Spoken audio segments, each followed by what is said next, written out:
Are you here, Sunshine? Yes, sir. All right. We're testing this thing out. Right there, that is. So what kind of weekend have we had? Vision. What are some of the things that we've done? Right. We did go to swimming. And let's see. What did we do before swimming? We went to the school event, right? Yes, Back to sir. back to school. I mean, back to school event. I like my new mermaid backpack. Yeah. I want to introduce everyone to my 7-year-old great granddaughter. Her name is Kalea Moss. Could you introduce yourself? Thank you. And could you tell us a little bit about yourself? I'm 7.5. What school do you go to? McKinley Elementary. Come on up here. Let's see your face a little bit better. Uh, what school do you go to? McKinley Elementary. What grade are you in? First grade going to second. Okay. How has your summer been? Good. It hasn't been great. Hmm. All right, baby. Here we go. Somebody's coming in. Yeah. All right. Thank you, Jesus.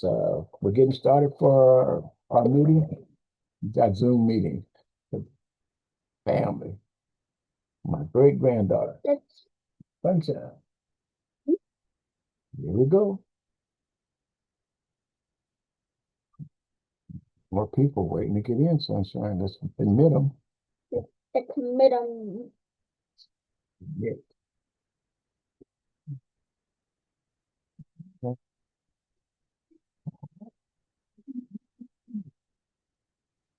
Do that.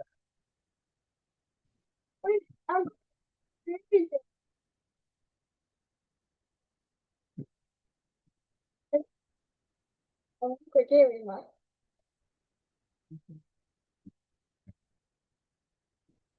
Admit.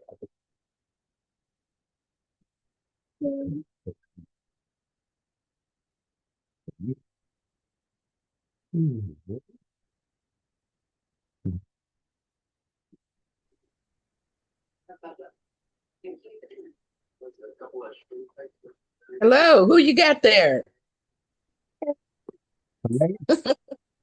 Great granddaughter. Hi. Yes, she's here with me. She's spending most of the weekend with her great grandfather. All right. And thanks for sending me that message about the. Oh, sure. Yeah, Beverly asked about it after you left the meeting. So I just went ahead and sent you a message, and then I sent her a link to the meeting. So hopefully she'll come. Yes, and the other one was on the Wiki Tree, your meeting that Oh, you had yesterday. yeah, yeah. I didn't get that link. Well, because it's not recorded. Oh, it's not. The no, the link I sent you is to that hangout that happens every first Saturday of the month.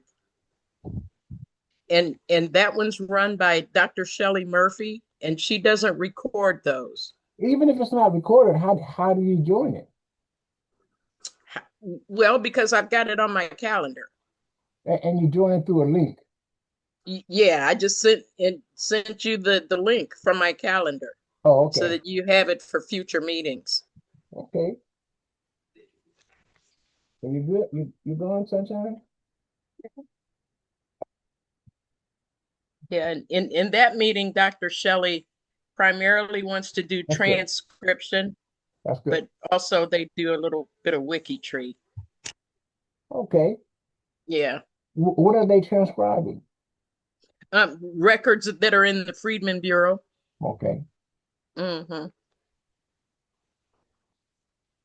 And you can do that. You can just transcribe them from the Freedmen's Bureau. Yeah. Yeah, you log on to a site and set up yourself as a volunteer, and then that allows you to transcribe certain records that they're trying to get transcribed. So Dr. Shelley would have to show you more about that because I haven't done that since, oh gosh, long time. Just as a check on the audio, can you hear me clear? Yes, I can. Good. I want to make sure all my audios are working, and I'm getting, making the adjustments in order to have, a more productive meeting. Oh, okay. So I definitely want to be heard, but I want to also, I hear you hear you loud and clear. So that's great. Okay. Double R, are you here? Because there he is. Hey, Black family, what's going on? Double R is in the car. I've All been right. missing in action for a minute. Been busy, man, but I found time today, my man. So I got a little time for you. So I'm on this ride with you. That's great. Thank you All so right. much. Yeah. Um, I did a presentation at San Diego State, and uh, Denise and I, on, the genealogy component for reparations, and Okay. Reggie was there, and he's an activist for the reparations in California, and Oh yeah, I know. yeah, and I, sort of focused on the genealogy component, and I had a test, and I asked who had taken the test and who hadn't, and he hadn't, so I gave him a test. Mm-hmm. And eventually, after he got his results, we found out that we're cousins. Yeah. Isn't that a coincidence? Yes, it is. It's a small world. It's smaller than we think. Yeah, and DNA puts it all in perspective, doesn't it? Yes, it does. I can say it wasn't no coincidence. It was divine, my brother. It was divine. Yes, It it It was was is. meant to truly be. divine.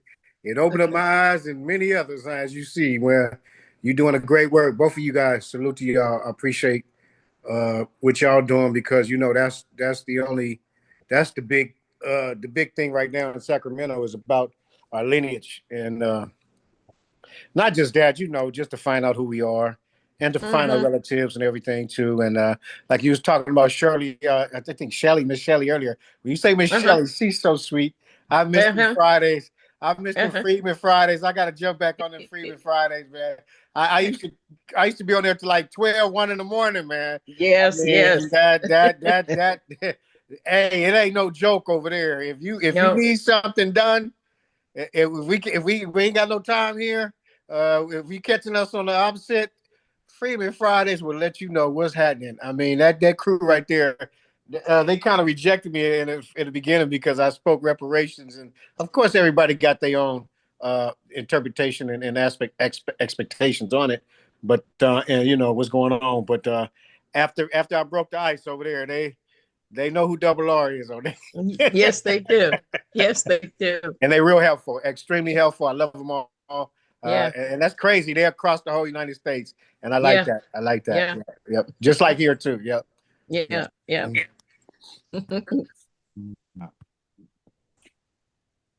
Look at this. How did it go last night with the Wiki Tree planning? It went well. There was a lot more questions than I expected. Uh, Usually I'm just sitting on the sidelines listening to everything else that's going on. But yeah, there was a lot of questions yesterday, so I'm really pleased with that. There's more interest. We're getting more people on WikiTree, and that's what we need. We need more of our African American people, more of our Black folks on WikiTree.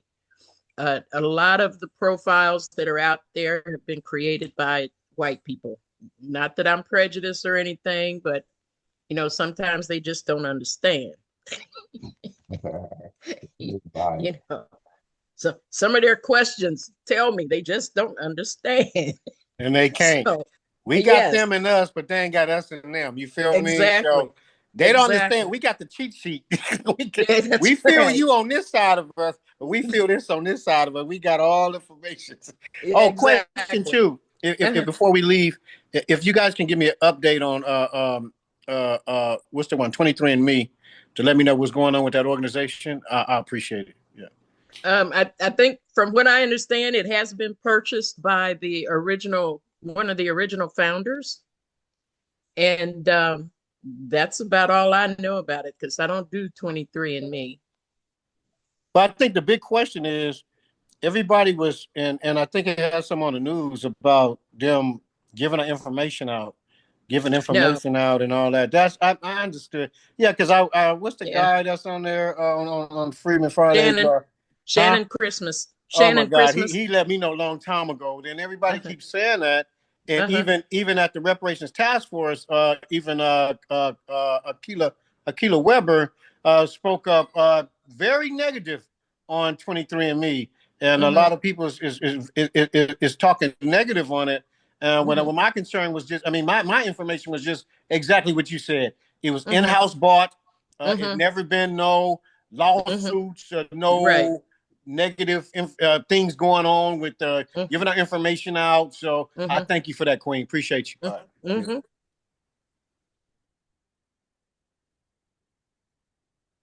And 23andMe, you know, you can upload your raw DNA to that site Yes, you can. if you didn't take the 23andMe test. Mm-hmm. Have you found Well, that? well, I know I can, but I was a little skeptical because I wanted to hear from y'all first. You feel me, y'all and Shannon, to Mm-hmm. reassure that you feel me, because I don't want my information, no, not in the Yeah. DOJ. Yeah. No, they're not sharing it. It's still privatized. So that's their own database.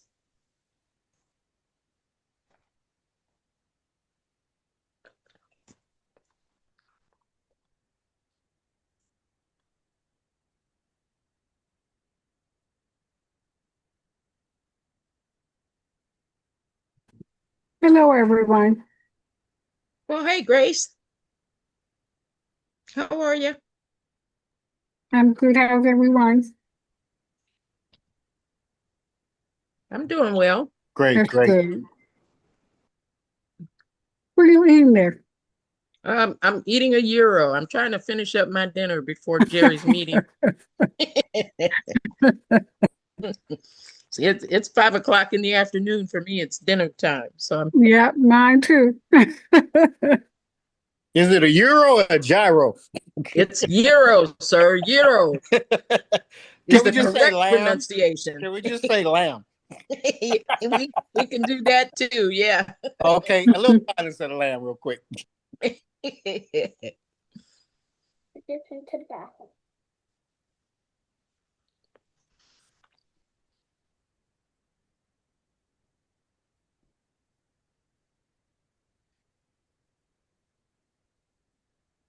Yeah, Reggie, this is my great granddaughter, Sunshine Kalea. Her name is Kalea, but her nickname is Sunshine. 7 years. Hey, sunshine. You got your great with you. Yeah.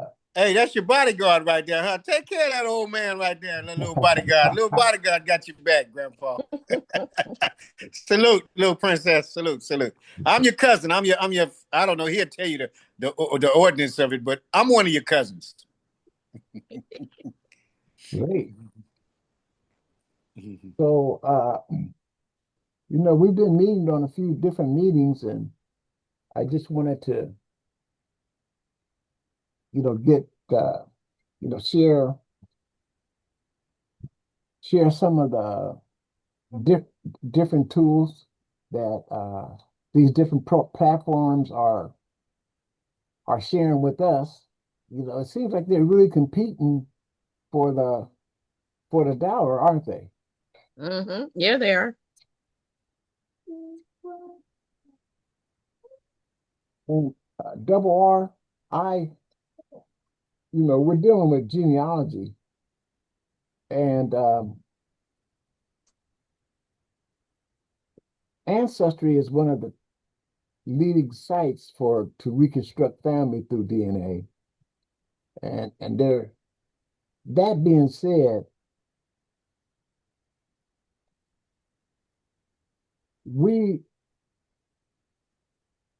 I use the tools reconstruct family.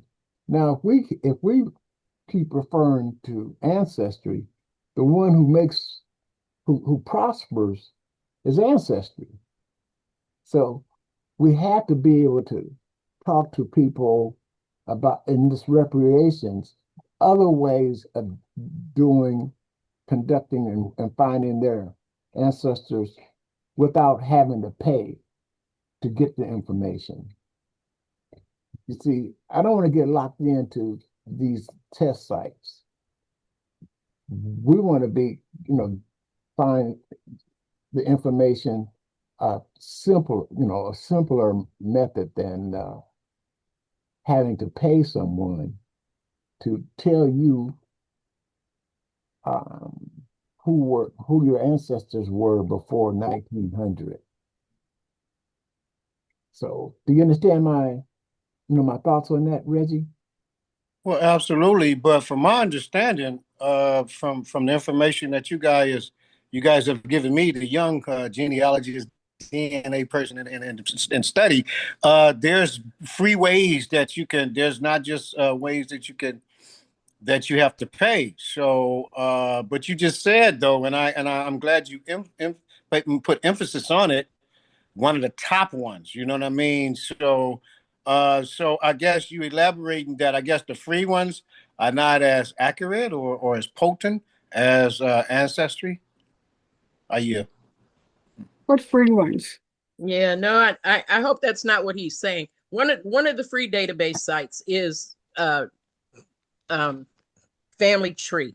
Family Tree. Okay. And that's owned by the Latter-day Saints. Do you Okay. mean Family Search?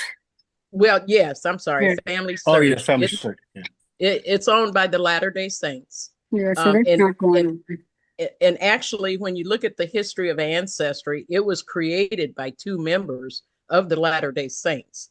So, Mm. and that's why a lot of the records that Ancestry has are the same records that Family Search has. Oh. But Family Search started long before there was an Ancestry. Ancestry didn't get started until 1983. Oh. Family Search has been around many, many years before that because that's part of their admittance into the Latter-day Saints. They have to Mm. do the research on their families and find their ancestors so that they can bring them with them when they become Latter-day Saints.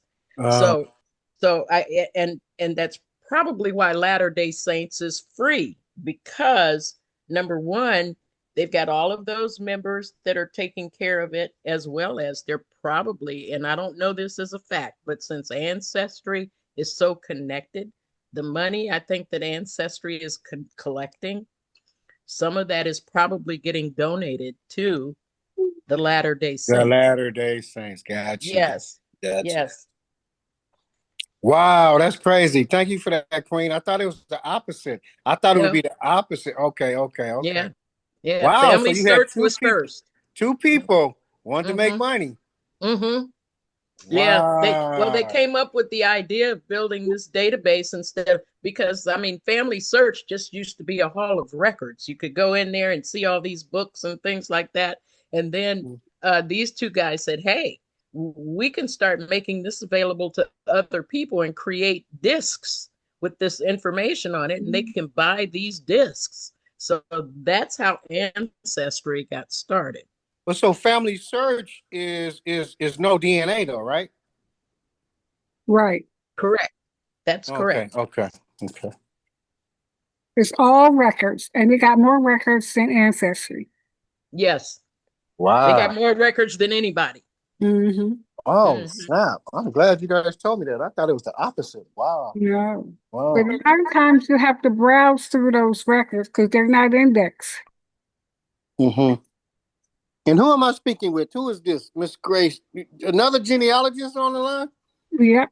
Okay. I'm gonna get my certificate in a minute. Thank you, Queen. There we go. Yes. I'm glad I'm on today. Yeah. Well, and not all the records are digitized yet. So sometimes you have to go to those family search libraries in a town near you Mhm. to do your research because Mm-hmm. they don't even have all of them digitized yet. That's something still on my to-do list. I have yet to go to a family search library. And also to see Oh, those I've books been that there they a have. number of times. Yeah. And see the books that Family Search has. You have to Oh, be the Family Search library to see those yeah. books. And they have a lot of books. Yeah, I've heard. Hmm. Well, at our latter days, it's called a family history library. They have, Yeah. and Mm-hmm. they even have the microfilm, Yeah. and, Mm-hmm. and you can look at records through microfilm. And since then, they have digitized those microfilms. Mm-hmm. But they do have staff members who help you with your research, and they take they can convert your pictures for you and just help you a lot on what you need to um, archive the records. They can help you find them, and then they can help you archive the information. And we have meetings there periodically at the Family History Museum. I know, yeah, the library is what it's called. So it's worth building a relationship with, and especially if you don't want to pay for these subscriptions, they'll go in and because they have the programs there, and they will sit down with you and help you find your ancestors and different records. So Mm-hmm. What about Freeman bureaus? Is that more potent than Family Search, or Family Search is more potent than the Freeman bureaus? Those records for the Freedmen Bureau are on the Family Search website. So Okay. the catalog for those records is on Family Search. Hmm.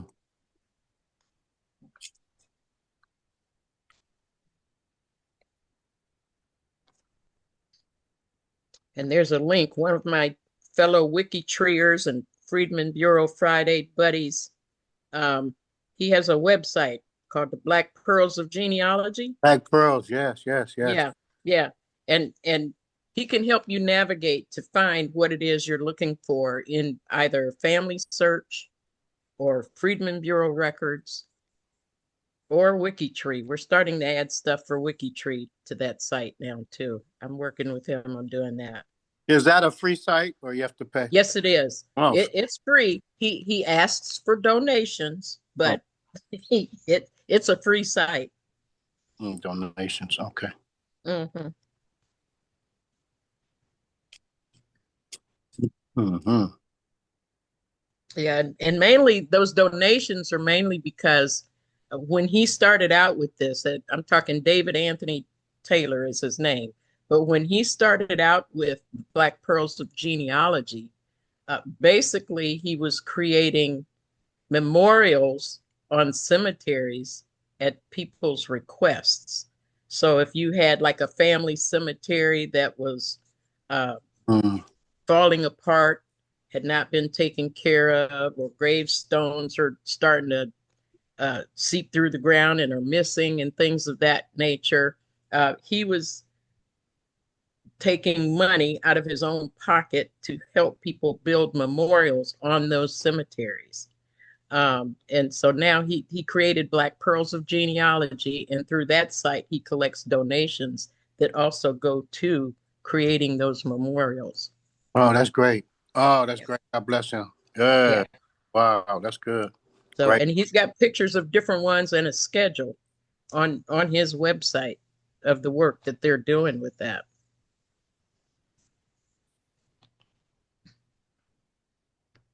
David Anthony Taylor. God bless. Yep, Mm-hmm. yep. I can put his website in the link, Okay. I think. No, I've been on his website. I've been Oh, on. have you? Oh, Okay. absolutely. When you guys first told me about these websites, I've been on there. Yep. Yeah, yeah. I think he was still trying to get some stuff going when I first got on there, maybe about a Yeah. couple months ago, a Yeah. month or two ago. Yeah. But yeah, I go back on there to make sure that he's up to par. Yeah, yeah, He's constantly making updates. He's yeah. constantly adding more and more things. He just told me the other day he's been meeting with the group that's doing the 10 million names. So it sounds like he's going to be working with them as well, trying to make some connections and getting more traffic involved with creating the 10 million names. 2 million names of whom? 10 million names. That's another another website where they're trying to build a database of Black folks, so Oh, that okay. folks have a place to go to do their research. So it's going to be like Black Pearls. Um, Black Pearls is going to be assisting them because Okay. they've supposedly had a database and they've had a hard time getting it off the ground. Oh, okay.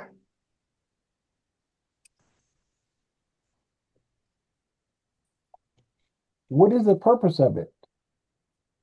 The purpose of 10 million names, Yeah.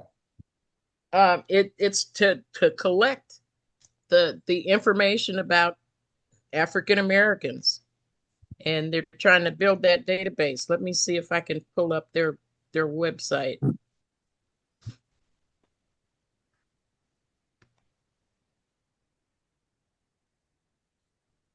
I know they met with us on WikiTree too to assist. And they're trying to get people to come to their site and add their family information and add it into their database.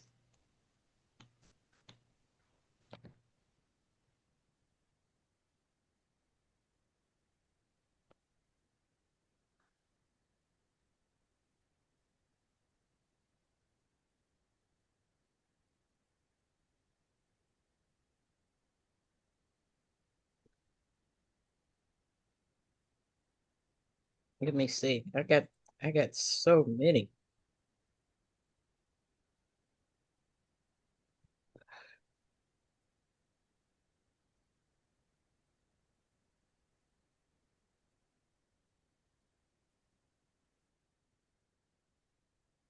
Hello, Miranda. Miranda?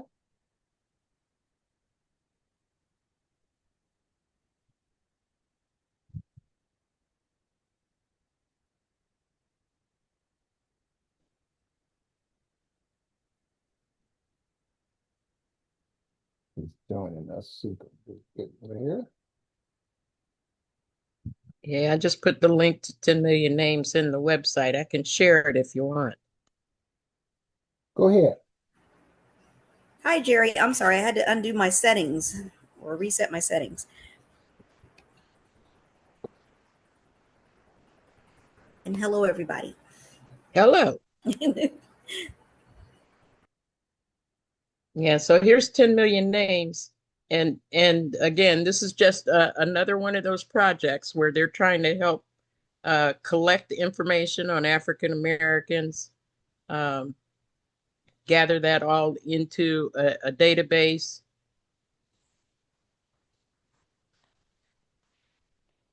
And you upload your information to the site? Uh, yes, they say you can. Again, it's a collaborative project dedicated to recovering the names of the estimated 10 million men, women, and children of African descent who were enslaved in pre and post colonial America. Um, and again, like I said, they came to us at WikiTree uh, to see how we could assist them with this, and we were like, well, but we're collecting the same information. So what is it you're asking of us? And basically, we're a failover. So if they get more people involved that they can help, then they'll send them to WikiTree for us to help. Right now, I think the challenge is just getting people to help them gather this information. So they're, again, just another genealogy website where you can add your family history, add your stories, set up different projects.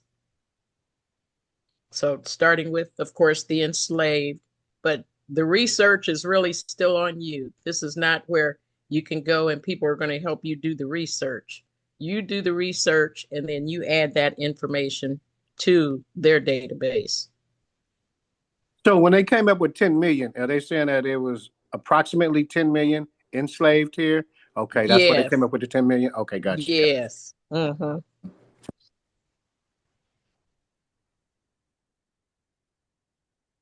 Thanks for sharing. Sure. So, and I put the link in the chat so you can always go out and look into it further if you're interested and reach out to them. Well, Thank Can you. sign up for their newsletter. as we at the beginning of this meeting, it'd be good to get familiar with the people who are here today. Could you give us a brief intro on who you are, where you live, and who some of the surnames you're researching? We'll start with Miranda, Grace, Reggie, and then Denise.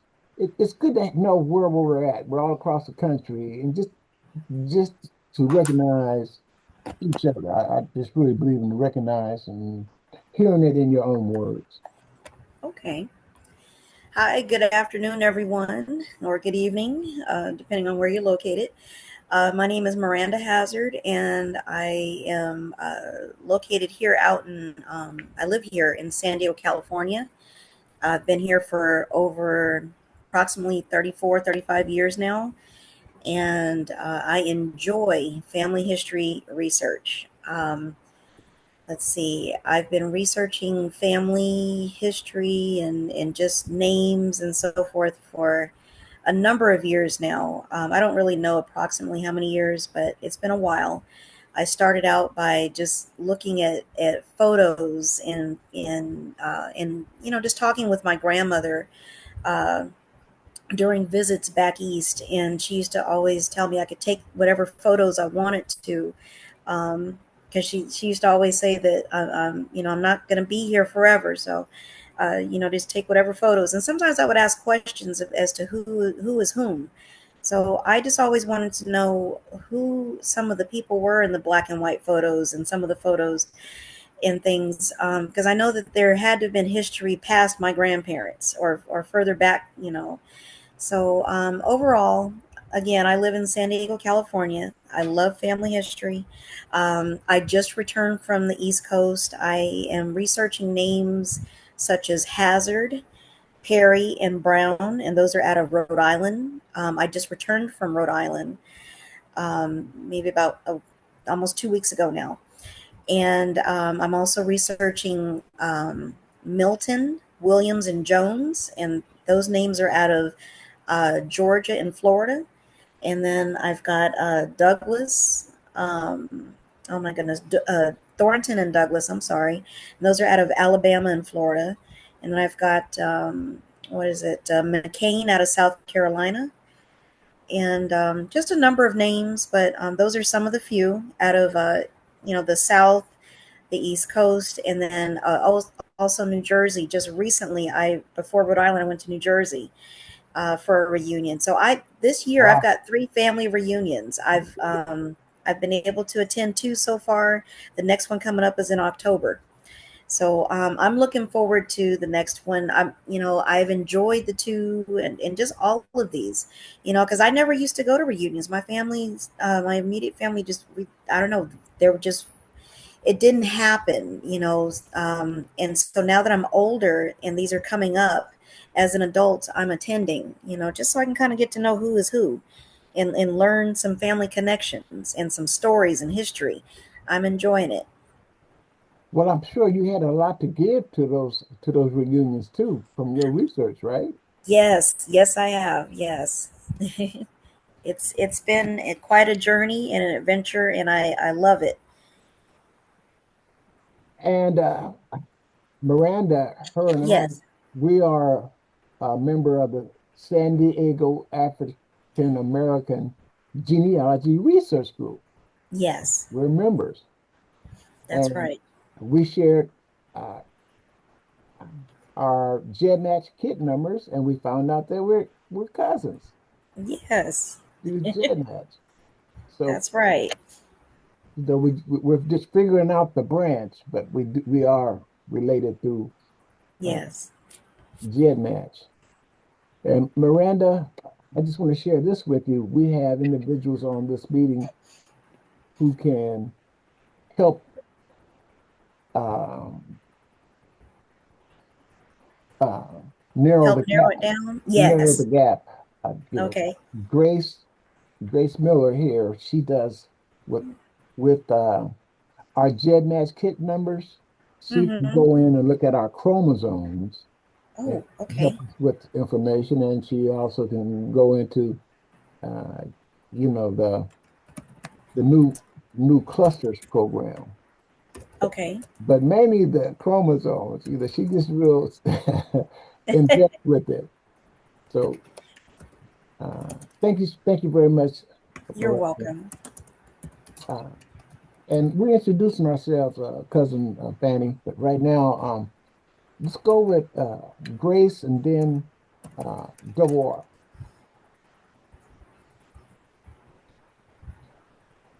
What was that? Because I stepped away for a moment. Introduce yourself, where you're at, and the who you're researching, where you're located at, and your current Okay, project my name is that you're Grace researching. Miller. I'm from Ridgewood, New Jersey. I am researching South Carolina. I'm researching my Miller family. And the only surnames I know so far is Miller. And Really? that's in Spartanburg, South Carolina. Why is it just those with all the tools and resources that are available to you? Why is it just the Millers, Grace? Because my great grandfather's name was Amos Miller, and he married Melissa Miller On your Mm. mother's side or father's side? on my father's side. Mhm. Well, have you discovered any uh, DNA matches that you didn't know of, close ones from your results from Ancestry What do you mean close? What do that you mean that by match close? you that match you with high central organs that you Well, didn't what do you know mean by about? close? Well, by your termination of close on your Well, father's side and your mother's side, well, I know all of my first cousins that are first cousin one, two, and three time removed. I know all my second cousins. and they're on Ancestry. Yeah. In fact, on my father's side, there are about 54 people, including myself. They're taking a DNA test. And I know all 54 of them. Wow. You see why I asked the question. Mhm. Go ahead, Devoir. All right, my name is Reginald Romaine, Reggie Romaine, aka Double R. I'm out here in California, the IE. Basically, I live in Menifee, have a shop for 28 years in Temecula, California, a hair shop. I'm from LA. My parents is from New Orleans and Louisiana. I met cousin Jerry at a California reparations task force meeting that I attend when I found out we was due reparations here.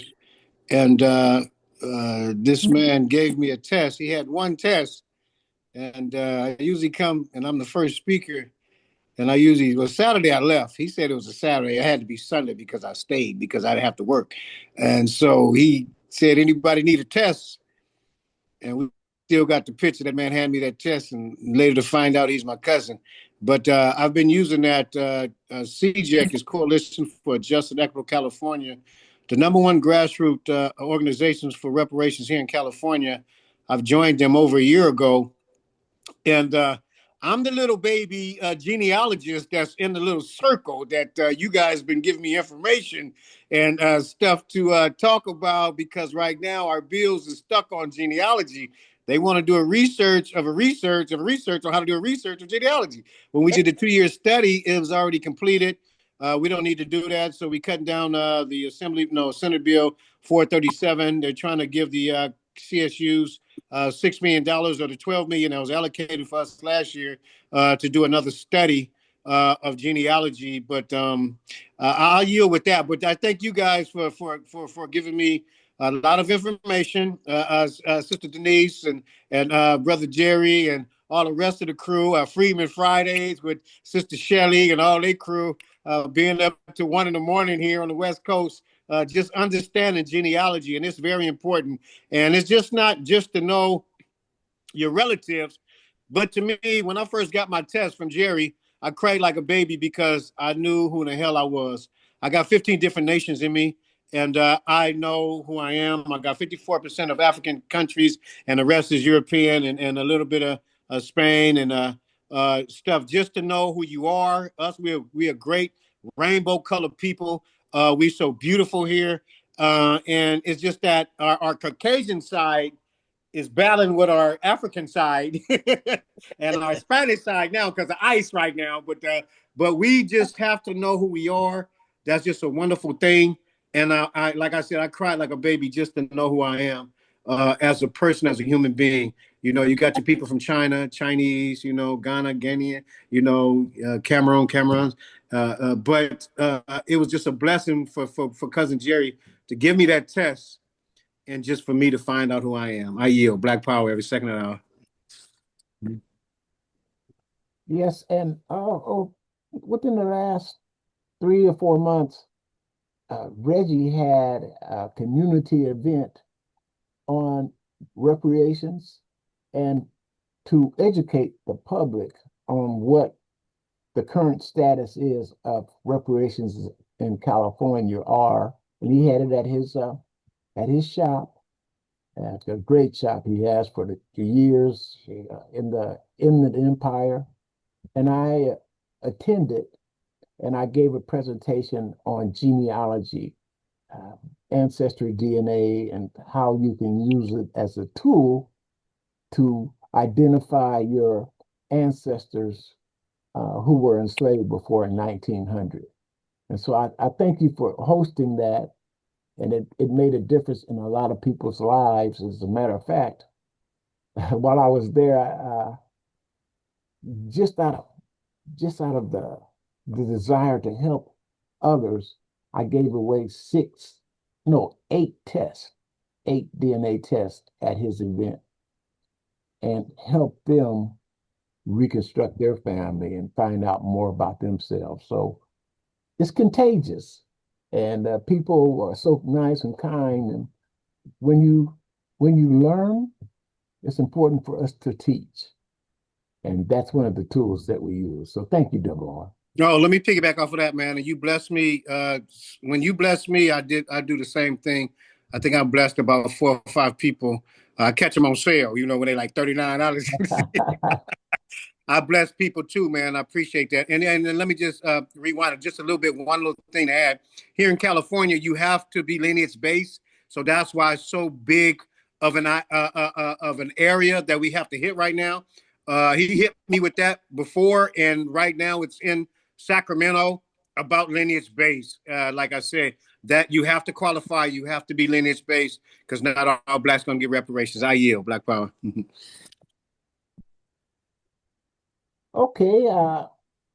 Hello, cousin Fanny. Could you please introduce yourself and tell us a little bit about yourself and some of the surnames you're searching, and have you discovered any new relatives lately? It's really good to see you. Could you give an introduction, please? My name is Fanny Venatelli. and I live in Henderson, Nevada. I grew up in Michigan, though, and I moved out here after retirement. I I met Jerry through Ancestry. He invited me to participate in the Zoom meetings, and we've been kind of close ever since. We've never met face to face, but in person. But he has become a valued relative. Now, the relatives that I've been researching are the Burnells, the Mosses, the Hickses, and the Alexanders, not so much, but some Alexanders. And recently I've come to know that I didn't know that I had any relatives in Las Vegas. And I've come to know that I do have one person in Las Vegas that I met through Francis Haywood, who is another new person that I've met in the last year. And Francis is just like Jerry. She's a wealth of information. So, if you need any information, she and Jerry are the two masters. So you might want to talk to one of them.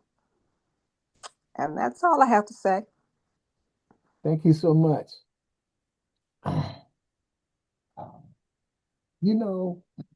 Some of the first real friends were our cousins.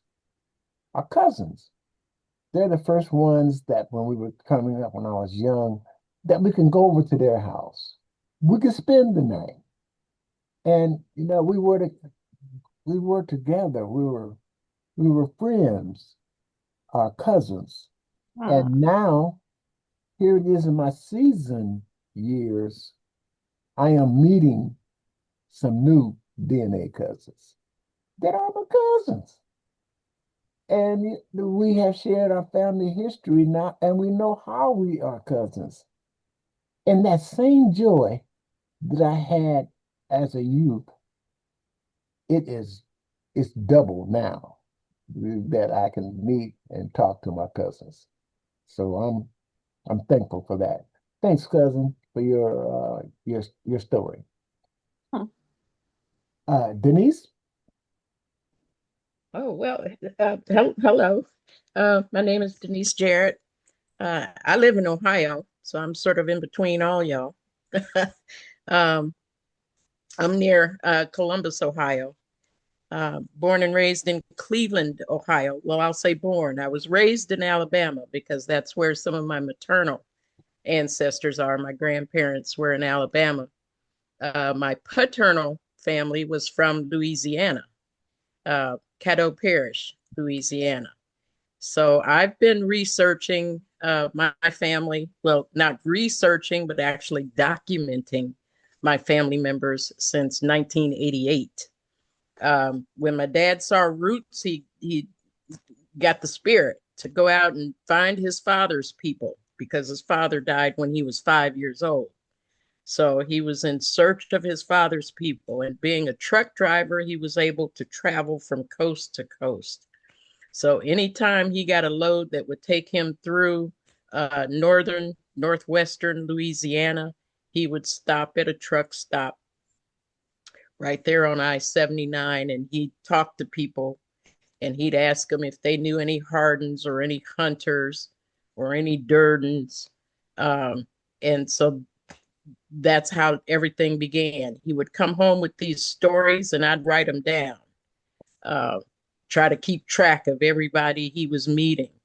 And then, of course, this is long before computers. So I was basically making charts before you could do it on a computer.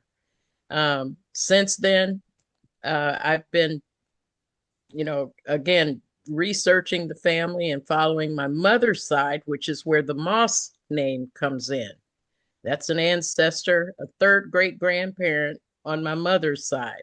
So now we're trying to figure out, Jerry and I, exactly how we're connected because we are matches on GEDmatch.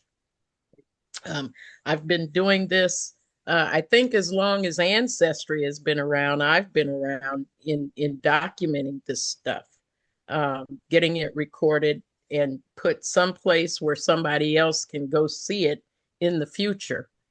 The problem that I've been having with Ancestry, well, not just me, is that you got to pay or there's some information you won't be able to see.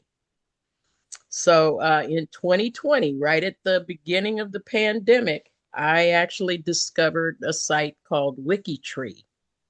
And that is a free site where you can enter your family history, just like Family Search, except it's got some other bells and whistles that Family Search doesn't have.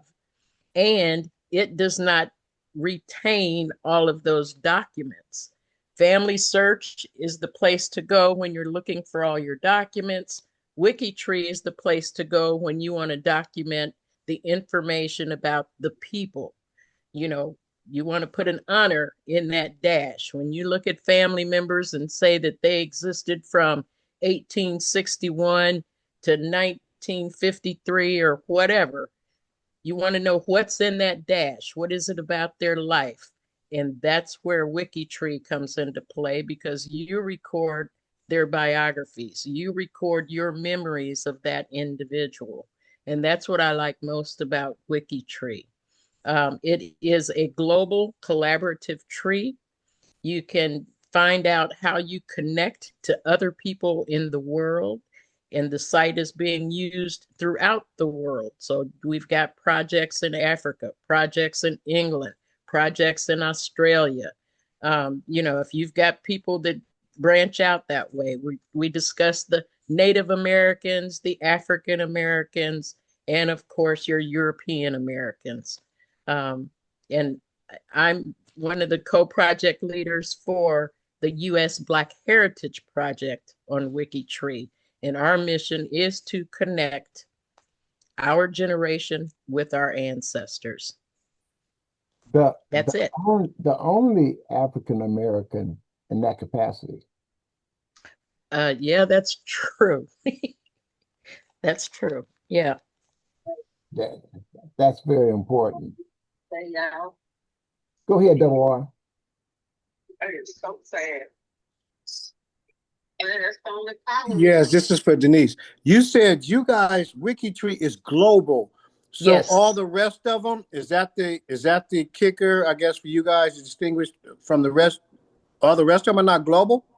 Well, they are. Family Search does have members from other countries, and so does Ancestry. They finally branched out to other countries. But again, we are 100% free, and you don't have to worry about there ever being a subscription fee with us. And the primary reason behind that is that we don't collect the documents. Ancestry and Family Search are the databases. They're the ones that have all the documents where you can do your research.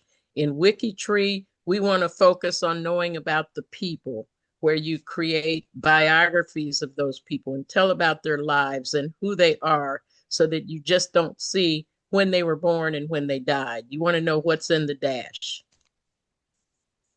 Oh, okay. That goes to show that I think you said that you found out that you were related to Archie Griffin.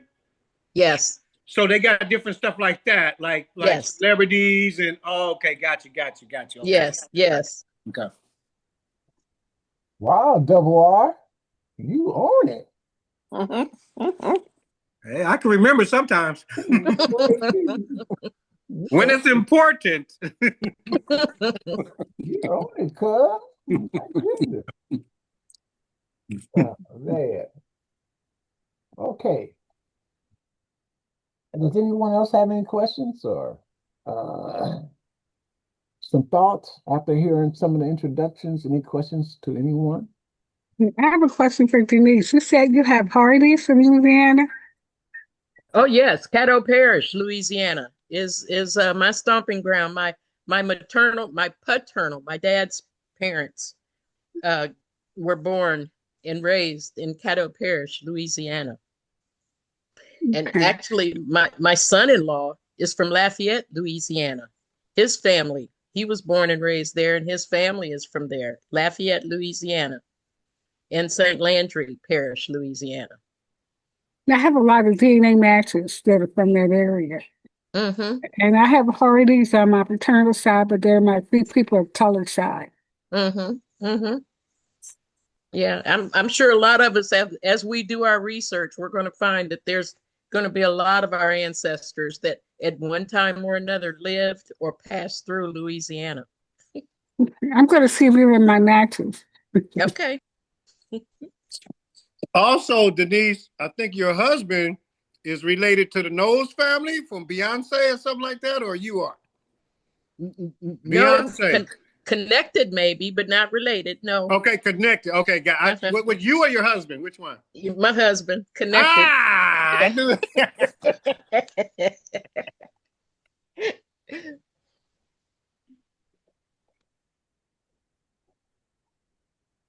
Yeah, when we look at those connections, it's real interesting. I mean, we've got, you can look at the US presidents and see which ones you're connected to or related to. Um, a lot of folks, African American musicians, actors, actresses. Okay, we're going to go into the agenda. Uh, so, Miranda, you can't figure out how to connect to my video. Can anybody help her with that, her video?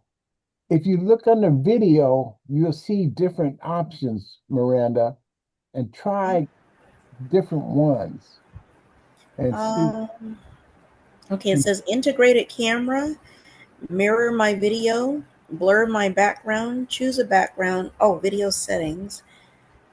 Okay. There's stop my video when joining, mirror my video, hide non-video participants, No, hide my self view.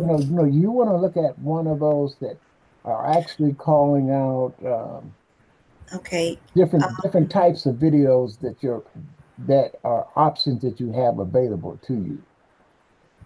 Okay. It's strange for some reason. And it's under it's under your video. Under video. Are you on a phone, Miranda, or are you on a PC or a laptop? I'm actually on a laptop. Okay. So on your laptop, at the very bottom, because we can see your beautiful background, but at the Thank very you. bottom, if you see a red slash going through the little camera, the video camera, Oh, you know what? turn that off. Yeah. Denise, I'm so sorry. And you all, I'm so sorry. I just realized I forgot the little thing at the top where the camera is. I keep forgetting I have to slide that. And here we go. Hi. There you go. Hey. Oh, because you know how for security reasons they always say keep your camera covered unless you're using your Exactly. computer. So Yeah. I always forget that part. I'm so sorry. That's all right. Oh, Thank you all. Hi. let there be Oh my light. goodness. Now we see you, girl. Boy, that's great. I'm glad it was. Oops.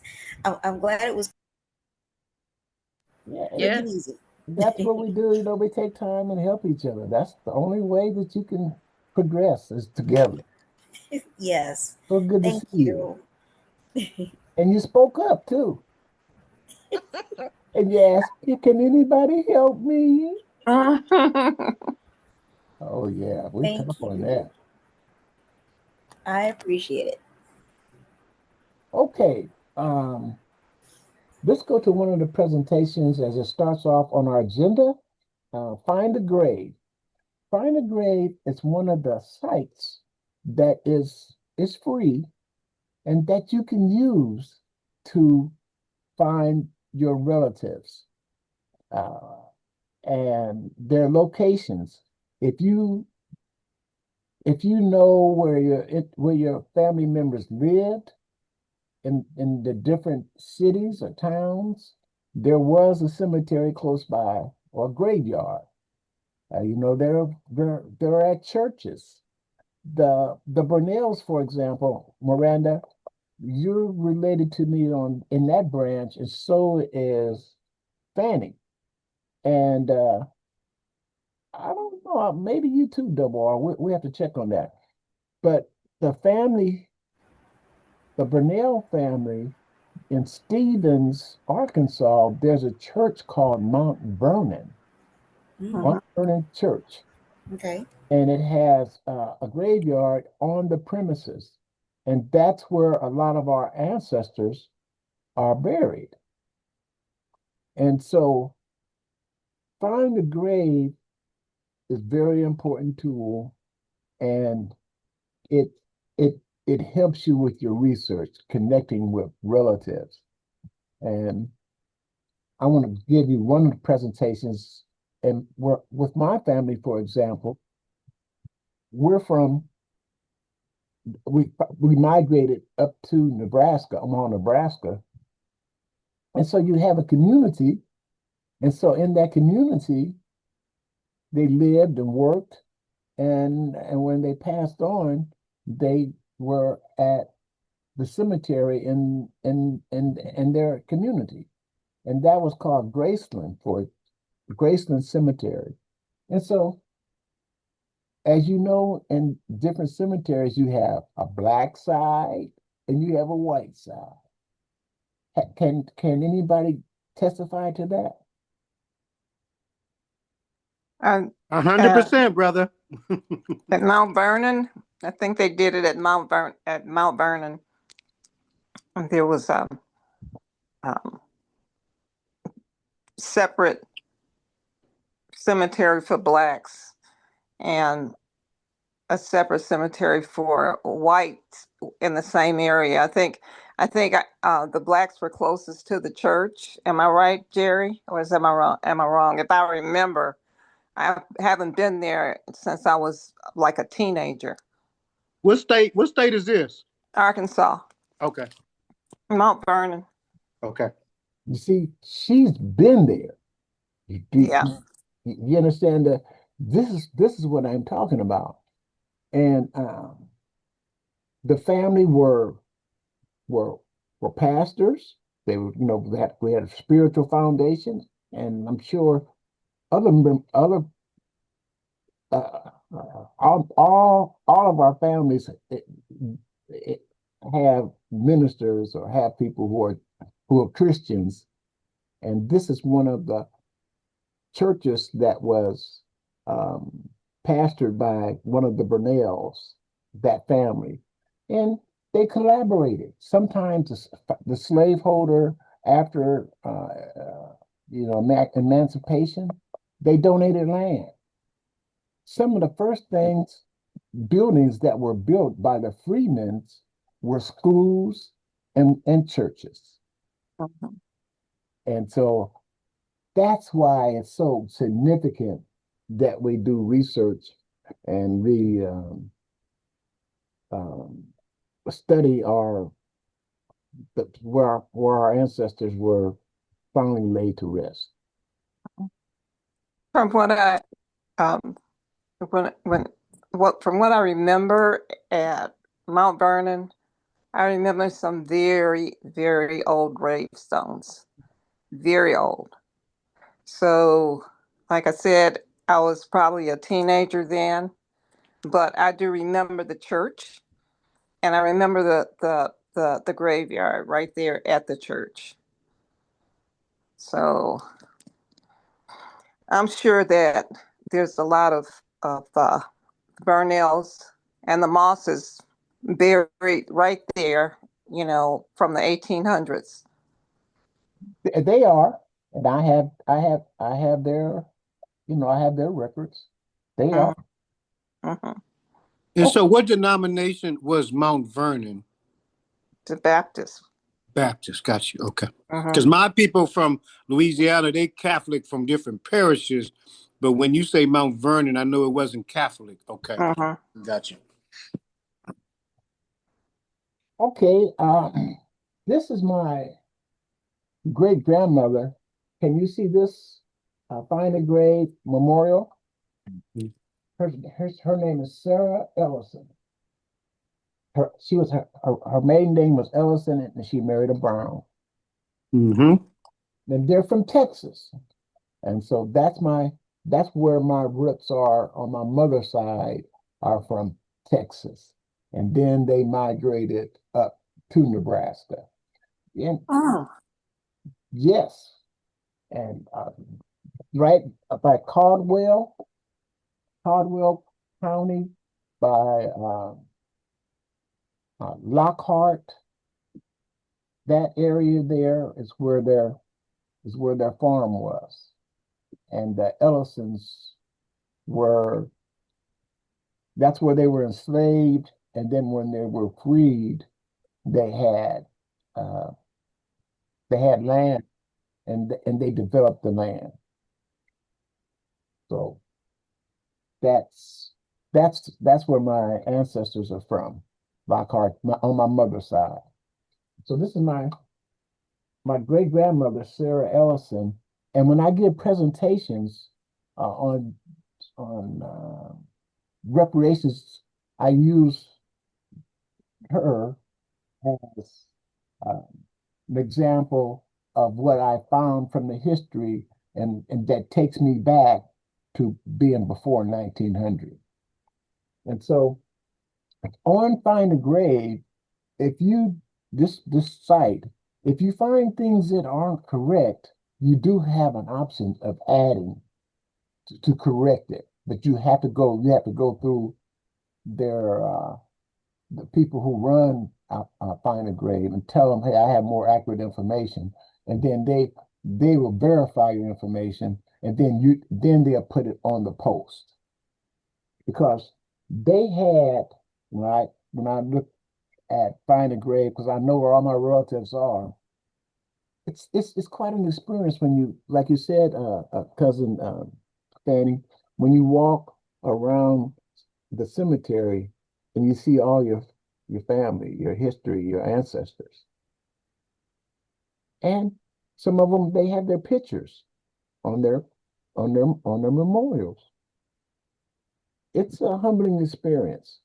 But this is my great grandmother, Sarah Ellison Brown. And on this memorial, I was able to put her picture there. Somebody had, you can see added by Keith G right here. Let me see, we have some people who want to get in here. Let me take a look at this and see how to do that.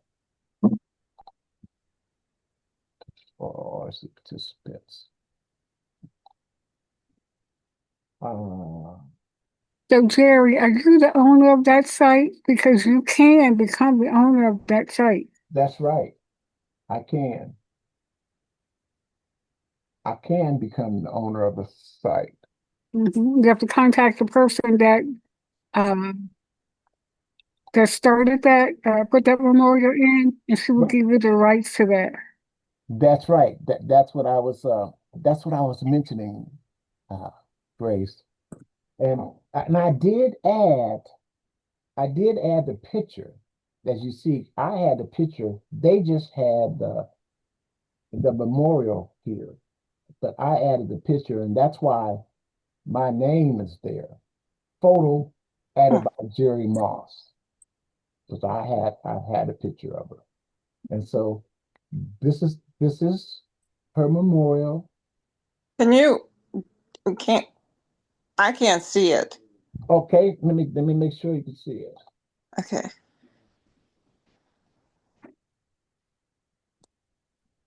Can you see it now? No, I can't. Who can't? Fanny. Oh well, can everyone else see it? Yes, but I think Fanny is on the phone. Are you on the phone, Fanny? No. Oh, I am on my iPhone. Uh-huh. I can see it. Yes, I can see it. I'm on the phone. I can see it. Yeah. Mm-hmm. Hold on. Let's see. I'm doing something wrong there. That's okay. Go ahead. Oh, okay. No. Oh, push your phone to the left. If you're looking at all the people, you got to push it to the right so you can see the main screen. I'm on the iPhone too. Okay. I got it. I have it, Jerry. Oh, okay. Yeah, you slide it to the right. Did you slide it to the right? Yeah. There we go. All right. All right. So then what happens is this is her memorial, Sarah Ellison Brown, my great grandmother. And then in that, her family members, it shows her family members and where they are buried. And it talks about the spouse and the children, my uncle, great uncles, and it talks about her brothers and sisters. Here they all are, 3 or 4 of those, and they're all in Texas. And and this is my great grandmother's mother and father, Lee Gus Gum Ellison and Mary Tabor. And so that's a lot of information that I can use to build my tree. And um, this Mary Tabor, she was born in 1868 and she passed away in 1905. And Lee Gusson, 1852 and 1901. And so they have where they're interned at, and it's the Dickerson Cemetery. Uh, the Dickerson Cemetery, right out of Lockhart. And so that's an example of finding a grave and how it's very helpful tool for us to use to uh, find our relatives and also find out their their family members. Go ahead, Denise. Just a point of interest. Did you know Find a Grave was owned by Ancestry.com? So Find a Grave is owned by Ancestry.com. So they purchased that probably in the early 2000s. Well, they do have companion records. You see over on the right-hand side, it does have companion records on this Yeah, Find a Grave application. yes, and that's because they own it. So they can actually, if you've got profiles in Ancestry for those people, for example, for the site that you were on, and she's got different pages, census records, and things like that attached to her profile. They'll show up in that right-hand column there on Find a Grave. So you can link right to Ancestry. So I highly recommend that uh, you join Find a Grave. Mhm. Sister Denise, what year was that they bought them? It was in, I think, the mid 2000s. 2000. Girl, you Uh-huh. got all the information. I'm jotting all down. I missed it. I had to go back. Well, last week I looked up the history of Ancestry. I wanted to Okay. know some stuff about it, and that's when I discovered that. Okay. Yeah, I need all this information because when I talk, I got to know what I'm talking about. Mid 2000s. Gotcha. Yep. So will someone else comment on Find a Grave? Give a brief, uh, share some information that supplements some of the things that I've said. Could you on that topic, please? Go ahead, Miranda. I'm sorry, can you repeat the question? Can somebody else comment on Find a Grave application? If you used it, what value was it to you? Oh, okay. Um, for me, Find a Grave overall, it has been very helpful, especially when you can't get to all the states that, family members and or ancestors are buried. So I've been able to.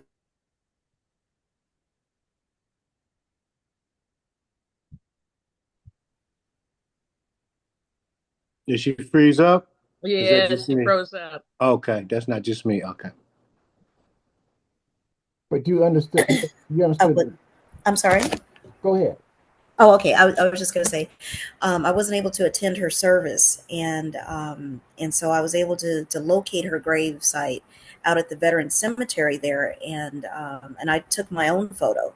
Although, of course, I know that's not a situation that everyone is, has an opportunity to experience, so to say. So, um, to my understanding, I guess you can contact Find a Grave and reach out to some of the folks there, and they're able to get a photo for you or locate a grave. But for Mhm. me personally, it's been a reference tool, especially for those that have passed on. To locate where someone might be buried, or to get a photo of a headstone, and then also if others have maybe typed up a message, in memory of someone, or even I've also noticed too where you'll have someone that's buried, but then it'll also have a listing of other family members that are buried maybe in the same plot, along with the photos of their headstones. So that right there has been very helpful for me, and a good reference tool. Double R? Yeah, I think, cousin, I think that you said it was some type of virtual. Was it a virtual thing that we can do if we not like have to travel to that state or city? Is it there a virtual site that we can just pull it up? I think cousin Jerry, I can't remember who, but somebody said they had a virtual site to find the grave. I yield. Oh, well, I do know that Find a Grave is definitely one of them, to locate gravestone, or I should say headstones, and grave markers, and even memorial messages, from maybe other family members, either that we know or that we don't know, sometimes that may have posted something. But it's definitely called findagrave.com. That's the only one that I'm familiar with as far as locating information like that. Go Yeah. ahead, Denise. And yes, there is a component to Find a Grave. If you are the manager of a particular memorial, you can actually set it up as a virtual memorial. Um, Oh, so you can add other pictures of that individual and things like that if you want.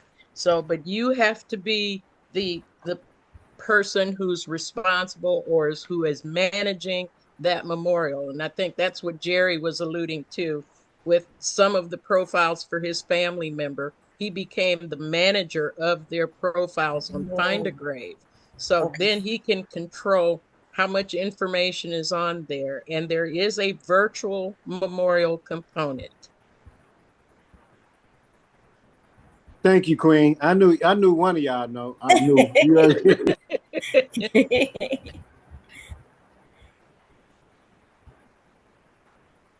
And can you see, can y'all see my screen? Yeah. Yes. Hmm. And here it is right here at the bottom. Here's the memorial at the top. And as you go down to the bottom, here's here's where it's maintained by Jerry Moss and the original created by this SRGF. And that's how you can ask them to transfer the management of it. You can contact that person and say, hey, I know this is my relative, and I appreciate it if I can manage it now. And that person, they'll make a decision, and then they can turn that based off of your credibility, they'll turn that managing it over to you. That's where it's at. Well, that is good. So does that mean we can just reach out and request that? I mean, I'm sure there's Yes, you some. can. Yes, yes, Yes, you come can. on All now. right. I had one of my grandfather. I looked at him on Find a Grave, and they had all kinds of information that was wrong. It was from same name, but it's a white man. Oh, goodness. And I was like, my goodness, no, this isn't correct. So that was a priority. And Oh, so yes. I can understand that. I addressed it and contacted this individual down at the bottom and say, look, thank you for having this here. They had the right memorial, but they had the wrong information. And I Wow. reached out to that person and I let them know that I have verifiable information, and yours is incorrect. And so I want to, work with you so we can change it. And Yeah, and that's what happened. They were able to change it. Now on my grandfather's memorial, it's all correct. And then good. I was able to add his mother. I was able to add that, where they are in term. Uh-huh. So I was able to manage that account. That's good. Go ahead, Miranda. Oh, okay. So my other part to that is I was going to ask. So once you become manager of, I guess you say a site, um, and if there, with like your situation, if there's incorrect data in there, can we remove all of that once we become manager Yeah, Hmm. and get it all cleaned up? Okay. yes. Hmm. Oh, I'm excited because Oh yeah, there's you at least can. two that I know of need some correction. And I wouldn't mind being, because I tend to be that one on all sides. I have multiple sides as far as the family goes, being that family historian. So Oh yeah. I don't think anybody else would be that interested in doing all that. I No. would, because I like I like the information, and I just like for things to be correct, as we all do. And one thing on that, uh, you saw on my great grandmother, Sarah Ellison Brown. Mm-hmm. When you saw that picture, when somebody looks at that memorial, they're gonna see her, Yes. who she is. So that I'm giving honor to my great grandmother, who, man, I had all kinds of blessings and favor that came from her. And so Yes. I was able to have her recognized for who she is, not Mm-hmm. just a memorial. They can see Yeah. her face. You see? Right. So that means so much to me. Go ahead, Deborah. No, I just recognize we got some more people in the room. I like Freeman Fridays, how they always welcome people in here. And I see one person I know, Brother Lance here from LA. Thank you. And I see Sister Sandra. I think she's new too. So just to welcome the new people here, man. If Brother Lance wants to just give us a shout out, and Sister Sandra Hello got and her hand up. welcome. Yeah, yeah. Okay. See, I have my co-host. I got my co-host. Uh-huh. Go ahead. Go ahead, Deborah. You got this handle. No, no, no. Just to recognize the new people. Brother Lance, I saw his face up earlier, but I see he probably. But Sister Sandra's on here. She has her hands up. See that? Yes. Yes. Wait just a minute though. I Mm-hmm. uh, uh who is Manning? Is that S Landing? Uh, Hello, everybody. Can you hear me? Oh, there's another one. Oh, I'm sorry, I didn't see that one. My bad. Thank you, brother, cousin Jerry. I that's what I skipped that one. Okay. that's what I do, brother. I got to be on it. Anyway, you had a question about Find the Grave, and you asked, can you put living people on there? Wasn't that your question? Yes, sir. Because I noticed that you were showing the relationships of the spouse and then of Miss Sarah's like children and siblings. So if she had a living sibling, would you be able to? Well, I guess not. You can, but I would not advise it, Okay. because the list of names that you saw on the page that Jerry was showing are people that are connected to either that cemetery or they're interred in another cemetery. This is really for those who are deceased. Okay. And so for privacy reasons, I would not list those that are living. Okay. Now, could you tell us what is your first name? Yeah, Shannon. yeah, Shannon. Could you please spell Yes. your first name and tell us a little bit about yourself, where you're from, who you're researching, and uh, um, who have you found DNA matches lately? Just give us a brief introduction to who you are, please. And the same thing will go to you, Lance, and then we'll go to Sandra. So let's go. Let's go first. Oh, okay. Well, my name is Shannon, and I've been researching for a while now, but I still consider myself a beginner. Miss Denise put the link or the invite out to this meeting on the Freedmen's the Freedmen's Friday meeting Mm-hmm. from the Mm-hmm. first. So she said your presentations are awesome. So I thought Hey, I'd come Freeman and maybe get Fridays in some the house. yeah, I thought I'd come and get a little bit more education. And right now I'm researching the surnames Hawkins, Williams, Matthews with one T, and Manning in Berkeley County and Charleston County, South Carolina. Thank you. Do you And I have not done DNA. have it? No, not at all. Do I you have want do you want relatives and to? cousins who have. I'm Do you sorry? do you want to? Do you want to I'm not particularly interested in it because I have relatives who have. So, any comments on that team on her response? Yes, I got one. Why you don't want to know who you are? I mean, I got 15 different nations in me. I cried like a baby when I got mine. That was my cousin right there. You missed it earlier, but I was at a reparations meeting here in California, and my cousin blessed me with one. We found out to be cousins. Other than that, I found out all the different nationalities that's in me, the different 15 nations in me. I think we are great rainbow colored people, beautiful colored people. I think you need to know who you are. I yield. And to find out, you might be going to the market and they're your cousin right there. Somebody might be living right around the corner from you or down the street from you. You don't even know that they're relatives. But that's all I can say. And I think that is more powerful. And reparations. You can't get reparations and let you know your lineage. I yield. Black power.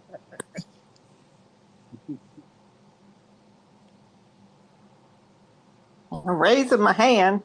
Go ahead.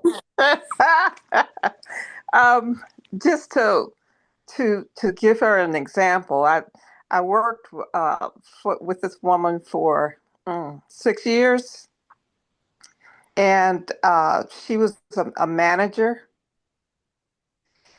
And when my dad died, she asked me to bring her a copy of the uh, obituary, because she wanted to see it. And so when I got back to work, I brought the obituary, and she said, I think my mother-in-law's last name was maiden name was Burnell. And she said, I've got her birth certificate, and when I go home, I'm going to look at it. And so when she came back to work, she said, yes, her name was Burnell. Her maiden name was Burnell, and her father's name was Needham B. Burnell. And I said, Uncle Needham. Mm-hmm. And it turned out that her mother-in-law and my father were first cousins. Okay. Wow. Wow. Yeah. So it was, working with her every day for 6 years, and I didn't Mm-hmm. know that her husband was my cousin. Mm-hmm. So Got that. yeah. So if you're a little hesitant about doing your DNA, there's a lot of information that you could get from doing it. Well, I guess the question is why you won't do it. I mean, a lot of us think a conspiracy thing. You got to understand, and Yeah. Sister Denise and Brother Jerry and probably Sister Fanny, it's a privacy clause that they can't do what you think they're gonna do. What is the reason why you don't want to do it? And I yield. well, I guess my main reason is that I'm more confident in the paper research. I like the tangible. So that's probably why I Oh haven't done yeah, it. absolutely. We have that too. We have that too. We have that too. Yep, absolutely. But now keep in mind, you're not going to find paper on everybody. With DNA, there's a way for you to trace back your ancestors, some that you will never find paper on. So, if you have the right folks helping you walk through all of those segments, and walking through what we call the centimorgans, which are the parts and pieces of your DNA that make up who you are, as well as your family members. You get some of that from your father, you get some of that from your mother. And um, it can take you back if you got the right people looking at it. I'm not the one because I'm not that well versed in DNA, but I think we've got Grace here on the line. She's very well versed in helping you with that, tracing that DNA back to finding even more ancestors. I know you say you know your cousins and you've got other family members that did it, but even if you have siblings, the 50-50 split that you got from your parents is going to be a little bit different than the 50-50 split they get from your parents. Okay, even though you're siblings, how that makes up. You know how you make to kind of put it in perspective, when you're making chocolate milk, some of you like more of the white milk than the chocolate. Some of you like more of the chocolate. Some of you may put marshmallows in it. And that's the way the DNA works for you guys. Okay. When you get that split from your parents, you're going to get some of your fathers, you're going to get some of your mothers, and your siblings are going to get some, but it may not be the same segments that you receive. So it's important that you see what you're made up of. Does that make sense? Yes, yes, it makes sense. But from what I was understanding as I'm learning how to do this, is that DNA should, that I guess the paper should be substantiated by, or vice versa, the DNA. They both Like, complement each other. The okay. the documents that you find will complement what your DNA is telling you to be accurate. I mean, the DNA is Unless, saying this is it. This is what you are. unless you have a non-parental event, it's not gonna match. Right. Okay. What does that mean? Well, that means that somebody's father is not their father, or somebody's mother is not their mother. Yep. Yeah, it get down to the nitty gritty. Oh, also cousin Jerry, I think Sister Denise, you forgot that he's a DNA one too with the swab too. So he go Yeah. real deep. And ancestors, I think they go like 1700s, if I'm not mistaken, before the 1700s or something like that. With the blood. I mean, with the swab, the mucus. Yeah. Yeah. So how do you get the swab? It's not a swab. It's ancestry is the you have to use your set Right, but spit I in. family tree DNA does do a swab. Hey, excuse me, everyone. I will follow up on our topic. But Fanny, here's know. Sunshine. This is Hello. this Hi, Sunshine. this is the Cousin this is our Fanny. this is our cousin who gives us sends all them gifts to you. Look at her. There she is. How are you? Yes. There she is. I saw her walk in. Hi, Sunshine. She stopped being shy, huh? Well, this is an example of DNA. Sister Manning, it's been it's passed down to my great granddaughter.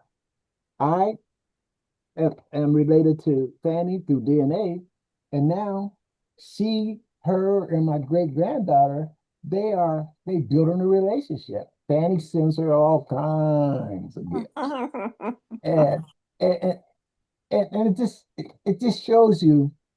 I wouldn't have known that on a paper trail, but I know she's my DNA cousin. Right. That was Double. We're yeah, double double. cousins. Yeah, through ancestry. Mm-hmm. Thank you, baby.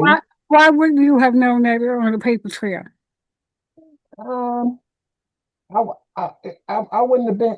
I would have, because I'm in engineering. That's my background, and so I deal with science. 'Cause that's my my mindset. I can do the educational part and verify it with written documents, but I feel more secure with the science. That has Yeah, been but then, over time. Yeah, that's what it is, Grace. so how is family related to you? Fanny? Uh-huh. Okay. My grandfather and his grandmother are sister and brothers. Okay, so then you No, would no, have found that through paper trail no. if you built your tree out. And Okay. and his grandmother married my grandmother's um, Moss married her brother. Married her brother? Yeah, a Burnell married a Moss. My grandmother was a Moss, and my grandfather was a Burnell. You see? Or so they were half siblings? No, no, they were not related. My grandmother's was Carrie Moss, Mm-hmm. and she married my grandfather, Godfrey Burnell. Oh, okay, okay, Now, Jerry's grandmother was a Burnell. oh, okay, He was related to my grandfather, okay. I got it. I got it. and then the my grandmother's brother. Am I getting this right, Jerry? Yes. Was a Moss, and the Burnell and the Moss got together, and they got married. Okay, Now, okay. Okay. Sister Manning, So, we so were, Jerry, when you're doing your tree, that means that you have to also put in the collateral people, not just do a direct line. I Then know, you found that. I understand, cuz. Sister Manning, this is the reason why, with the Mhm. science, we were able to separate branches. It wasn't theory; it's documented through the science. That's pretty much what it is. And let me just cut through the chase. When you decide that you want to take a test, I will give you one. I will send it to you, and somebody here whoever you feel comfortable with, they will be a mentor to you in the process. So I want to offer that to you. Okay? Okay, thank you, sir. I appreciate that. Yeah, and the It slow, just seems like it might be a little, another reason is that it seems like it would be a little overwhelming with matching, and then there's color coding, and then you have to reach no, out to no, people who don't respond. And on your own it is. But remember, we're a family, we're a team, we'll work okay, with you. But we need something okay, to work with. We need your DNA. okay, Okay? okay, All right. Yeah, and it's okay. one step at a time. Yeah. The first step, Shannon, is to Uh, take the test. And don't you probably got the color coding and all that from Karen K. We're not And doing she's all got that a heck now. of a yeah, system. she just mentioned it on Friday, but I've Yeah, yeah. seen So it in don't other let that tutorials. scare you. Yeah. Yeah, don't let Okay. that scare you. We're Yeah, dealing with just the basics. We're dealing with the yeah. basics, okay? The science. We're not going there. We'll get to that, but like, thank you so much, and just let me Okay. know if you want to, and you can go through Denise to get so she can get your contact information, and we'll hook it up, and we'll have you a test by the end of the week. Okay. Yes. All Okay. right. Thank you. There you got it. Okay, Lance, could you introduce yourself and let us know where you're at and who you're researching and what is your purpose for joining the meeting? Yes, my name is Walter Edwards, and Double R put me on with you guys, Jerry. And I haven't really been consistent. I've seen the emails come across me, but I haven't followed up with it. But I got on here, and basically, I believe that my great grandparents are Creek from the Creek. I don't know, you got these terminologies now where if we was all creeks at one time, then it was Black Creeks, and then it's Red Creeks, and now that we just won this landscape, this landmark case with the Creek Nation, I just want to do a follow up on that, and see if I am a Freedman Creek. And so that's why I'm on here and trying to get some knowledge of it. Kind of like I think what Double R was saying, so many people get on here with different reasons why they do certain things. I'm like more straightforward. I just want to know and move on. And if it's there, it's there. If it's not, then I don't Have have. you done any research of your people? No, I haven't done a lot. I got my great grandparents' information. My dad, he's older now. I'm 63, so my dad is 85. He's getting a little older. Anything he can remember about being with his dad was when they would drive by a certain place, his dad would always say, like, turn from it. So I guess my grandfather had some bad memories of it that he didn't want to relapse on or didn't want to express or wanted to share with him. So only thing I did some little dipping and dabbing with AI, and after I found out their names, and it came up to saying that they are on that DOS roll, and that the plantation they was on. But I just didn't really grab it all and say, "Oh, this is real," because it's AI. It's like asking Google for McDonald's. Okay, but then that's why you need to look on Ancestry or either Family Search so you can find them on any documents. You can't go by AI because AI doesn't always tell the truth. No, I got them on Ancestry. My father did his, and I got it. I never did it. My father did, and No, and, no. I mean in the records, like on the census records. oh, okay, And Walter, I put a link in the chat for a woman, Angela Walton Raji. She's a genealogist and she's been a speaker at OGS, which is the African American Historical Genealogical Society. But her focus is on Native Americans. okay. And she can probably point you in the right direction for doing more research. I really appreciate that. Oh, and one more thing too. Let me just tell you, the brother here from LA, black activist, he be kicking it with CJ Coalition for Just Equity California for pushing reparations. I'm gonna just tell him a little background about you, brother. And the Go brother ahead. be on fire. He don't care to show up in front of the governor, the mayor, the whatever. The boy's on fire. And two, reparations. You have to be qualified with this DNA, so lineage based too. So let me add that for my brother. Appreciate you, bro. Love you, man. Thank you. Salute. Love you too, bro. Salute. Sandra, please. My name is Sandra Webb. I live in Tuscaloosa, Alabama. Back in 2014, I joined a senior citizens genealogy class, and I found the quickest way, or the instructor said the quickest way to use Ancestry to find people was through Ancestry. So I used that basically just getting census about my family. I also took the DNA, but I didn't pay much attention to that. Once the little class was only like 8 weeks, 1 day a week. And I did not renew my subscription. But last year I had a cousin who asked me something about his mother. So that's when I resubscribed to Ancestry. And when I did that, that's when I noticed DNA. I had a first cousin who was looking for her father. She lived in England and she had been adopted, and her father was a GI. So that got me interested in the DNA part. So I was able to help to find out that one of my uncles was her father and that he did tell his daughter that he had a child in England. So I've been interested ever since then, and I've been working on my tree, and I found out that I don't know my grandmother's father. That's on my mother's side, and I have a lot of DNA matches. So I'm trying to figure out if I can find out who my grandmother's father is.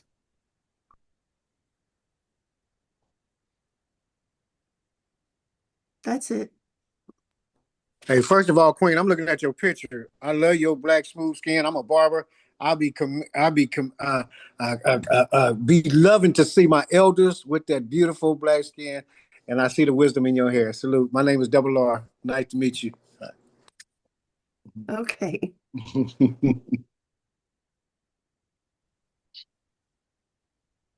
Yeah, Grace can probably help you with the DNA portion of it and tracing that back. She's been helping me. Oh, great.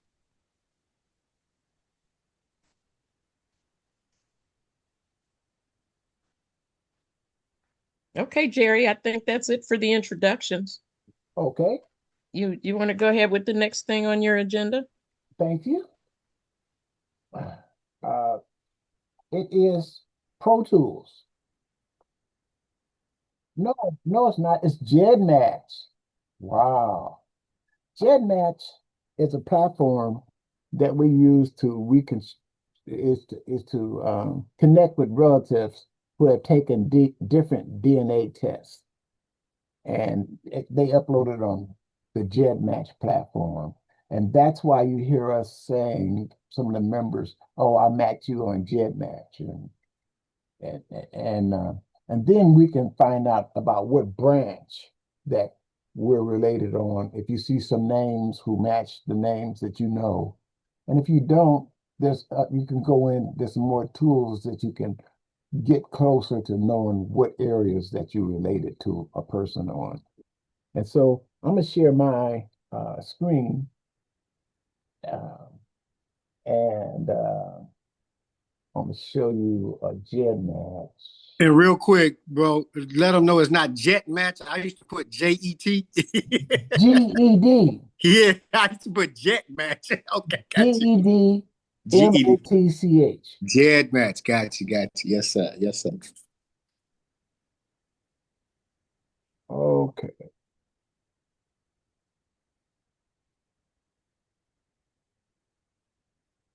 Can you see my screen? So what happens is after you upload your raw DNA to this GEDmatch platform, and they give you a kit number. And with this kit number, other people who have done that, they they match you up, and then you can find people who are on, like you said, 23andMe, My Heritage, uh, Family Tree XYZ. But they upload it to this platform, and then you can use your kit number and do a match anyone who matches me, and that's when your other uh, other DNA matches show up. So this is the platform, and here's my name and everything, and right here, that's my kit number. There's your kit number, and these are some of the information that's free. It goes over on the right hand side. How to use GEDmatch. It tells you about that. GEDmatch information, GEDmatch education. So they're giving you some ideas of how to use the program. And then these are the platforms. Right next it says upload your DNA from generic uploads, 23andMe, Family Tree DNA, Ancestry, and other ones. So they're telling you, you click on that button, and then it'll take you to your platform, your program that you're in, and then you can upload your raw DNA to this platform. Now, here's some free tools. Free tools you have: one to many, limited version, one to many, the original version. That will connect my DNA with these other platforms, other people who have taken the test. And I'm going to do that one first. But then you can also, uh, uh, Grace, she does this one, this one-to-one Asimo DNA comparison. She can do that, and she can deal with the chromosomes, the 3D chromosome browser. And these are free tools. So, Sister Banning, like, I understand that it can be somewhat overbearing, but that's why we have different people in our on our team who are willing to help, who use these different programs. So let's go.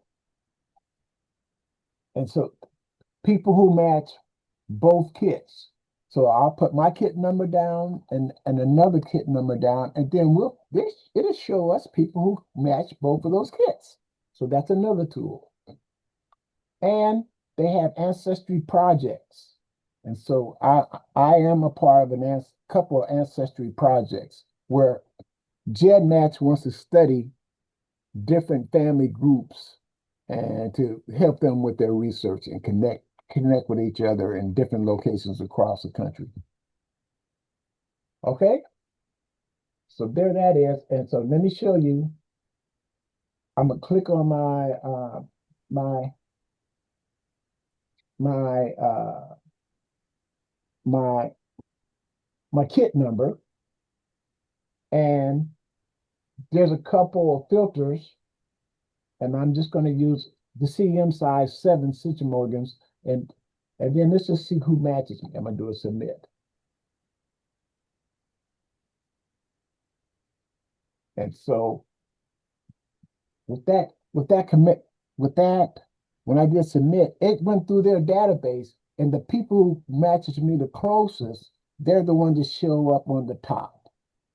So the first one who matches me, for example, is Young Moss. Young Moss is my grandson, and I uploaded his kit to GEDmatch. So he matches me first, and he matches me 1900 centimorgans.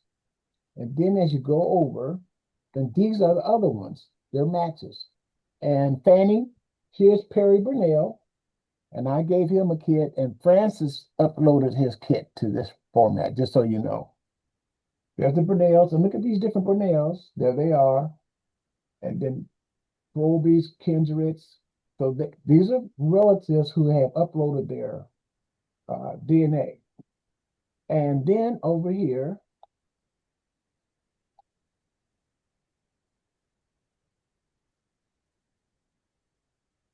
this tells the testing company, the source. Here's Ancestry. The lines came from Ancestry. Then it, uh, My Heritage, Family Tree DNA, 23andMe.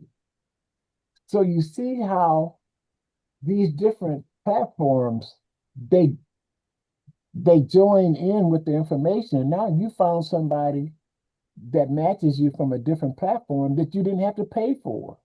And but they were interested in finding more of their relatives, and so they joined GEDmatch.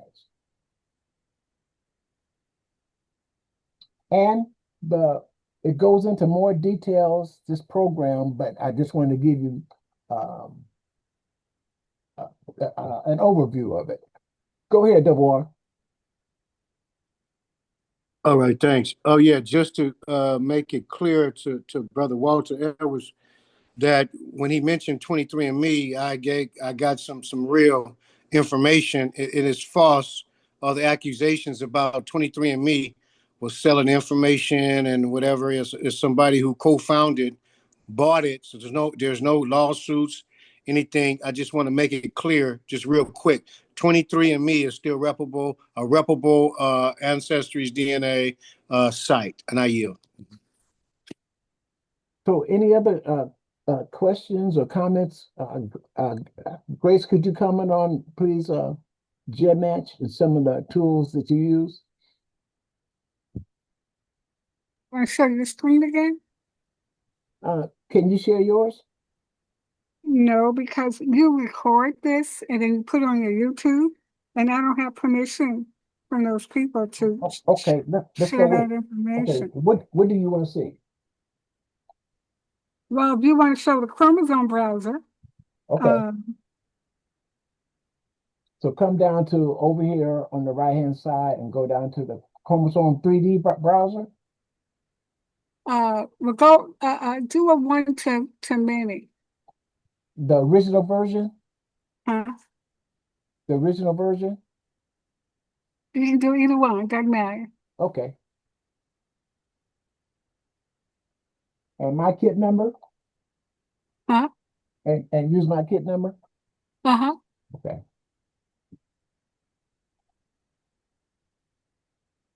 Okay. Here they are. Here's the results. Okay, yeah, share your screen so people can see it. Um, Make it a little bigger. Is Fanny in GEDmatch? What's that? Is Fanny in GEDmatch? What's Fanny? Uh-huh. I don't know.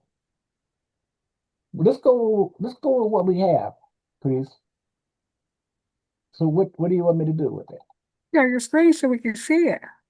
Oh, okay. Share the screen. Okay.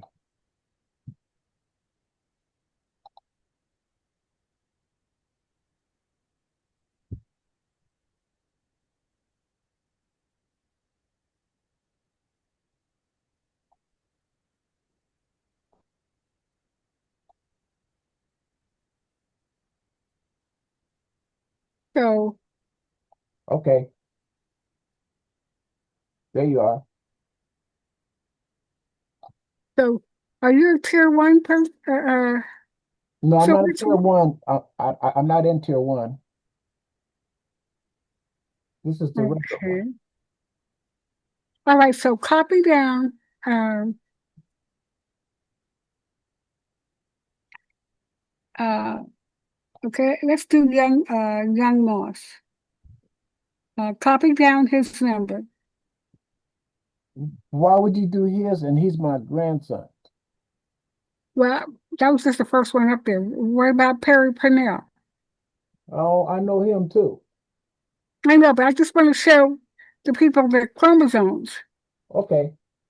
Let's do uh T. Michon. Okay, so copy his number. Okay. Copy. Okay. Okay, so let's go back and go and let's do a one-to-one autosomal. Okay. Let me see. Right, see what else? Right, okay, so yeah, One to right one. there. Autosomal, not the X, the Okay. one above it. Okay, click on that. Okay. No, not the X, yeah, that one. Okay. Uh-huh. So you're gonna put your number in and his number in.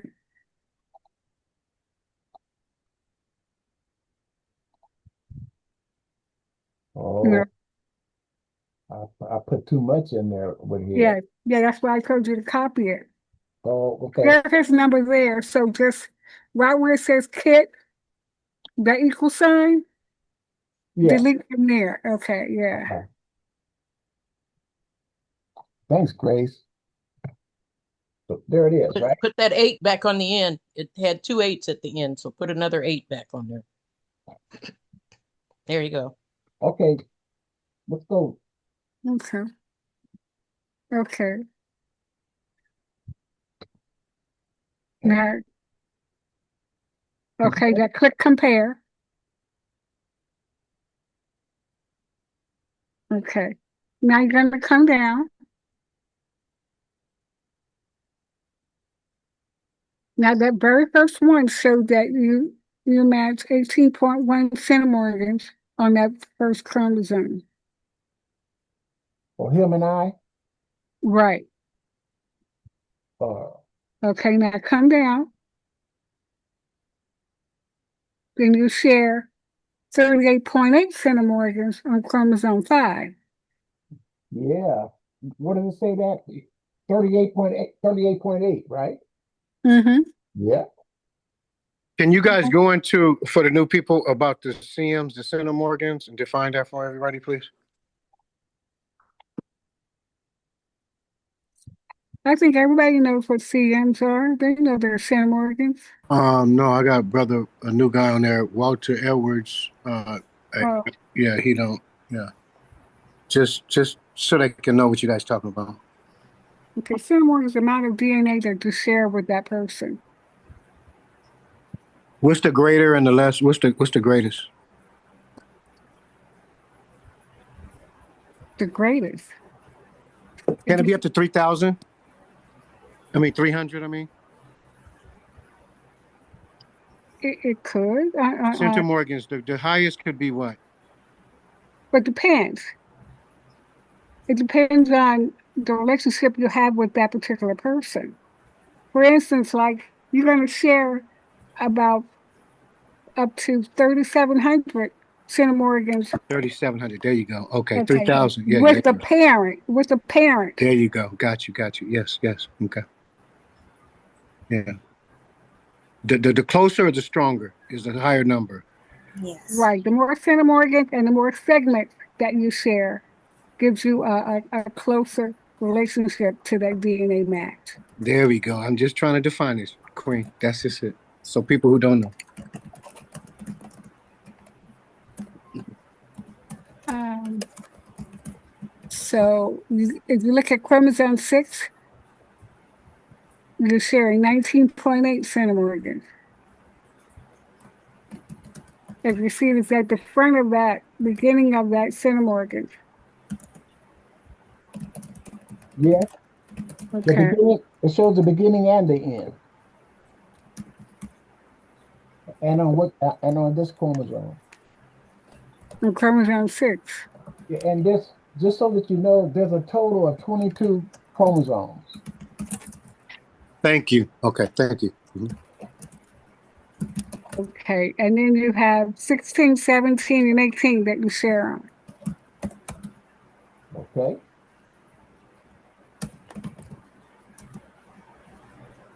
And and these are representing like your grandparents. And look at 18, Grace. Hmm?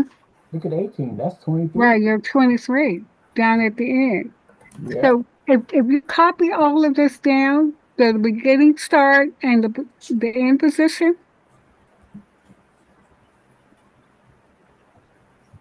Yeah, I'm not going to do that now. I just wanted to give Okay. you overview on the chromosome, some of the Okay. tools that we use. I wanted to show how far we can go in. Okay. All right. Yeah,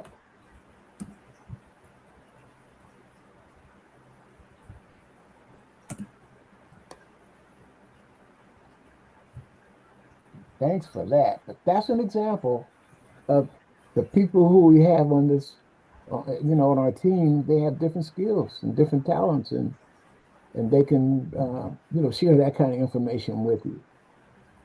And that tool, GEDmatch, is, a very helpful tool that we use. And you can even show on GEDmatch who the two of you share in common with those DNA matches. You just have to be able to interpret it, right? Well, yeah, you're gonna have to you have to research those people once they just like it's just a shared match, just like an ancestry, you have those shared matches. Hmm.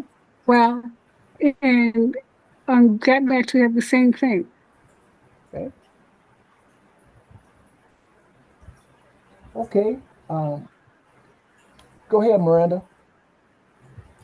Oh, I put it in the chat that for me personally, and just when I'm trying to kind of when I'm sharing with family members who definitely are not fully versed or even involved in family research, I usually try to just keep it to the higher the number of centimorgans, the closer the relationship, such as with a parent and a child. That's You'll definitely have a higher number, and that'll be a definite close relationship, as we know, versus like maybe second and third cousins or second and fourth cousins. Their numbers will be a little bit lower, or would be significantly lower, because the relationship is different and a little further out. So the higher the number, the closer the DNA match or relationship. The lower the number, sometimes it could be a matter of generations out, as far as because, for instance, I'm in contact with fourth cousins, and come to find out we share the same third great grandparents, and that's kind of how that works.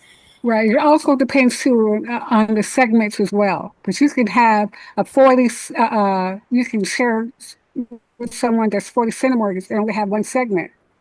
I see. And see, that's the part I haven't gotten familiar with, learning the segments and the different connections within, like well, not the X's and Y's, but the autosomes and so forth. I would say the science of it. I haven't. I'm not familiar with that part of it. I just kind of look at, okay, number of centimorgans, higher the number, lower the number, and depending on relationships. So I've got to get to that point. But But I do definitely appreciate this. and then sometimes that relationship is just an estimate Okay. because you can still have a third cousin and they only share like 7 centimorgans. So it just depends. Okay. Thank you. Anybody else have any more questions on that? Go ahead. Yeah, I like the way Sister Denise, thank you, Queen. She put it in the chat, parent or child, 3,400 cm centimorgan, siblings, 2,500 to 3,500, first cousins, 575 to 1,330, second cousins, 75 to 360, and so on and so forth. Thanks, Queen. Thank you, Devoir. Okay, we're going to go into one other topic. It's called new ancestry tools that are being used. Ancestry has new tools, and they're really trying to bring us in, and some pay more, but you get what you pay for too. And so that's why it's important for us to share with those who are less experienced, and so we can let the individuals who are beginning, we can help them connect with their relatives and DNA matches so they can build a solid tree and build relationship with their DNA relatives. Okay. I am make sure I have that. Nope,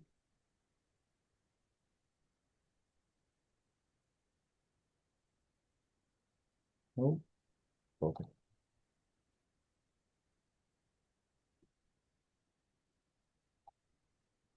Okay.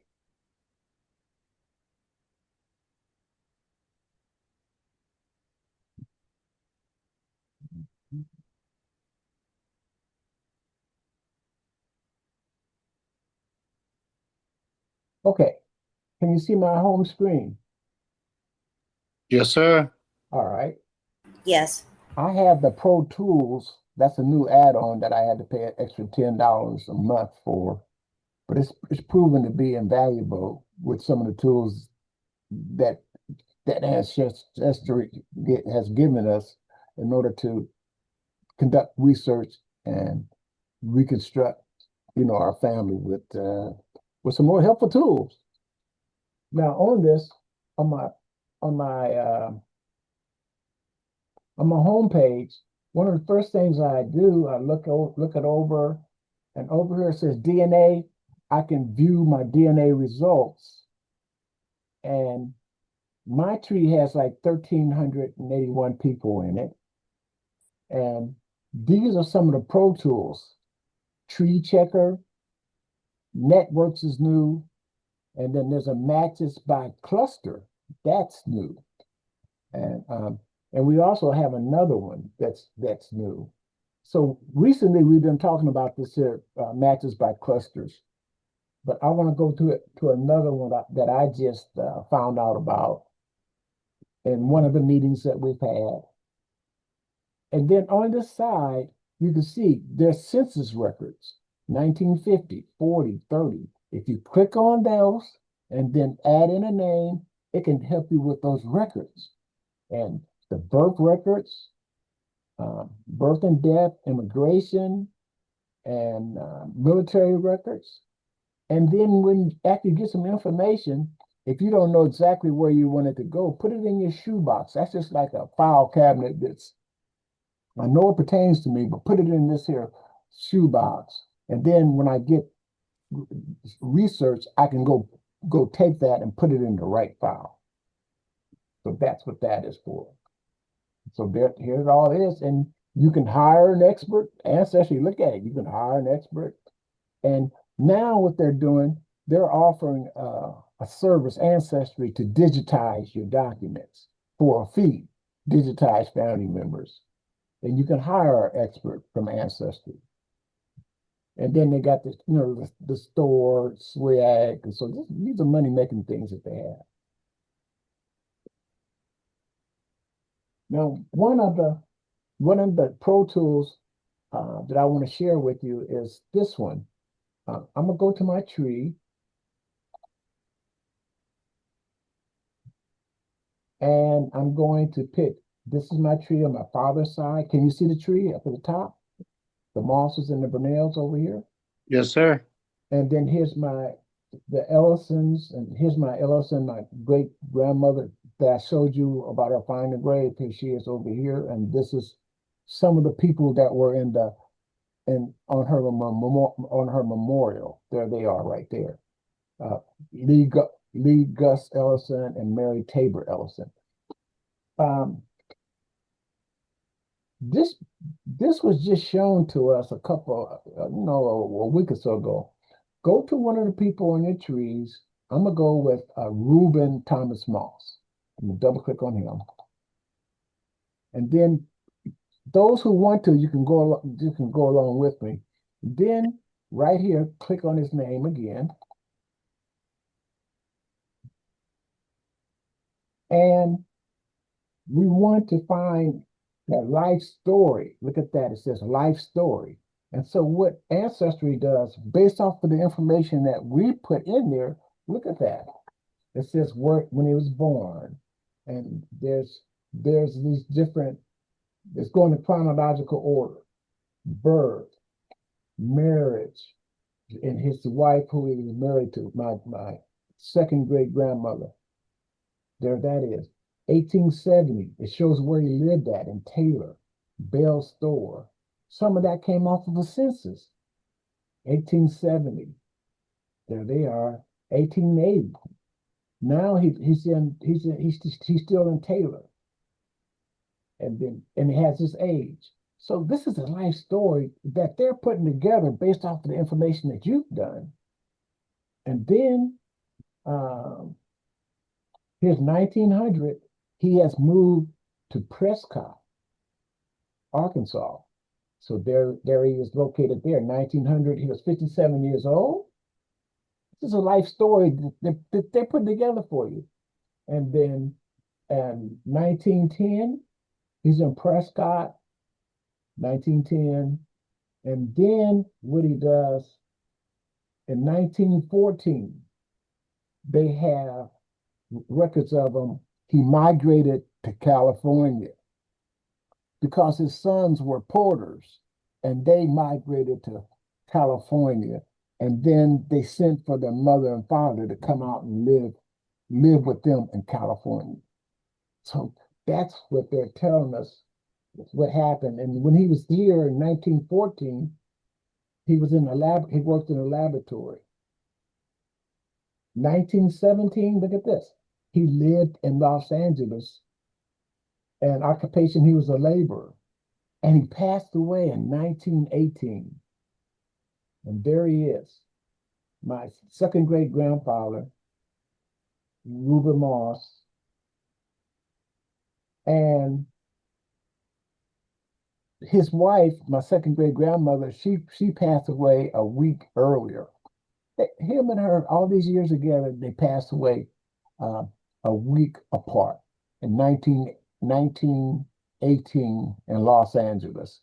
And they are buried in Evergreen Cemetery in East Los Angeles.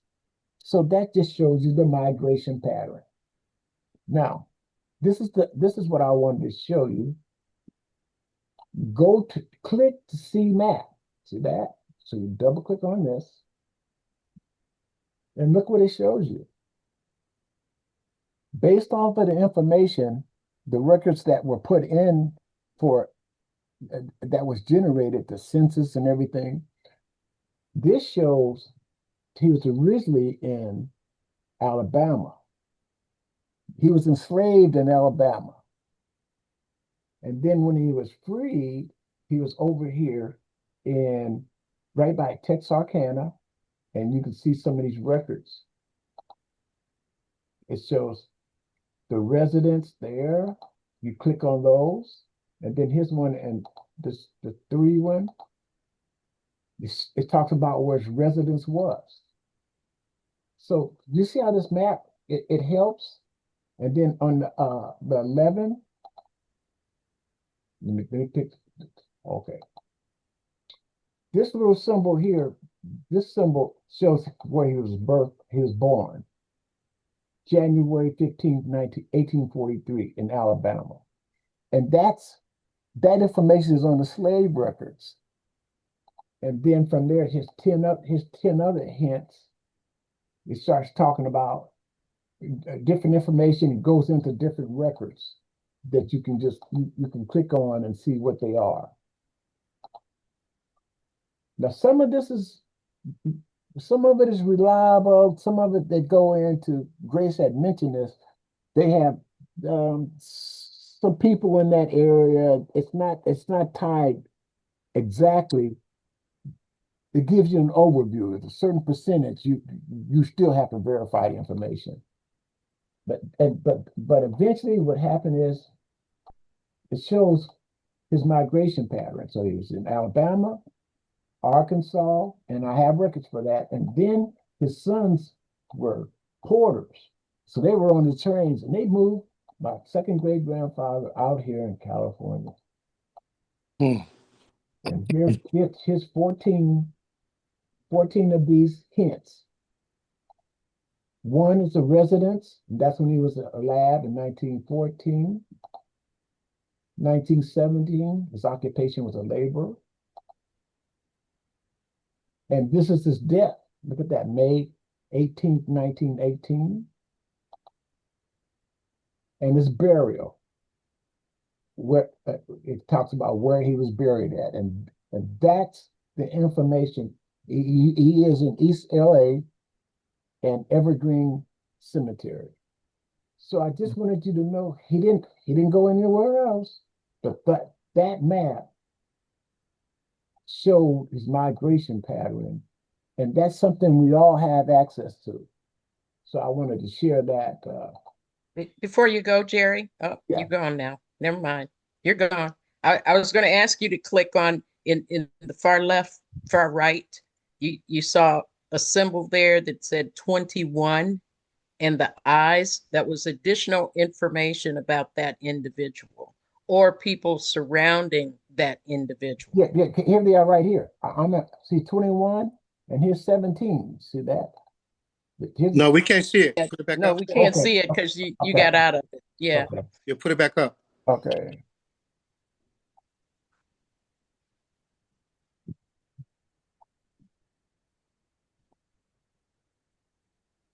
But So you may be able to see some Freedmen Bureau records. Yeah.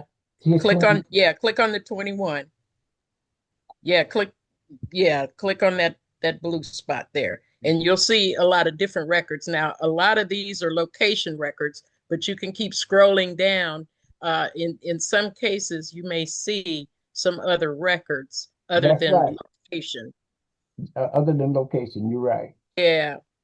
So I'm just letting you know what this this story it talks about the story, and it gives you additional information that you wouldn't have had. Mm-hmm.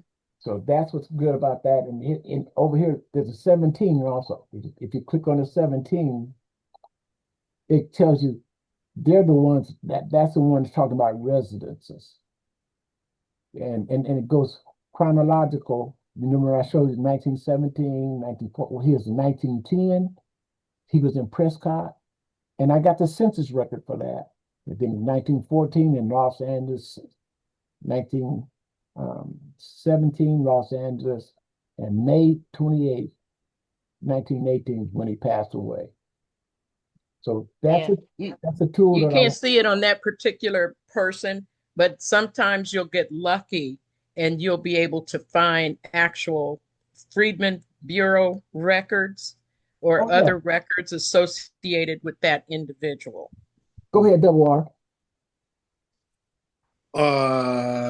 Yeah, you took me. Oh, no. Going back to what you said, you paid an extra $10 just for people and myself I know that you sponsor me. I got a free case and everything, and I gave you access.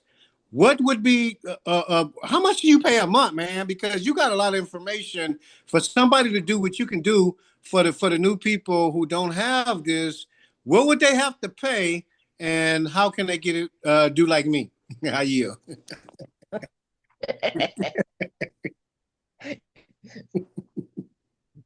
Well, depending on the time of year and what's going on, there's a certain subscription cost for monthly, 6 months. And then on top of that, when you want additional tools, that's when I had to pay $10 on top of that monthly or 6 month fee per month. So to see that mapping, is that a part of Pro Tools?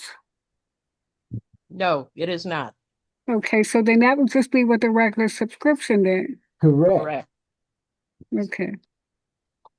But if you wanted Pro Tools, that's $10 a month aside from your subscription. Yes. Yeah, and he hasn't covered what Pro Tools will do for you yet. Okay.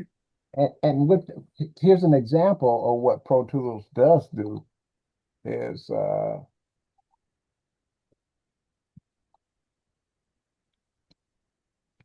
number one, if I have a match, let's go to my matches. Let's see. DNA matches. Okay. DNA matches. So can you see this screen? Yes. Okay, it's my Pro Tools screen. First of all, it gives you the summary. And you know what you said, Double R, about your origins, your ancestry regions. There's 16 of them. So it talks about that. Then it talks about the journey. And then it can show you the journeys of your people. From northern Louisiana, early southern, there's 4 journeys there. Then it goes into your matches. And the matches, there's 9 new, and I have a total of 19,000 matches. Is that yours or mine? No, this is mine. Oh, okay. I got 15. You got 16 regions. Right. I got you got 16. I got 15. Okay. Yeah. And then here's True Lines, and we have that. That's a tool that really helps you find relatives, but it's based off of other people's trees, and then they match your tree.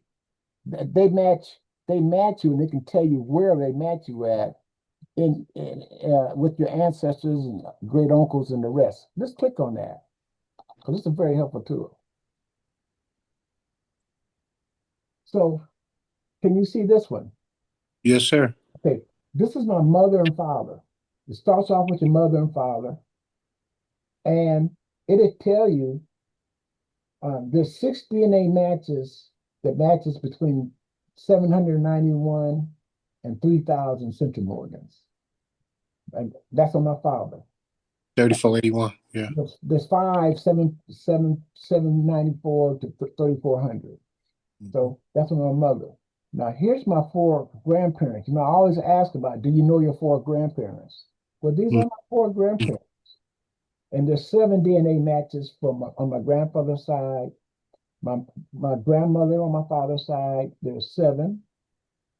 7 on my mother's side. That's my grandfather, John Gildon, and that's his. These are total matches or new matches? No, these are DNA matches that they can attribute to them. Where if you click on it, it'll show you exactly where they match you at. The program. What I'm saying is that additional or is the ones you already have? As total as of today. Total. Okay, got you. Yes, got you. those Total. numbers can change as they add more results. That those numbers could change. He could have an increase in DNA matches as they add more people. Thank you. See, and now here's my second, my great grandparents, and look, there's 5, there's 14 matches, 17 matches, 17 over here. And let's go through these Burnells, for example. You click on that, and what it will show you, it has the relationship. My great grandfather, and this is my grandmother, and this is her brother Godfrey, Melvin, and then look, these matches. You click like this, and look what it shows you. Mm-hmm. It shows you people. One. And here's Fanny. Remember she was in the meeting? Yes. Mm-hmm. It shows how she matches me. There she is right there. 59 Centimorgan. Mm-hmm. Yeah. But see, you see how this program actually sets them out for you, and then you can see how you related to them. That's what True Lines does. Through lines. And let me move this over a little bit more. Now, the part you have to be cautious of, the reason this says half is because somebody else's tree doesn't have the right uh, parents or grandparents Right. connected to Right. each other. So Right. that's why some of them are coming up as half. So you have to take that into consideration that it's basing this off of other trees that are in Ancestry as well, Thanks, and Gwen. how people have set those trees up. Mm-hmm. Mm-hmm. But here's one thing that's happened. These people who are at the bottom, these are your DNA matches. You see, they do match me. Diane People, she's been in my meeting. She matched me 117 in 8 segments. Mm-hmm. See, they do match, but up in this area, in the middle area, where it can get a little fuzzy. But you can't deny that these are DNA matches. You see what I mean? And this is what that program does. This is how the program helps. Mm-hmm. So that's not an extra program. That's on regular ancestry, but you got to build a tree in order for it to go in and find people. You have to build a tree on your own, and then it'll help you find them. That's not extra. Okay? Thank you, sir. Yep. Okay. Now another thing that's with this okay. My matches, this is you click your matches. And here's one thing that you guys were talking about. You can this program now, you can it'll tell you by parent pick. Now what it does, Ancestry, it breaks them out for you. Look, on your paternal side, I have 9,000 matches over there. And these are the names, these are the most common last names which can be found in the trees of your closest paternal matches. So when you're reaching out to somebody, you can use those names and they can say, oh, yeah, I'm related to those people. And then you can start building a relationship with them. So this is on my father's side up there, the paternal. That's usually parent number one. And here's the maternal side. And here's the Ellisons, Grays, Gilders, Millers. And it talks about by parent, it breaks down the different regions. And here's the people who match both sides of your family. So these are the closest. They're pretty close. And then it has unassigned. There's 195 people that are unassigned, but you might know who they are, and you can assign them. So there that is. Now here's and I just showed you by ancestor. By ancestor, that's the one that shows it's like true lines. So there they are. And then by cluster, look at this. Lord knows we've been having some conversations about these clusters, haven't we? In the last couple of weeks. And what this program does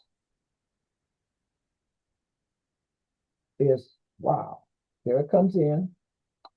What it does is it comes in and this shows me my relatives.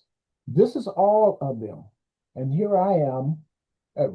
This line that goes straight through, that is me. And if you click on that, it is No. yes, that's who matches me. The one that goes straight down through the middle there. These are my matches and how they match me. The one that goes through. No, it doesn't. Go back up. So that dark line, this is a crosshatch. Like if you're looking at a crossword puzzle, you're looking at the people on the left. Everybody that's listed on the left has their initials going across the top. So when you look at like Hunter M921, that very first column where it says HU is also Hunter M921. So it's cross-matching all the people that match to you going down the left. And now it's matching each one of those people with everybody else across the top. So that's how it's working. Okay, everybody down the left is a match to you, Jerry. Everybody. Yeah, I know that. But okay, and then the people across the top are the same people that are listed going down. So like that second block at the very top for Hunter M, it's now matching Hunter M against Evelyn Burnell to show how she looks. The first block is dark because it's matching Hunter M to Hunter M. That's why it's like that. The next one on the next row is matching Evelyn to Evelyn. That's why you get that dark horizontal or that dark diagonal line, because it's matching the person against themselves. Right. It's the lighter ones that you want to look at, because that's how that one person, Evelyn, will match to everybody else across that row for her. Mm-hmm. Well, Denise, why does it say if I click on one of these, why does this thing say how these two people are related? Like right here, this talks about Vernon and the KD.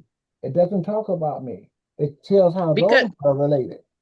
well, because they're below 20 centimorgans, and that's the cutoff for ancestry. Right. So where you don't have any color, it's below the 20 centimorgans. That's the cutoff for ancestry. And I'm gonna let Grace go. Or either they don't match. Yes. So 9 times out of 10, they're not matching. Okay. Well, what about the one that look at this one? This one here, Vernon Martin and C. Worthram. This is compared to those two people. Do you see that? Right. They share 123 centimorgans across 7 segments. Yeah, them. Right. Those two do. Right. Yeah. They do. But what I'm telling, what I'm explaining to you, sisters, is that when this line is going through those, that's me. No, it's not. No, it's not you. Look at That this. is not you. That is not you, Jerry. Watch this. But let me It's show not you. you, Jerry. It's that What? person. Hey, look at this. It says, That's not you, Jerry. listen, Sorry, this, Jerry, but that's not you. well, let me show you. This says, I clicked on Agnes, and it says, Agnes is your second cousin. That's right. But that's you look at Agnes going across, and now look at Agnes's column going down. And this one here, this person here, Dana Lampkin, it is your, talking to me, it's my second and a half cousin. Okay, yep. But now take your arrow and you follow that column all the way up, and you will see whose column you're in. You're in the column for the same person. And that's why it's focusing on you, because it's saying this is that person. It's focusing on me because I'm picking on this this line that goes through here. Okay. No. If I get off that line, it goes to these other cousins. It's on their initial up top too, cousin Jerry. Huh? Yeah. Up top is on their initial. Uh-huh. Yeah. But anyway, here's a cluster. Give me your certificate. And so what it does, it branches it off in different locations. So that's what the clusters is. And we go through, we got a couple of exercises with the clusters. And there's it's a helpful tool in locating different ancestors and what branch that they're located in. And then you can go here. This is all of them. Now you can go to the paternal. And so this talks about your paternal ones. And so I clicked on that, and then it goes into just on my father's side, all these here clusters. And then if I get off of it, it talks about um, this Hunter and Dana, they share 42 centimorgans across a certain amount of segments, and this is how they are related. They are on my father's side. So that's how that's done with the paternal. Now, for me, I have to just click one of these, like I said, and it says he is my Stephen is my third cousin or a half second cousin, 95 centimorgans across 5 segments. So that's why I Oh, yeah, wow. and then on the maternal, on my mother's side, here it is. Here's all the matches that matches with my mother's side, and there they are again, like you said, on the top and on the side. And then if you click any of these boxes, you'll see how Jeremy Williams and the Gildon, they share a certain amount of centimorgans and segments. Now for me, if I click on the one right here, Anthony Gildon is my first cousin, or one removed. That's for me. But these are all my other relatives, and this cluster is telling how they're related to each other. I yield black. All right, yield. Now scroll down. Okay, so now you can see for each one of those matches again, you can see the breakout. Okay, click on one of those. Get him, Queen. Get him, Queen. Click on one of those arrows. Click on one of those arrows down, whichever one you want, the 13, the 9, or the 6. And that breaks it down for you who those matches are. Here they are right here. Okay, so it takes you back to your tree. Now you see where you can add, if you wanted to set up a color code for all your, he's already got them all for M, I'm guessing for mother or for Moss. But no, that's on my mother's side. Yeah. But you can also, if you didn't have those color codes, I know Shannon, Ms. Manning was a little concerned about the color codes, but here's an easy way using this clustering where you can identify the ones that you're matched with. You can make up or add a group, and then you can collect them together using this cluster, and then you can put your grouping on each one of those so that you know which ones you want to work with first. Thank you so much. And then the other tool, and this is one that is pretty, it's on the regular generic ancestry program. It's this one, by location. And this is very helpful. And look at this. Go ahead. Hey, cousin, just want to let you know your mic is a little low this meeting. It's a little low than everybody else's. I'm gonna get up here closer. And here's the map that shows where your DNA matches are located at in the United States and across the country.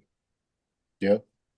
See, so you can find your relatives by location, and it's a helpful tool if you don't know. Like some people, they have relatives in the same city, and they didn't know. Right. I meant to ask you to do that earlier, but I'm glad you did that, cousin. Yep. It identified all of them.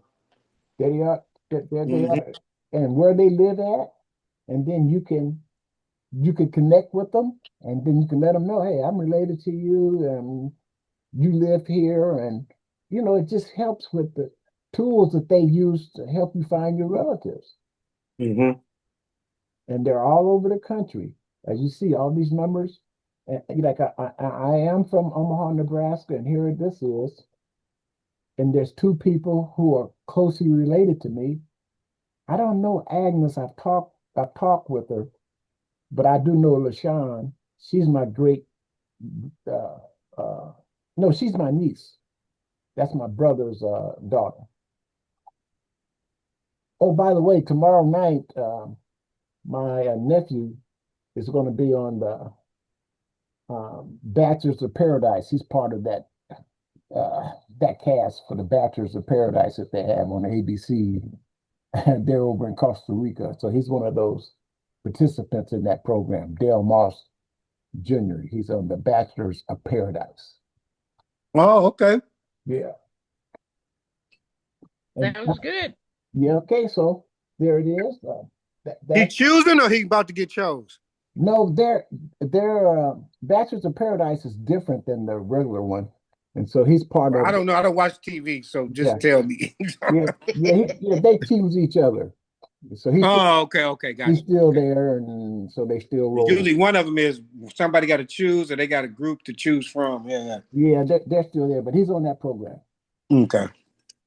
Okay, so those are some of the pro tools that I wanted to share with you, and I am. I wanted to go to WikiTree and then we can sort of close things down. Would you let us know about WikiTree? No, no, double R. Could you tell us about the reparations? What's the current status of reparations? And then we'll go to WikiTree. Just real quick, brother. Thank you. Right now we just fighting against the bills that your Akila Weber is the author of, the SB 437 and the SB 518. Those bills are not reparations bills. We've been fighting against them to shut them down. They just resumed here August. They took a break July 4th. They're back in office now. They back down there at the Capitol. They put them on the floor maybe I think this week. And No, the 18th. They're what's gonna, today? they're going to vote on the 18th. I still think it got appropriations. I think it got one appropriations before the main one on the main floor. So we have one appropriations meeting that we have to hit before it hit the main floor. Because it's supposed to hit three appropriations before it hit the main assembly floor. So you might be right. I don't know. I don't think it hit three appropriations yet. I think I got one more before it hit the real appropriations. I mean the real assembly bill floor. Last year ours was August 31st, and well actually it was a week before when our bills got shut down. August 31st was the last day. The 11th hour this year would be August 29th, would be the last day for the bills to be on the floor for reparations. But they did do some minor adjustments to what we were trying to make them do. But overall, it's they need another study and on genealogy and the 437. We already know that genealogy, like I'm here right now. You guys know this shit is the business. We don't need no study on genealogy. We already know that we can find out our people. So why we got to spend we got a start date from next year to whenever 3 or 4 years to find out about genealogy, and they're giving us $6 million to the CSUs. So that's the bill that we're fighting for. We're fighting against, and that's where we're at right now. We got our 515 in action. The 515 is to put on applications here in California to put lineage based. Once again, this platform is giving us access to put. You have to put African American on your application, so we can try to get make accountable of all the African Americans that are here in California. So that's all in a nutshell what we're doing. I yield. Black Power. Yeah. Are there any questions for Reggie? One thing I want to share with you is right now you might not have, it's off the radar, even though you've heard about the reparations for in California. But as we progress, um, you're going to be people who are on this meeting. You're going to be getting questions and um, feed people who they're going to want to use your research in order to qualify. So a lot of relatives have a lot of the people here in California, they're going to rely to some of you who are in other parts of the state for your information. So you have to discern how you're going to, share the information in order for them to verify, have documents that they have an enslaved ancestor before 1900. So I just want to share that. Yeah. Thanks, Jerry. And to we did echo. You got probably I would say about six different cities that's doing a task force, just like we did here. They're echoing in right here to follow our format. Of course, like I said, August 31st of last year, the COBC members, the California Legislation, the Black Caucus, our own people, black faces in high places, shut our bills down because of Gavin Newsom. We are the fourth richest economy in the world. And so I don't understand on how they sold out on us. But it's echoing not just in the United States, but around the world. This is a worldwide. We got the UDHR, Universal Declaration of Human Rights, that's doing it not just in America, but it was all around the colony that it was slaves in Brazil and everywhere, France, everywhere it was slaves. So we echoing from what they doing. I mean, what we doing. A lot of people around the world is following. So yeah, as he say that we coming around to your places because in California, it was a slave state that just said it wasn't. But however, we came from the South.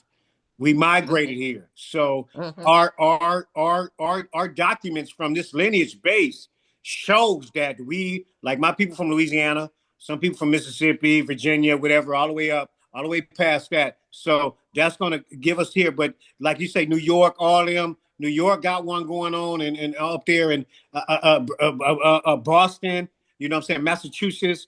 I mean, I don't have my book here with me, but it's all across the United States that we were slaves, and we all deserve reparations. So that's why it's so important that my cousin Jerry was at a reparations task force meeting with me.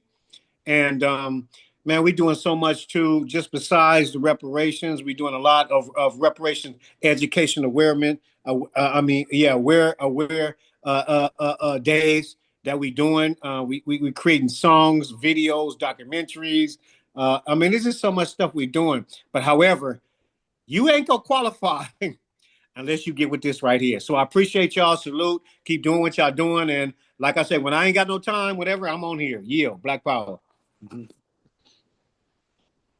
Thank you, Devar. Mm-hmm.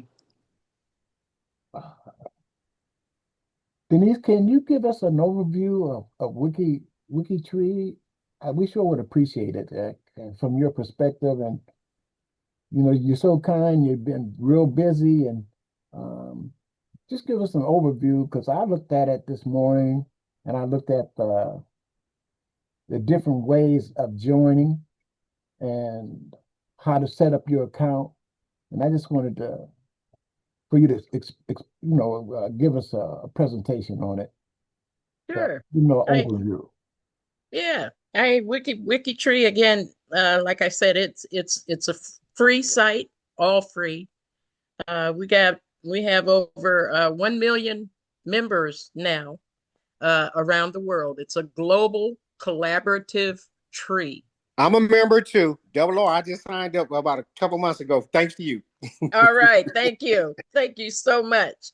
One of the things I preach is that we don't have enough African Americans involved with WikiTree. And it's mainly because, I mean, this was created by a person who had European roots. He shared it with his European relatives, Chris Whitten. Um, and in doing so, WikiTree actually got its big start over in Europe rather than here in the United States. So you have a lot of white people that are members of WikiTree. I'd say more than half of the 1 million. But one of my objectives is to get more African Americans involved in adding their families to WikiTree. Again, this is a global family tree. I'm not going to turn on the video, but if you go to wikitree.com, and I'll put it in the chat as a link as soon as I'm done, but you'll come up with this screen if you're not already a member. And then, I mean, to join is real easy.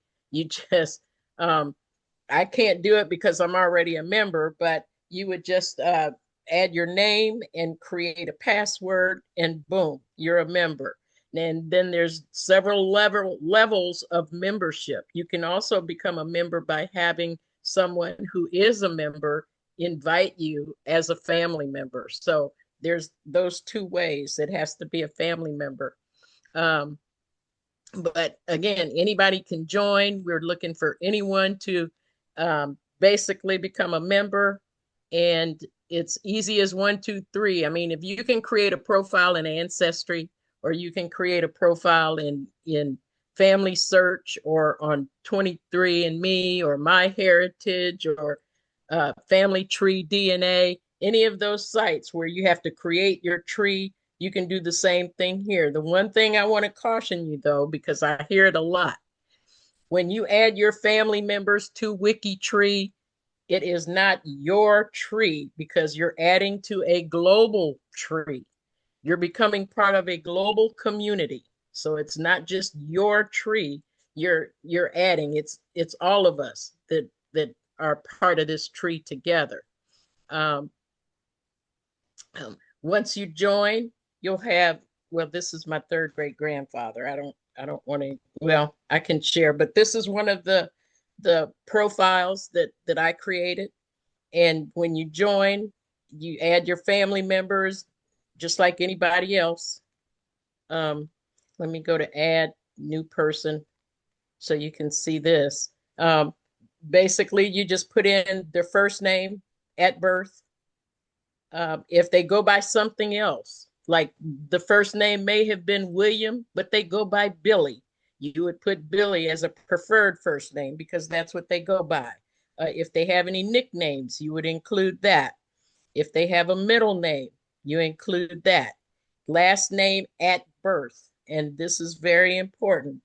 They may have changed their name. I've got a cousin who went Muslim after he was grown, and he changed his name. But for WikiTree, I put his last name at birth. What's on his birth certificate?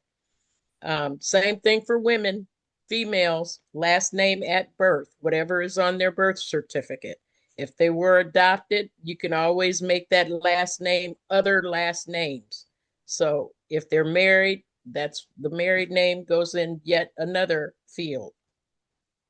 Pretty basic. Um, and then, of course, their birth date. And the format for this is day, month, year. I believe that's the military date, day, month, year. And then same thing for location. You would identify what location, and whatever you type in, like if I say Alabama, it'll give you a list.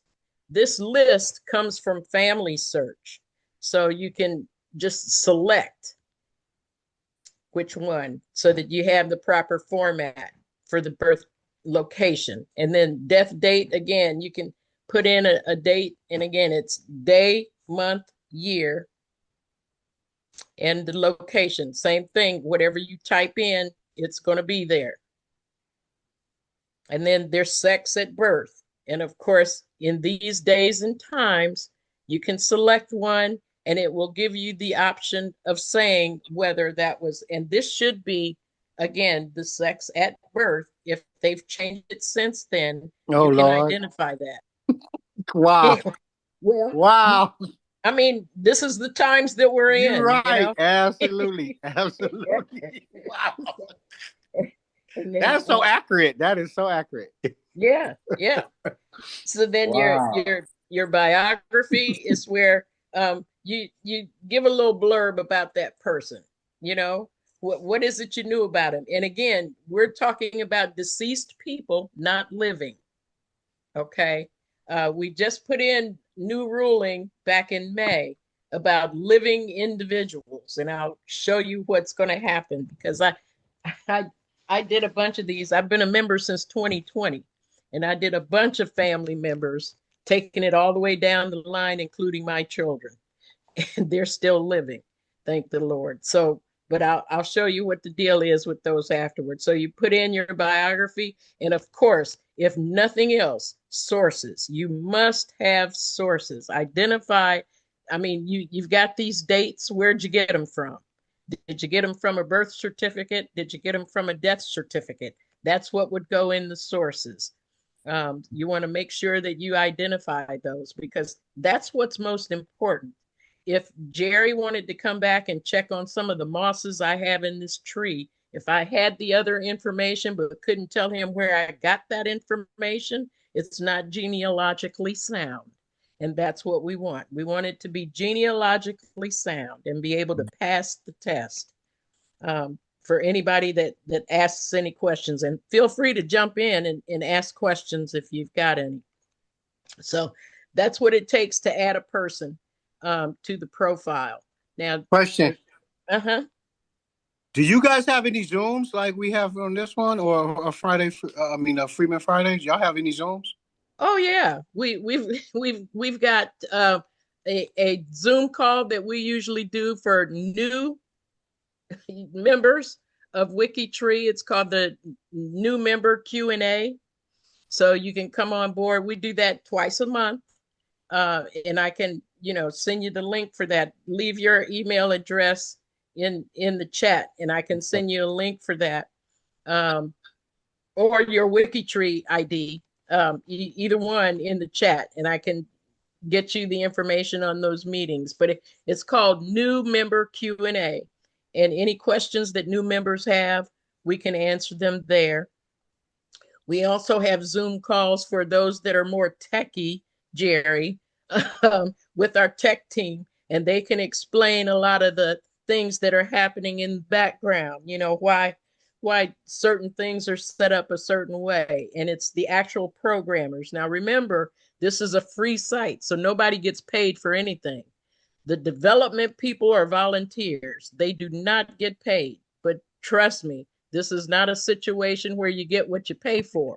These programmers are doing an excellent job. They just updated this site to make it more compatible with some other things that are going to be happening down the road. So, it's all free. No one's getting paid any money for anything.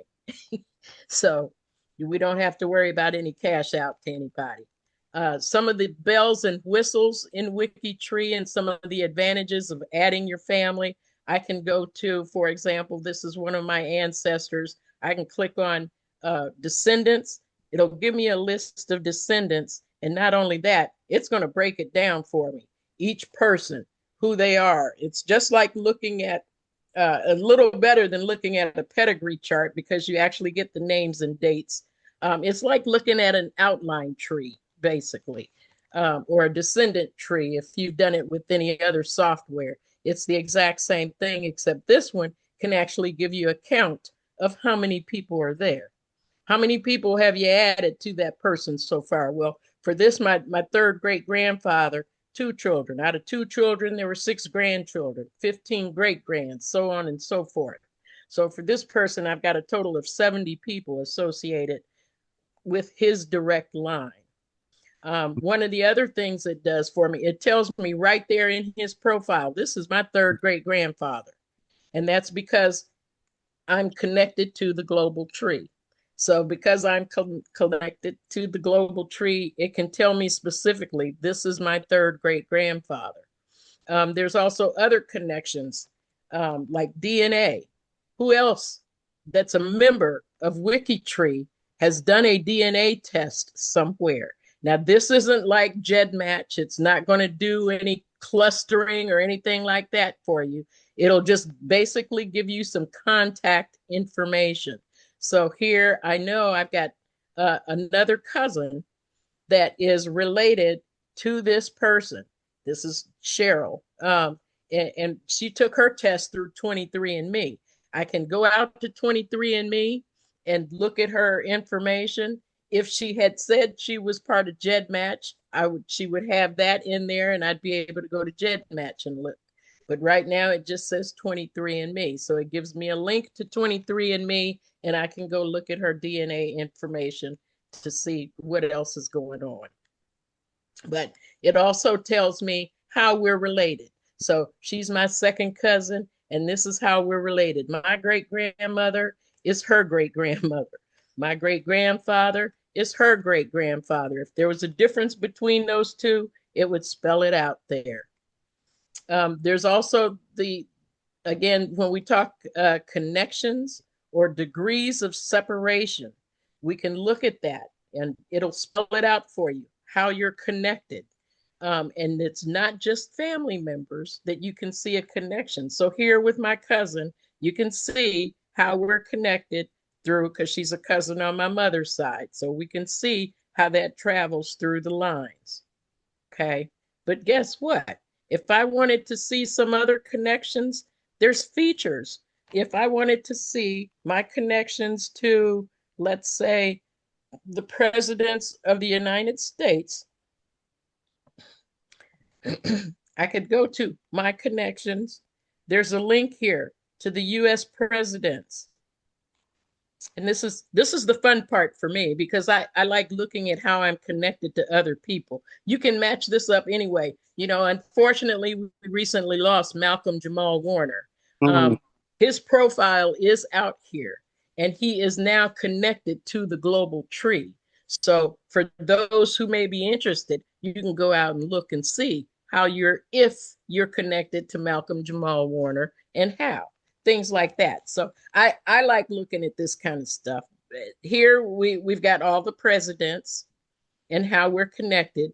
Of course, you know, he's there. I'm not even going to be concerned with that, because we're like 24 degrees apart. But Thomas Jefferson, we're connected but not related. And I'm gonna show you how we're connected. We're 9 degrees of separation. And that connection, my connection to Thomas Jefferson, is through my husband's side of the family. So when the color changes, it's because of a marriage and a change in the branches. My cousin's uncle was married to Ruth Butler. She's a direct descendant of Sally Hemings. Sally's son, Madison, is the son of Thomas Jefferson. So that's why I'm 9 degrees of separation. But it's interesting to look at how that transpired and how that Can you do happened. the one on Beyonce? Can you do that Beyonce one real quick? Can I do that Beyonce right Yeah, quick? do that Beyonce. Do the Beyonce. You blew me away with that one. You was like, he connected to the Knowles family. Look, I ain't had to read no note on that one. That came clear. Yeah, let me see. We'll look at featured connections, because I do believe we have featured Beyonce several times. You put Knowles family, I think. It was like Yeah, the see, Knowles. here's Medgar Evers. He's right at the top of the list. He's the one I'm closest related to, because he was married to my cousin. His son is my blood relative. Let's see, where are we? I know Beyonce is in here, because, and you know, it may not even be me. It might be my son-in-law. Or the Griffin, or the Heisman Trophy winner. How about the Heisman Trophy winner? Well, that's on your side. Her husband, well, and Beyonce is on my side because she's from Louisiana. Oh, I thought it was on your husband's side. Beyonce. Her ancestry, Beyonce's ancestry, is from Louisiana. Let me see. How about Griffin, the Heisman Trophy winner? Archie Griffin, 2-time winner. Nobody ever won it twice. Yeah. There's Denzel. Oh, snap. Wow, yeah, that's crazy. 22 degrees, man. Wow. That's not close. That's several marriages. Right, right. I love him, but we ain't Uma Thurman. You know, she's an actress. You know, but these are all people that have been featured on WikiTree. Every week they do a new feature. Look, Elvis Presley. I'm closer to Elvis than I am. Wow, that's crazy. Than I am Denzel. So you know, this is the fun stuff, though. This is the fun stuff. We'll have to do Beyonce another time, because that's cool. No, I just remember in my mind that you had that connect that first time, and I was like, WikiTree ain't no joke. WikiTree is not a joke. That's why I signed up. I wanted to know who I was related to from when you said that. Like, I want to know the celebrities or the whatever, you know what I mean? So I remember it came off the top of the dome. I ain't even read no notes. Yeah. So that, you know, a lot of different categories on different, like, rock musicians, so on and so forth. So you can look at any of these categories, like the You can't 100 do this greatest. on the other site, right? This is like No, unique, right? This is unique. exactly. You Yeah, yeah, can't yeah, do yeah. this anywhere Yeah, else.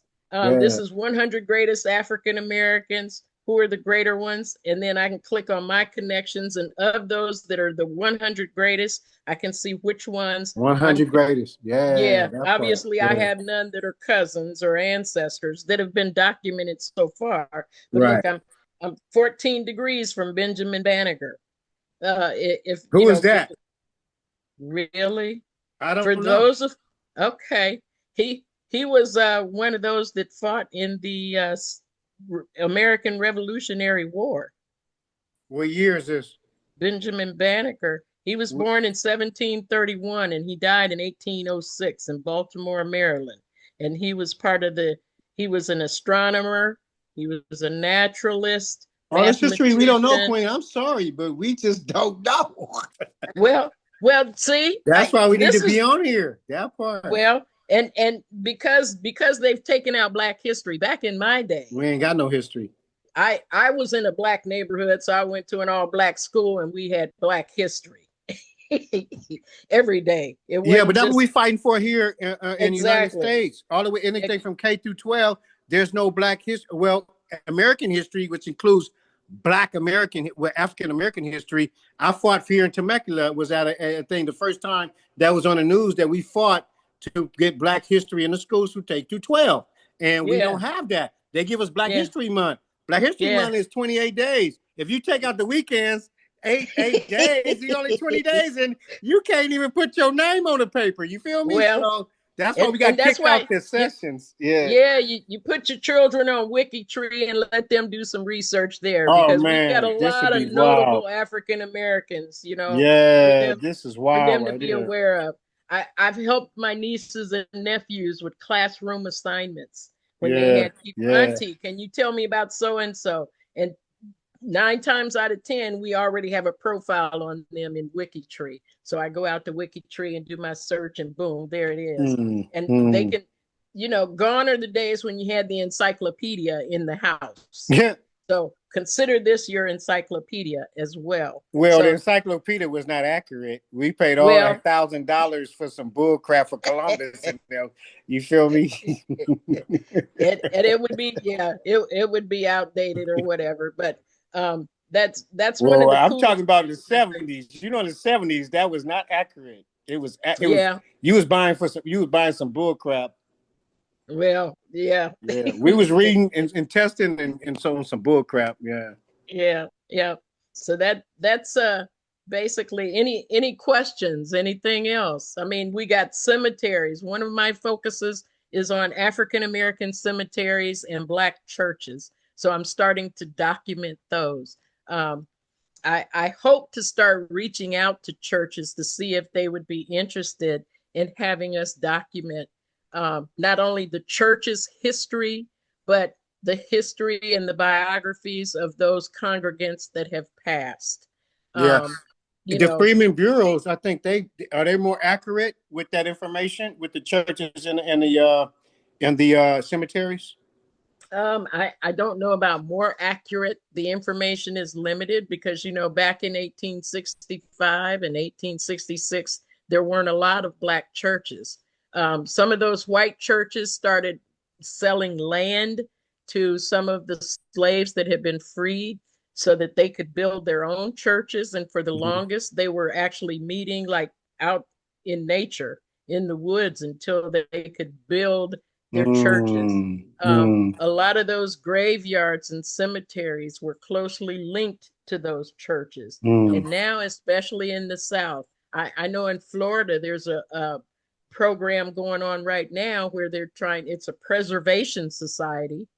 And there's also situations where some of those graveyards and churches have been developed over.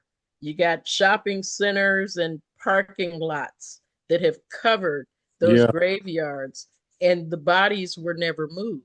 I yeah. know in Clearwater, they're going through that now. They've got radar penetration going through and identifying where people were interred. So, Just like but Katrina in New Orleans, when the Yes. flood hit, a lot of Yes. bodies did, but they was Yes. moved. They came up off Yes. the bottom and they was moved. So Yeah. wow, that's Yeah. crazy. Mm. Yeah. And Mm. see down there, they don't bury people in the ground. They're above ground They're above. They was in moved. That part. crypts. Yeah. And that's Yeah. because of that, because they're below the water table.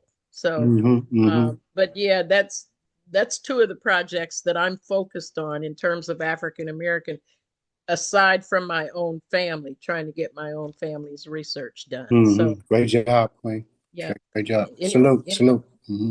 Thank you. Thank you. Mm-hmm. Any questions? Military, we covered the military too. So a lot of people saw the movie The 688. Well, before that, there were other uh, military men and women that deserve to be honored. And we've got a military and war project that actually creates profiles for all of those veterans that have passed away to identify who they are and how they lived and what they accomplished when they served our country. So, In every war, we fought in yes, every war, yes, not just the yes, Civil War. Every war. every war from the Mm. American Revolution all Mm. the way through Every. to current. Mm. Yep, yep. So, for that, if there's no questions, I'll turn it back over to you, Jerry.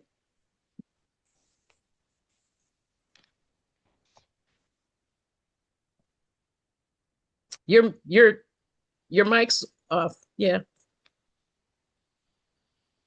That's an awesome presentation. Oh. Now, Double R, we have our training video. She just gave it to us. So we pull up our recording and then we can go through that, stop it, and make some changes and additions. So thank you so much. One thing Well, and that you can see videos on the Black Pearls of Genealogy too. I'm working with David to put user videos on the Black Pearls of Genealogy. well, it's good for us to get it firsthand here. Yeah, okay. Yeah, the more options, the better. Because when you learn, you teach, and you sure have taught us today. Okay, and I just wanted to get some information like on Sister Manning. I sent you some information. Did you get my chat? That I'm looking.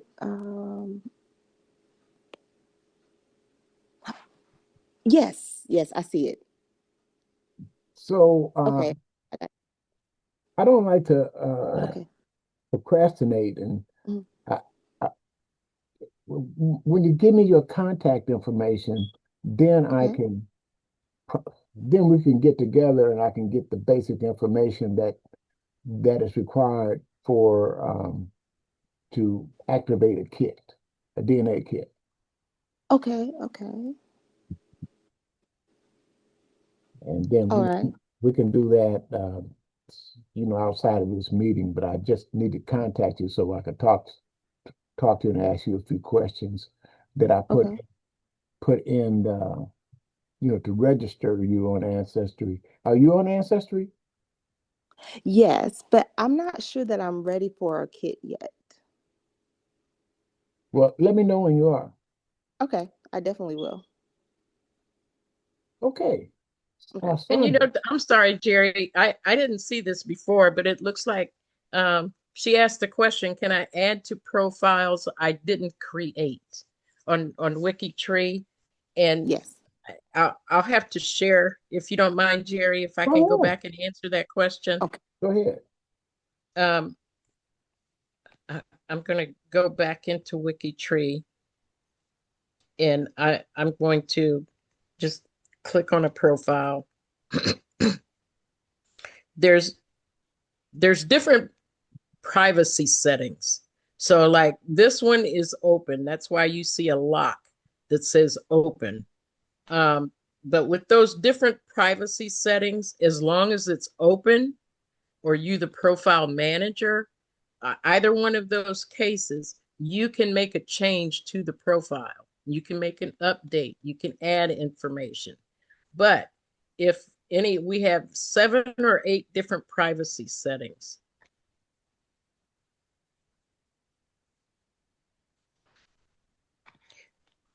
So any of these where you see the lock is closed, if you are not the profile manager, you will not be able to make updates to that profile. You'll have to contact the profile manager to make that happen, to request to be placed on what we call the trusted list for that profile. Okay. If it's public or open, you will be able to make updates to that profile. That was an excellent question, and I should have discussed the privacy piece of it. I know a lot of people are concerned, but about people, changing information on their profiles and things like that. So in this case, if it's private, no, you cannot. But if it's open, whether it's public or open, and you can tell by looking at the little lock, then you can make a change to the profile. I hope that helps. That was great. Thank you. Can I ask you one more question? Certainly. I'm considering using WikiTree, and I wanted to use it to help me decide who my ancestors enslavers are. And Ah, I'm caught between like three different men. If I guess if I contributed to the project, would that kind of help me figure out, or I'm just I I'm having difficulty with with mm-hmm, so many people and so many profiles that are not my own. I mm-hmm, mean that mm-hmm. don't yeah, and so I'm trying to that don't that are not my ancestors. Trying to Yeah, yeah. Do you understand where I'm yeah. going? Okay. I do. Okay. And we have two ways of making that happen. Okay. One is to join different projects. Like if you wanted to be part of the U.S. Black Heritage Project, Right. Okay. You you mentioned that. you can always ask our group or someone in our group to help you with that research, especially if it's in a state or a country that you are not familiar with. There's also what we call a community forum. And in that community forum, it's called the G2G, genealogist to genealogist. Uh, you don't have to be certified to be called a genealogist on this site. You just have to be a family historian. But you can ask questions or you can seek assistance in that area as well. And again, WikiTree is global, which means we've got project teams all around the world: Africa, England, Canada, Mexico. So, anywhere that you need assistance, you can ask for it, and there will be somebody out there who's interested in helping. Trust me. Great. Thank you so much. You're welcome. Hey, question, Queen, on Uh-huh. Wiki. And still the policy is the same. There's no sharing. It's privacy, right? The privacy, like I From said, genealogy to genealogy, G2G. yeah, Okay, that, got you. Okay. yeah.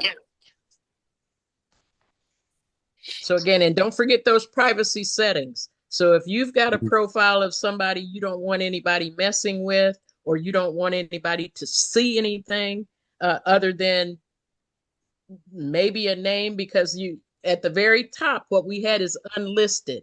And that works just like it did back in the day with the phone book. If the number was unlisted, you weren't going to see anything for that person. Got And you. Hey, yeah, great. it, Yeah, yes. same thing for Yeah. us. When Yes. they're Okay. unlisted, you don't even Yeah. see the birth year. If you've got the birth date, it'll just say Got you. Got you. 1960. Yeah. It, Yeah. it'll give you the decade, but not the actual date. It Thank you. won't give you a name. It'll just say anonymous. Mm-hmm. Yeah. Okay. Yeah, that's a real concern here in California with the genealogy thing. A lot of people scared to do it because of that fact. You know what I mean? But you made it real vivid. Thank you. Yeah. Yeah. Thank Okay. you. Thank you. Thank you. Miranda? Miranda? Uh-oh. Let me make sure I get this right.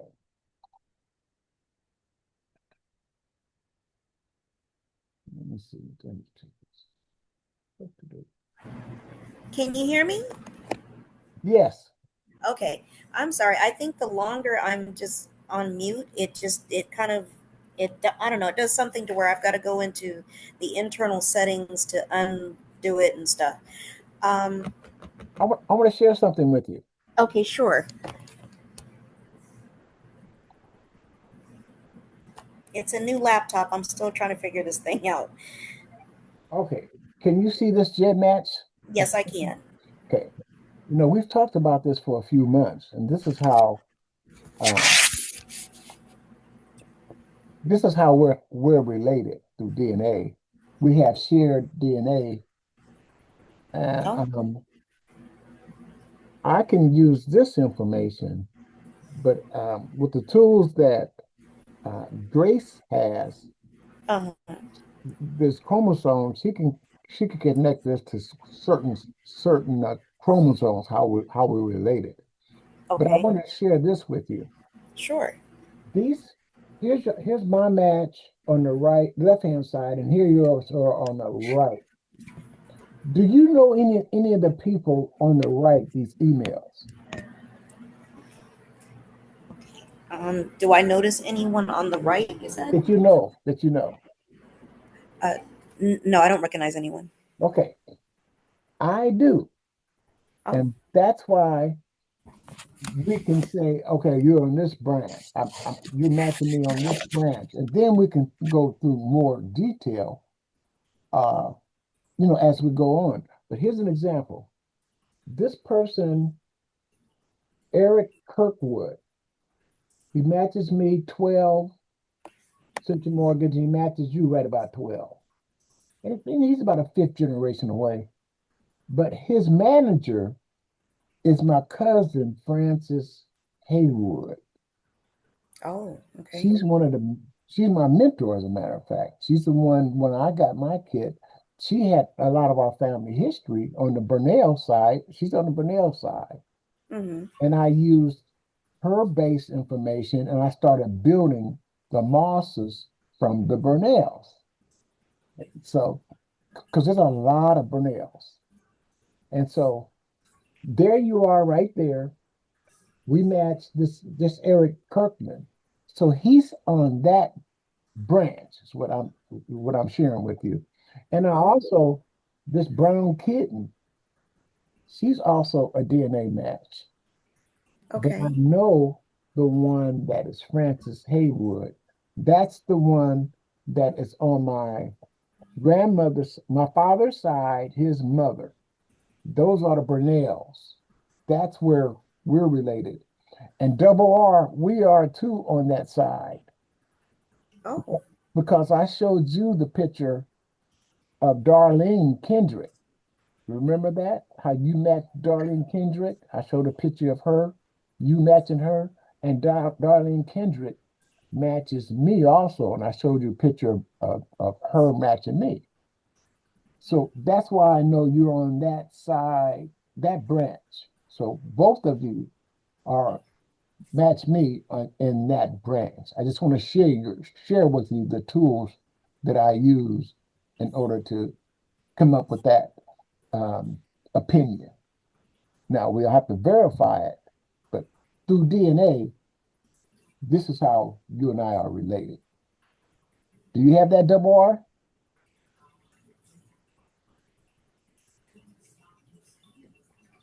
Double R? Hey, I'm sorry. I was pulling in outside. I was barbecuing. What you say? I showed Miranda and I are related on the same side of the my branch as you and I are. Oh, good, good, good. What's Miranda. up, cousin? Yeah, yeah, yeah. well, Yeah. hello, cousin. What's up, cousin?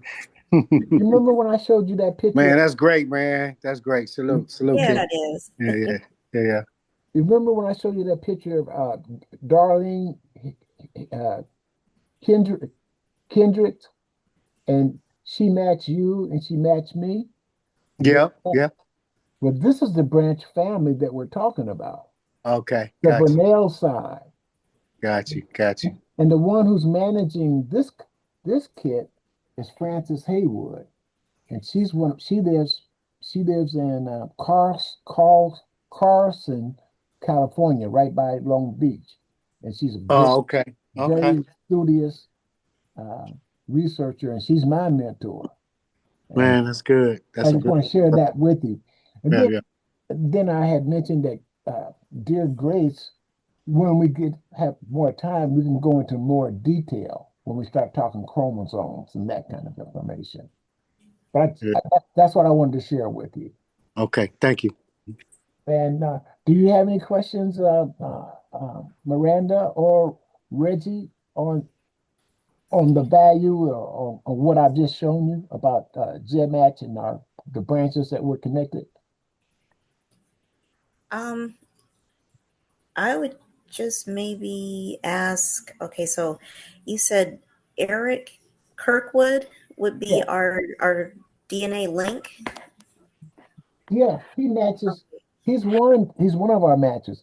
He's Okay, one of our. he's about fifth. He's about a fifth. He matches like 12 centimorgans. Okay. He matches you Um, 12 and he matches me 12. So okay. that means we have a common ancestor. Am I right, Grace?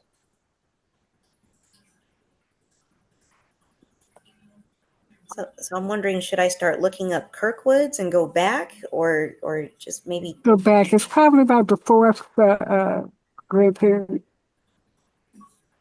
Okay. That's way back 11. And then see if you can find him on Ancestry.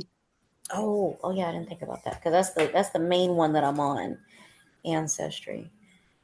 Are you on any of the other ones? I was on My Heritage. To me, that one gets very in depth to where it starts linking a lot of information to your tree, and it goes back several generations. Plus, that one it got a little bit pricey, so I don't currently have that one. So I am currently working out of Ancestry, and of course, Family Search. That's more of a search engine. Right, but did you do your DNA with My Heritage? Is what I'm asking. Um, no, I did not. Just Okay. Ancestry. Well, the bottom line is that's what that's one of the tools when we use GEDmatch, and then we go into more detail, like Denise and myself, and I even believe Grace and I have shared matches, and then we go into more detail once we find out about what branch. And Okay. Sandra, are So you? what you can do though too, is to look at that chromosome, and you can also paint that chromosome. You hear that? You hear that, Deborah? Dear Lord, what you talking about? She said you could What you look at talking the. about, Willis? She said you could look at that chromosome and you can paint that chromosome. Is that Man, is you that got big everything. time? You the one who tell me everything. I don't pay nothing a month. You paid $125,000 million, and I don't pay nothing. Grace, that's awesome. But And salute you, King. You pay what I can't pay, and you get everything done, man. I mean, it's a but blessing. but I'm glad that you did it for me. You gave it to me free, and just like I tell everybody else, just get with cousin and let him manage your stuff, and he can lock in where they got them locks at. He but can look at break them locks. look at So our you team. break them chains from slavery, bro. Yeah, look at our team. Their experiences and their skill set. Very impressive. Sandra, you got Sandra. Yes, Um, we've talked previously. Is there anything in particular that you want to share with us and about our connection? And have you taken the Gen Match? I uploaded my DNA to GEDmatch. Do you have a Gen Match kit number? Yes, I gave it to you the last time. That's where we matched. Oh, yeah, I know that, but do you have it again? Yes, just a moment.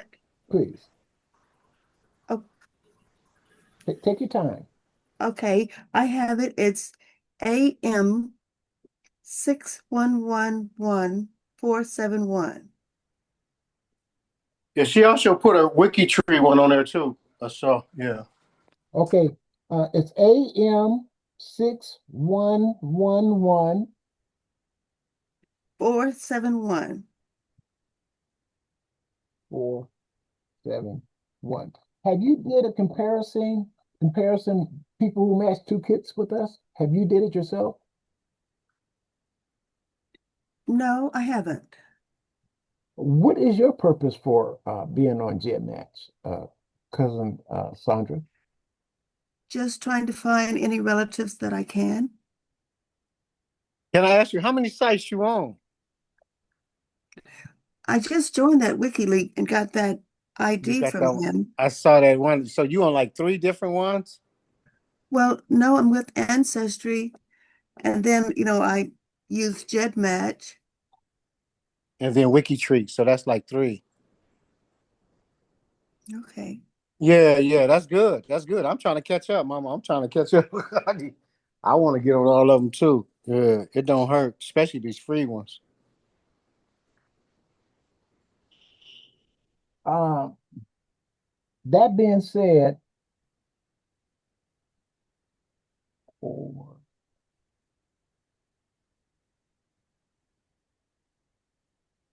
I want to share. I want to share your Sandra, your results and mine. Okay. Let me do that.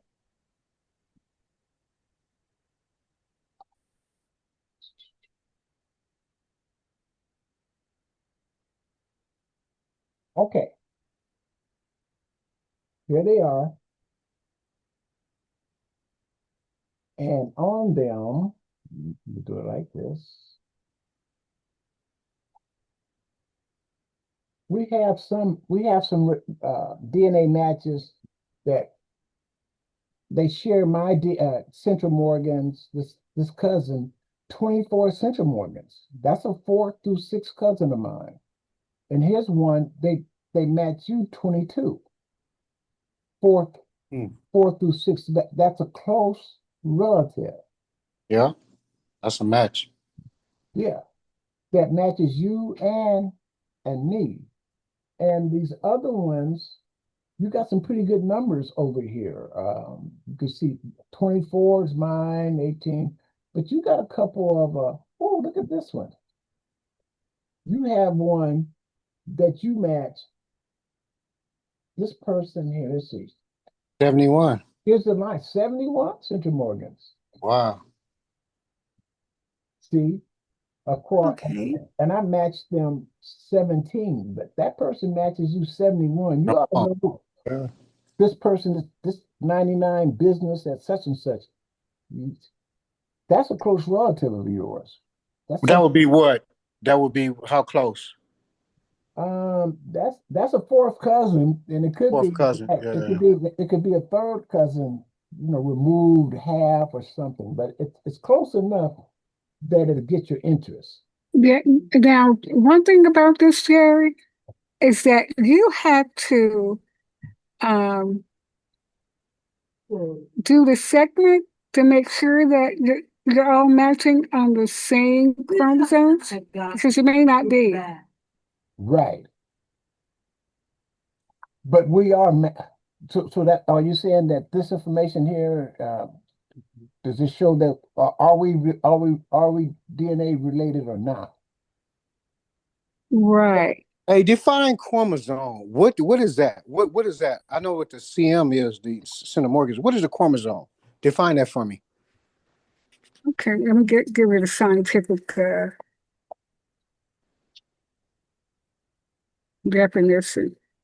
A chromosome is a thread-like structure within the nucleus of a cell that carries genetic information in the form of DNA.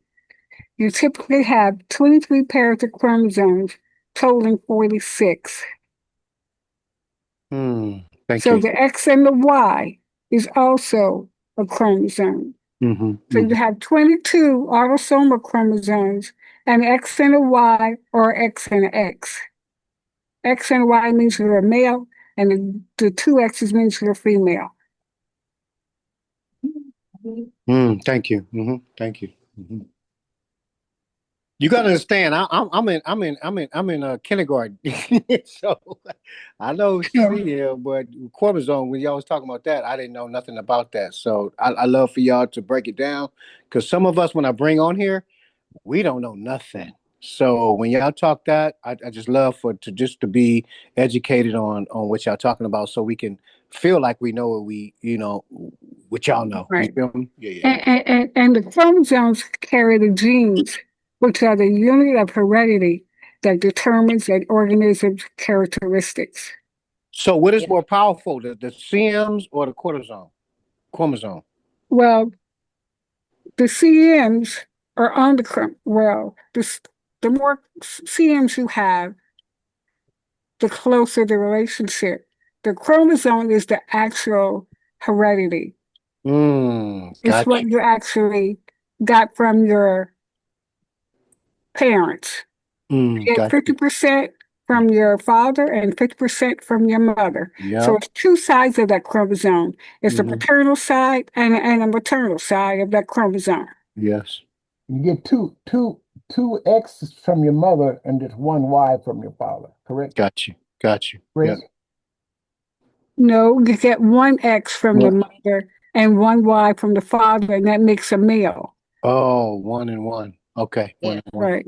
Wait. And then you get an X from your father. If you're female, you're going to get an X from your father and an X from your mother, and that makes a female. Oh, okay. Got you. Got you. Got you. Yeah.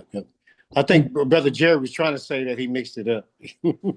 and double R, what happens is in these formats, some of our DNA cousins, they ask the men to take this Y test so you can find out where your ancestors are that has been passed down on the male side of your family. And Got you. and I did that, up to a certain level, and and I just wanted to share that with you so that you all can see my Y um, DNA test. And Hmm. Grace, when she saw that, we're we're working out how I can use this as a tool for connecting some information that I've obtained about where from a from a white DNA match, and we're processing who could have been the the father. And one of the ways that we did that, I did a Y DNA test, and from what you see, Carol, Grace, what is this showing you? What my results are about uh, my ancestor on my male side? Okay, this is like from starting of the E haplogroup. It started from Adam, from that blue. See that blue is Adam, and Yes. then red, it went to Ethiopia. So this is the map, the migration patterns of this E haplogroup. So you started, see, once you upgrade, you'll be able to see a better picture. But yours is like, it goes where that E, the big E is, and then it migrates to EP177. And then now you're way over here where it says EM2, and that's over by Guinea and what's that, Mauritania? Yeah. So yeah, so that's where your Ancestor, male, right, originated from. exactly. So then what she did, we went through some more details because they said if I had the Y DNA, it would, if it was a white ancestor, it would show Ireland, and Scotland, and all that. Correct? As Right, right. It was so wherever country that it is, that the, um, the slaveholder, if my ancestor was a white slaveholder on my father's side, it would be R or either M. instead of what it is. It's right instead of an E. See, So what year did they break it down to from the original of the first letter that it was at? What year would that would be? This is way, way back. We're talking about, 17. no, this is way, way, way back. This is back like part of the Stone Age, Before the Ice Christ. Age. And Real? What? Yeah. yeah, so check this out, Double R. What? So Grace, Grace, Wow. now when you see these numbers that are Pull overall, it back up, cousin. Pull it back up when you get a chance. Yeah. The one that the first one she did. Okay, well, okay. Adam is what? So Adam would be what? That would I'm be black. BC? That would be BC? Yeah, CE and Wow. Oh my God. Oh my God. and so Wow. this is showing the migration pattern. And Grace and we're having a discussion because I'm getting more information. And then one of the first things she asked me, "Hey Jerry, did you take a Y-DNA test?" And I had to produce it. And at first I showed her about a Y-DNA test. So here it is. And now Wow. with her experience, we can talk a little further about processing this information that I got to fill out my family tree. Oh, say correction. So Adam would be BC. Yeah, It would BC, be before BC. Christ, yeah. Wow. Wow.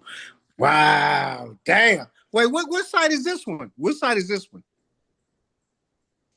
Which one is this one? this is family tree DNA. Just the family tree one. Oh my. Uh-huh. And see, Oh here, shit. here's Damn. my matches, family tree DNA, and I want to show this to you, Grace. Here they are. My cousin Perry, he took the test, and these are some of the matches, and I have a shared match with him Mm-hmm. of 223 centimorgans, and then Uh-huh. and there's three different markers too, isn't it? So there he is, and so my Y DNA it shows them, and then you Right, but his Y-DNA is not on there yet, but they will be doing that. It's taking them a while, but they're going to go and put everybody's Y-DNA, what how group they are on there. okay. So that's there's that one, and then okay, here's this one. I want to share this with you. This is my Y DNA, and these are the markers. From this, here's some of the markers that are shown in panel 2, panel 3, and it has different numbers on that. So double R, they're giving me information on my Y DNA, and then they're gonna give me some people who match me too. See, there's some people who match me. So do you have any matches? Yeah, I have some matches. Uh, here is one. Here's one right here. Calvin Thomas. He, Okay. he matches me, and here's the Harper. On 2 steps. But see, if that was zero, if it was 0 steps, that would be a really close match. Yeah, but he does match me. You see. Now, you should see if you could find him in Ancestry. Yeah, I checked on him, and there's another one too. I want to show you. Oh, here he is.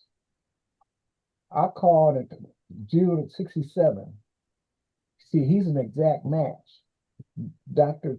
Kenoy Frost, and I called and talked to him. Oh no, I talked to his daughter because he had passed away, and said Uh-huh. I reached out to him. But look at his match from 0 to 6. He's an Right, exact. that's the 6 or 7 marker. Did you do the 6 or 7 marker? Yeah, Oh, okay. that's why I have it. You see, or he wouldn't have matched. Okay. Then And then here's Linwood he Smith. also did a family finder. So did you do the family finder on Family Tree? Family tree what? On this website, did you do a DNA test with this website? No, Family Tree DNA is the one I did, Grace. Well, this is Family Tree DNA. Yeah, I did that. Yeah, I sent Okay, I I'm sent not that talking question. about the Y test. I'm talking about the autosomal test. Oh no, I just did the Y. Okay, let's take a look at his tree. Okay, just a minute though. I just want to share this with everyone. Um, this this the earliest known ancestor, 1852, was Emmanuel Frost. That is for um, Kinroy Frost, and so this is that's why you wanted to get this straight. And for this next other person, there's a Jefferson Swain, earliest known ancestor. So they're sharing some information that I didn't have, and I can contact them and see how how we're related. Yeah, but you can also look at his tree. Right And there at the top. See that little grayed out right next to that little like flag? yeah, Go but this is a click on that. no, this is a snip. This is a picture. This No, it's not. What do you mean it's the picture? I, You're not actually on I took a Family picture. Tree? I took a picture of this. I'm not in the program. Oh, okay. Oh, okay. I got you. Yeah, I did this so that I can show people. Okay, okay. I Then when got I you. get into the program, Okay. I thought you was live on Family Tree. no, I'm Okay. not live, but I'm just showing you what's there. You know. So and then here's a Philip Hornberger, 1823. He's matching this Christopher Thomas Hornberger. Exact match, EM2. So here's Okay. You need to see if he'll upgrade to the Y, and you need to upgrade to the Y to see if it's still going to be an exact match. yeah, we talked about that, a couple days ago, in our meeting about upgrading because of the call, they having some sales on that. Mm-hmm. And so I am planning on doing that, but I have to call them, they said, Grace, and see what it would take to upgrade from what I have. You don't have to call him. It's right there on the when you go in on Family Tree DNA. You don't have to call them because they already know what you have. Yeah. If you upgrade to the Y, they'll tell you the difference. Now, what is that? What is it that I have to actually ask Grace? I want you to ask that other guy to upgrade to the big Y. No, I'm not going to bother them right now. I'm gonna concentrate on myself. What do I have to But do? the two of you can upgrade at the same time. I'm not Like you're collaborating with them. concentrating on yourself. I'm not collaborating with them right now. What do I need to do? What? What do I need to do? That's all I'm saying. Let me do mine first. Okay, just go on Family Tree DNA Okay. and then click on because it's going to have upgrade and it's going Okay. to be red right at the top. It's going to say upgrade. So you click Okay. on upgrade. Okay. And then check it out. Right. And, It'll and, tell you the price. and you recommend that I do that. Uh-huh. Okay. That's good enough for me. Question. I got my hand up. Go ahead. Okay. Hey, so I see your Y, but what the X's is where the female part come from. I see you saying the Y part, but where the mother part come from? Okay, well, if you want to test your X, that's called a mitochondria. Mm-hmm. Okay. So he can also do that too. He can text the X to see where his mother line actually stems from. That part. Okay. Thank you, Queen. Yep. And then when you do that, Jerry, you don't have to send in another sample because they already have your first sample. Mm. Uh-huh. Mm. Yeah, because You I do know we about need to 4 do or both 5. sides. Yeah, to be accurate. Yeah. So this way, when you do your mother, and then you can also do the Family Finder. They have that on sale too. At probably around the same time they have the big Y. I think they just had a sale. I think the upgrade is like $159. Damn. It's not cheap. Woo. Okay. Hey, salute you, cousin. I'm free. Man. I'm glad you paying all these bills, homie. Wow. He doing some work, though. He doing some work. Because I've got mine for free. I don't pay for No, nothing. but you can do your Y too, because it's not going to be the same as his. It might Man, not I'm be not the doing no same as his. YX, A, B, C, D, either. None of that. I let cousin do that. Cousin got the lock to everything. You feel me? That's why everybody don't know that. I mean, it's like a gimmick. They say stuff is for free. Access can be for free if you can allow somebody to get into your access of your thing. You feel me? So I don't understand. I mean, I understand why people say, why they scared and paying the bill. But you Cousin know got what? me. We need a lot of black men to do that Y DNA testing. We really, really do. Yeah, I believe that. Absolutely, Queen. Absolutely. To get down to the nitty gritty. To get down to the nitty gritty. Yeah. Daughter. A double R. This question came up when I showed uh, this kind of information that I received from my a white DNA match of mine who started. She has matches, and I have matches. Oh, I've met her. She's a blessing. Yeah, Yeah, she was on Lord. here And months ago. and when She I was on here. yeah, and when I showed Yeah. Grace, we were trying. I was saying that this family is one of the families where my ancestors are from. This this family, but it doesn't mean that that slaveholder was the actual father.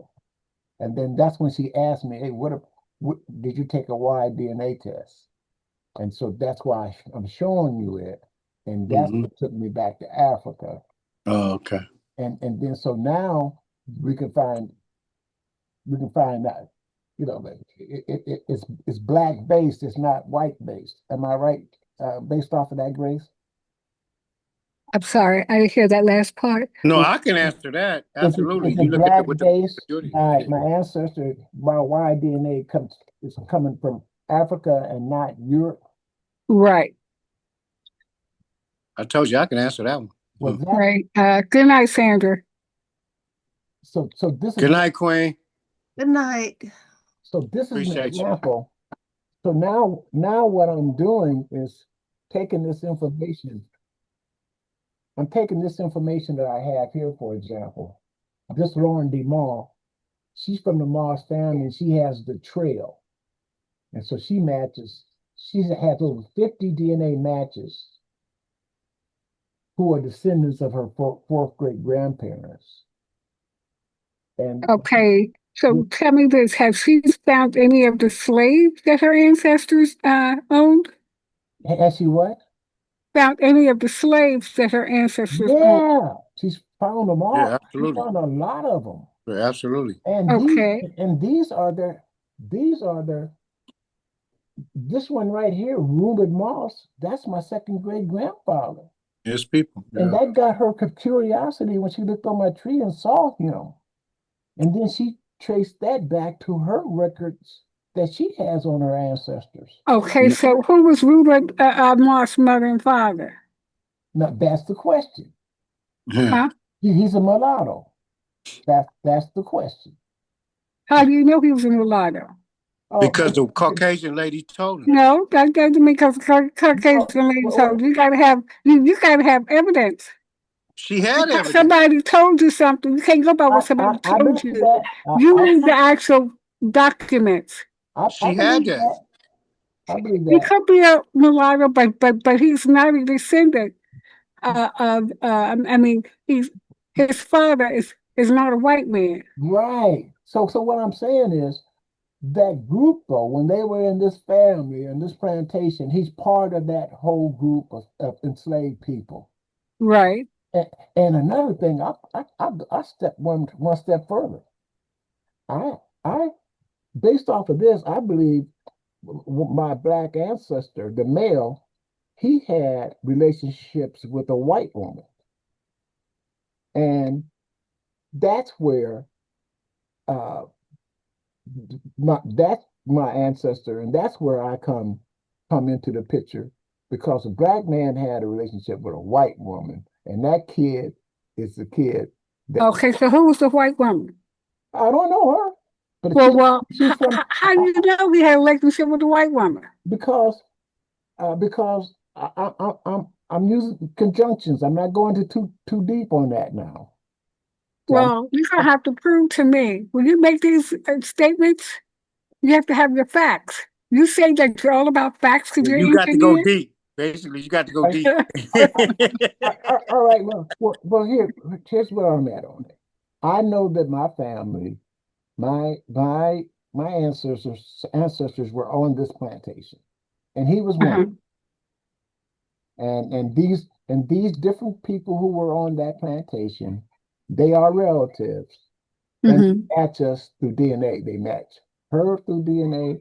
They match Tommy. There's another white man through DNA. You And can't so, deny it. and what we're doing is just basically Okay, but see, but Jerry, what I want you to do is, I want you to chart this out. Chart it out. Not, I want you to, like, you know how to chart, right? yeah. Okay, Oh so yeah. let's chart it out. That Okay, ancestor, you said that that's good. That's good. that pregnated a white woman. Who's No, that child? Who I'm is the that baby. child? I'm the baby Pappy. Huh? let's not hang. I'm not hanging my hat on that. I'm just saying, based off of the Y DNA, that my ancestor uh, is not a white man. Right. That's enough for me. Mm. Now, hell, I don't know what the hell happened, but I know that didn't happen based off of Yeah, yeah, but you said that Reuben Moss impregnated a white woman. So what happened to that child? I don't. Who's that child? That's Reuben. My second Ruben. great grandfather, Reuben Moss. Second grade. Yeah, yeah. Okay, so Reuben Moss is a descendant of a white woman and a black man. A black Yes, man. Okay, and how do you know that? I don't. But then you can't say that then Well, I can't. because you don't know that. I know that it's not a You need white to man. have. I know But it's then not a if white he's this man. descendant, Well, I think okay, common sense can go. Brother, cousin Jerry got common sense. I mean, you can yeah. have book sense, but and everything, but he got common sense, so he's figuring it out. No, We have to. no, no, no. But you need more than common sense. And let me tell you, Common sense is wait a the minute. bottom line.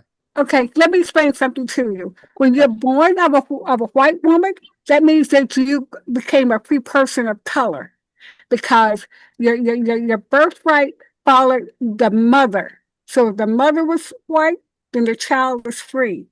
If the father is white, then you become a slave. That part. I Well, concur. that might be That's the case, exactly right. but That part. I Yeah. can't That I part. can't verify any of that. So that might be the case, but I can't verify that in this case. But look, Joyce, I mean Grace, here's what's happening. These people here, these are my cousins. They match me, but later, they have her. She matches 15 Mitch, 15 Centromorgans. Yvette, she matches her 9. And Judy, I gave her the test. She matches her 20. Rumford, Well, that's more than common sense. That's 20, documented. 28 Cup. Yeah, see, so she Okay, but family. uh, Those are my cousins, and they are from that family. That's all I'm saying. Yes. I'm not Yes. saying okay, I'm not uh, saying who's who, but these are my cousins that are DNA matches from that family. That's all I'm saying. okay. But what I'm saying is that when we do genealogy, we go by facts. We don't go by common sense. We That go was by just facts. facts. He just showed it. And here's He just showed the facts. these are suggested relationships by DNA. You got the different percentages, and here's Thomas Moss and Reuben Moss, 7 to 12 Central Morgans.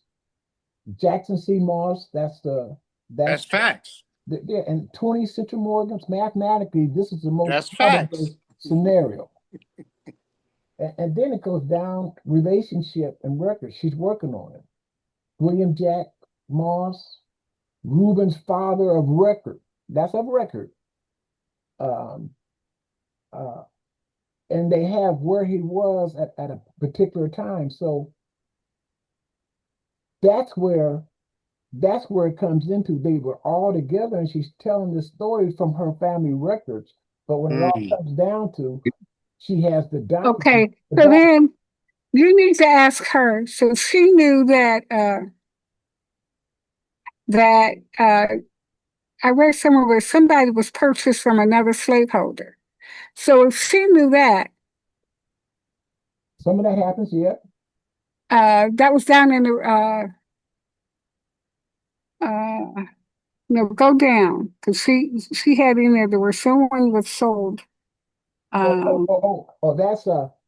That's Go down, go down. yeah. Uh, It no, was go back up, go Yeah, back you up. went too far. Go back up.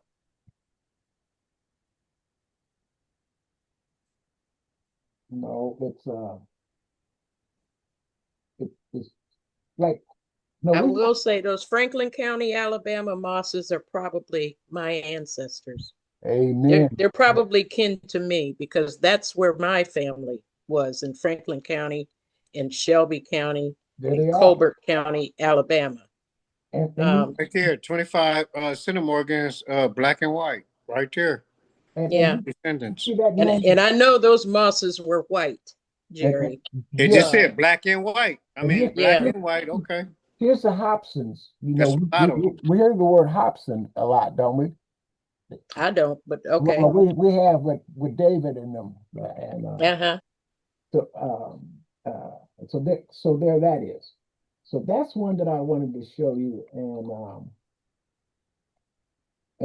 here's another one. Your screen left, Jerry. I know I took it off. Okay, just let you know, bro. Okay, I'll show you another one. Uh, Because last time we had to tell you put the screen back up. yeah, I have this Be one. getting into it, bro. Keep going, cuzzo. Practice code real quick. So we all can be on the same page.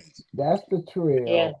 I mean, your mom was a Moss Neely, and see, I've got those Neelys on my mother's side of the family too, Okay. back up in there. So I don't know how much research you've done on that side, but that's probably where we're connected. Now, let's take a look at this one.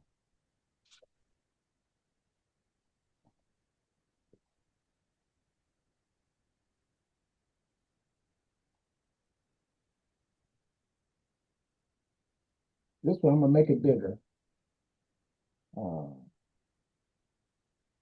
Come on now.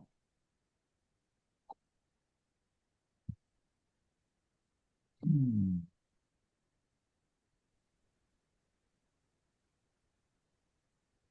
Can you Now, make it a little bit bigger? you need to be a little bigger, bigger. A little bit bigger. Just a little bit. Okay. So can you see that? Yep. All right. These are the descendants, and the purple were people who were probably enslaved by Thomas Moss. That's the father. And the blue and green people who were possibly enslaved by Jackson C.C. Moss, that's the son. And M, people identified in one or more Moss, Meek, Atkins, or Anthony family trees. So these are black people who have these trees, and then she has a color for them, and this color here, that where the M is magenta, I believe, and then DNA, people who are DNA matches to Lauren, and then she goes through, and here's where it starts at. Um, that Franklin County, and we talked about that, and there's 39 DNA matches. and they talk about their family, the Thomas Moss's family. They're his family is. And let me go make it. I gotta make it so we can see more of it. So there's his family, his kids. One of his sons is called William Moss, and it goes into where they eventually. That's 1800s. Yeah. And 1822, when he was born, Lucy, that's the white family. See, that's the white ones all through there. And talks about the daughter and okay, what's this 2 DNA? Okay, 2 DNA matches from this woman, Peggy Moss. There's 2 DNA matches from her. There's 6 DNA matches. You can see that right here. Yep. Thank you for moving over. Yep. We good. And then here's Jackson C.C. Moss. That's the man. That's the son. And on that one, they start talking about their names. And here's Lauren DeMall. Here's where she comes in. This is the cousin that I'm talking about. She has DNA matches to other Moss descendants, black and white. 1956. 1949. And and this is Lewis Moss, 7 DNA matches. So there they are. Now this is I'm just to share it with you. Walker Scott Moss, that's Tommy. He's another white DNA cousin, and this is a match with him. So he helped us with his research because that Jackson C.C. Moss, that's their common ancestor. And look Was it at 1889? yeah, they moved to Hempstead County eventually, but it shows where they started. And then it shows their progression where they went. And then as we go down, descendants of William and Martha. Now we're getting into the black people, my people. So the Henry, and there they are. And you remember the one that's the M right there? That M, that maroon M? Use your cross show to identify to what you're talking about. The M. Okay, got you. Thank you. That M up there, that maroon Yeah. one, are people identified in one or more of the Moss, League, Lee, yeah. Akins, and Anthony trees. Those are black trees. And so that's where these M's come in. So she's looked these things over. She sees what trees they're in, and now she's labeling them. I think she qualified. Hey, but the thing is, in can order. I say something real quick, Go cousin? ahead. Okay, we have a key rebuttal on both sides. My thing is that you have the accusations of everything on the Moss side, that not just the resolution, not just the solution, but the resolution. But what is the rebuttal on the other side that Queen is talking about that will let us know that this is not accurate? Oh. No, let her answer. This is to Queen. To Queen, let me see, Grace. Queen Grace. Yeah. Mm-hmm. Yeah. What is the accusation that to me that we need to go further or it's not accurate?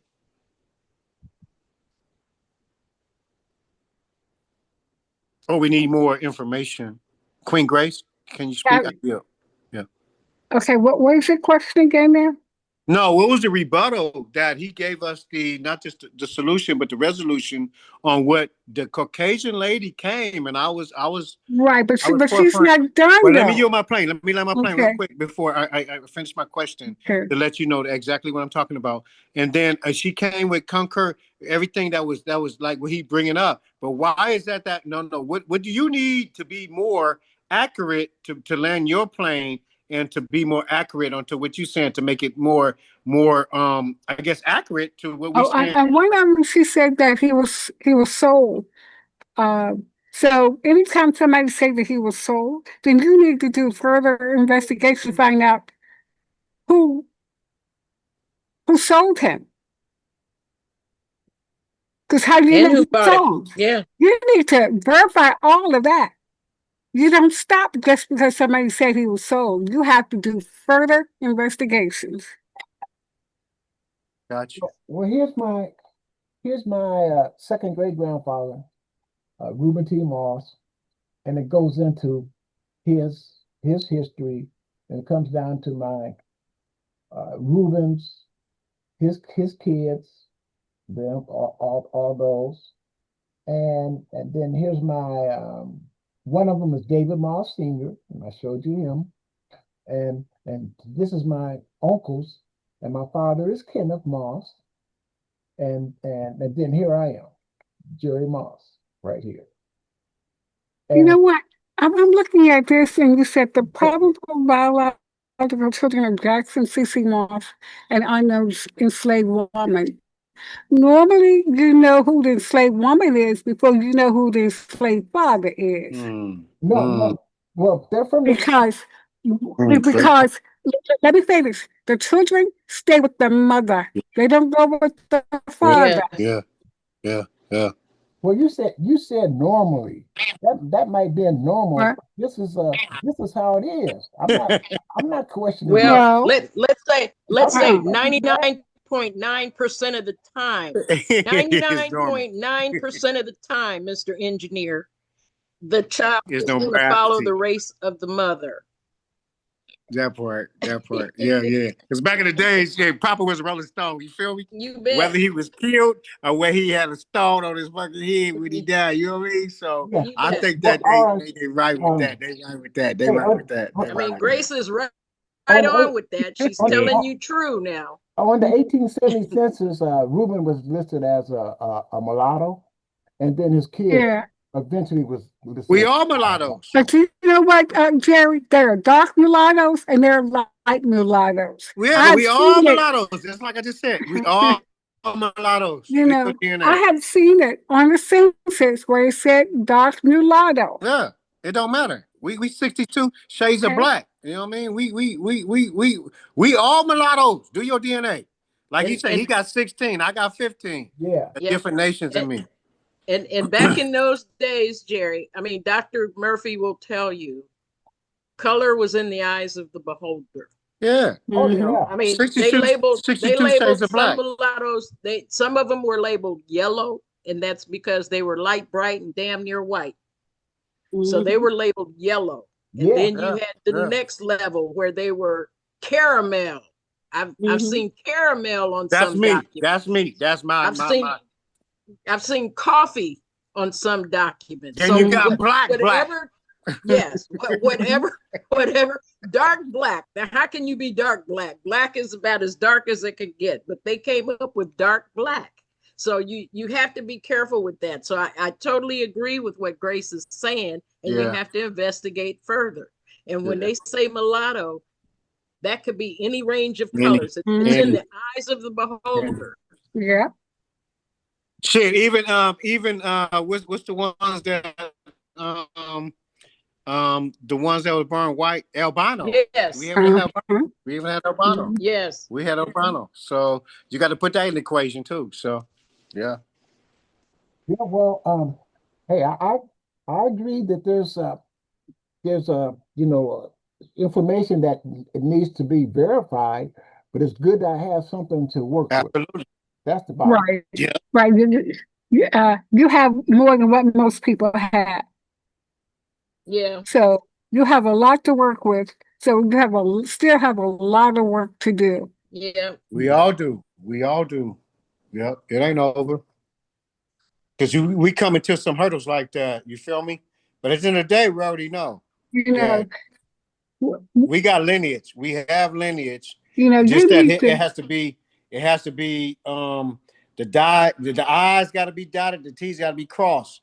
You feel me? For us to really know exactly, what happened. You know you what I know, mean? But like it's just not common sense. But it was like the sense that he had with the documents. So it now, wasn't just common sense, but it was more of a sense that he had documents. This is not no bullshit that he got. I'm sorry. I'm sorry for my language, Queens. But the documents that he had is not because I met the Caucasian lady out of how many stepped up and said that, yes, you related to me?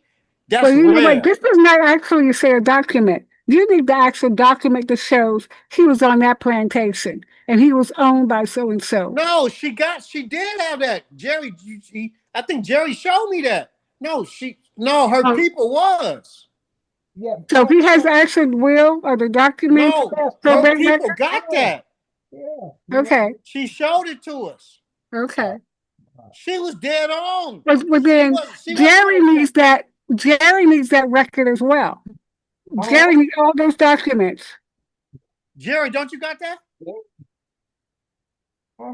Yeah, so I think that's the part that Grace is missing, because the sources, again, that key word, your sources have not been identified. She may have them, but did she share them with you? If her source came from a probate record, you should have a copy of that probate record as well, or a link to it. And same thing with any other like bill of sale. If he was sold, she's got to have a bill of sale that shows he was sold to somebody, and then that name you'd have who he was sold to and who sold him.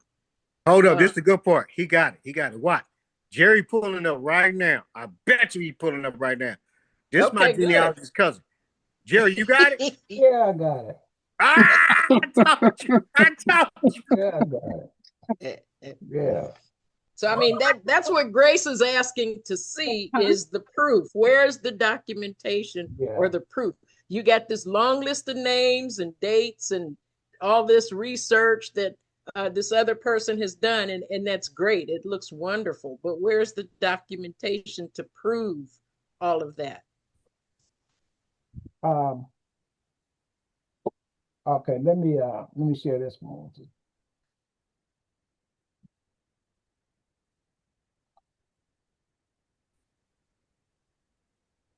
Can you see this?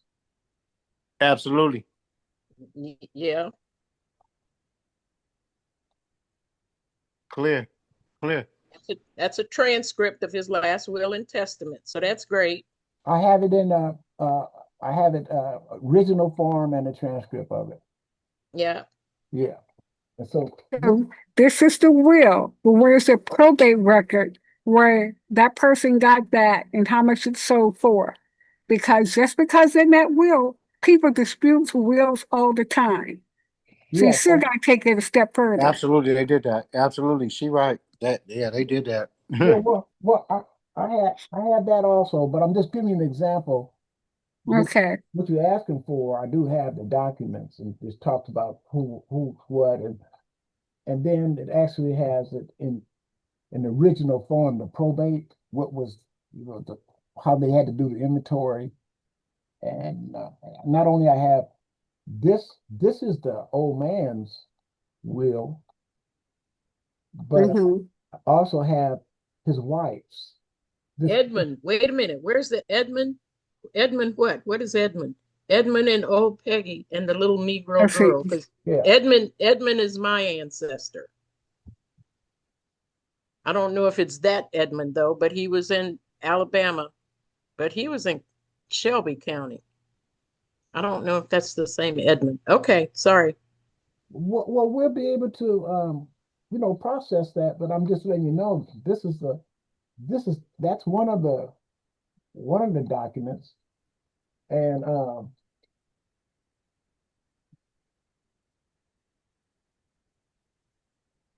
let me go back.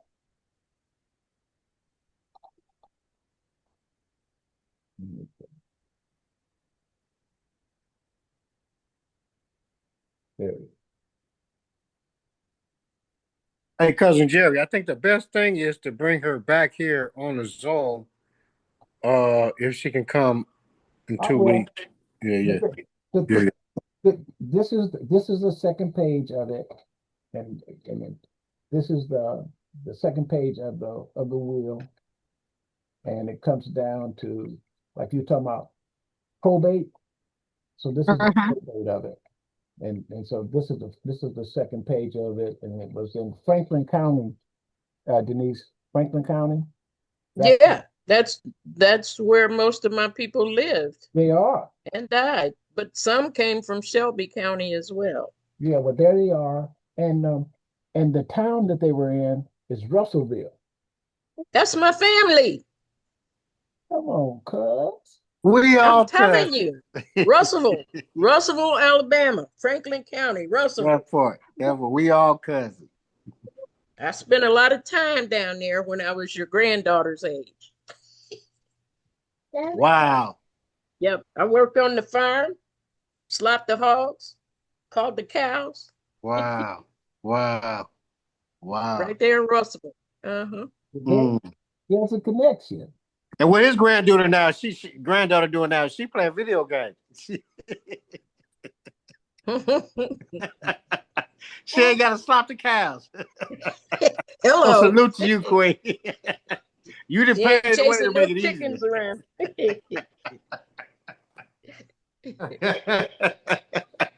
In the flesh, all on one video. Well, yeah, right. Who'd you see was in Russellville? Give me a name.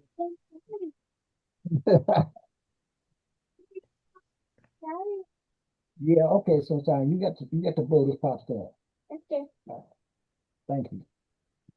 We're going to the park after this? Yeah. Get on your video game. Don't slop no cows. Go slop some cows. He said, I ain't slopping no damn cow. So who'd you see in Russellville? Oh, that's what a plantation was, and I have a map of it too. In Russellville? What was the name of the plantation? I bet I Moss know. Plantation. Moss Plantation? Mm-hmm. That was the name of it? So y'all was sharecropping? I got a map of where it was. Well, that was sharecropping then. She sent a map of it also.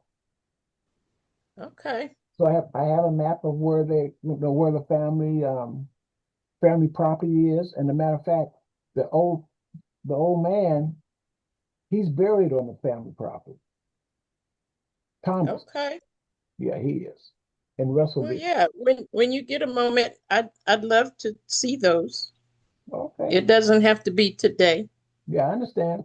in this meeting, but I'd love to see those because that would be my peeps. Well, was it sharecropping, Brother Moss, or y'all y'all owned that? Huh? No, that was at that time they were enslaved from 1850, Oh, okay. 1860, and they were freed in 1870. And 1870. No, they had to be freed by 1865, sir. 63 to 65. But they showed up in the census in 1870. And they all they all were in the same location too.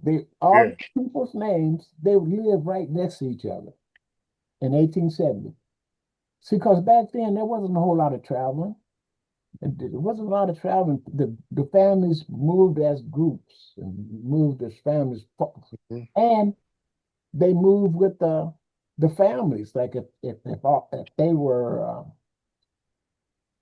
were given to the different kids, well, they migrated as a family.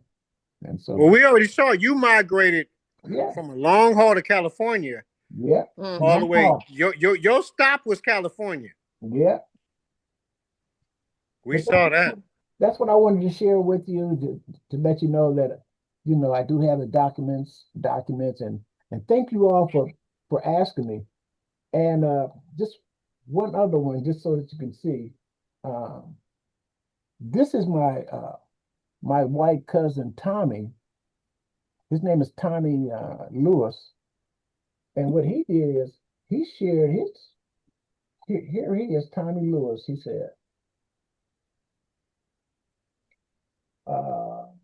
said, yes, at one time I did have a GEDmatch kit number, but since he's removed it, this may help. It's a few of my matches from ancestry that descend from Rufus and Reuben Moss. If you have any questions, let me know. And here they are. Yeah. This is my cousin Val, and she matches him 111 Central Morgans. She matches me like about 61.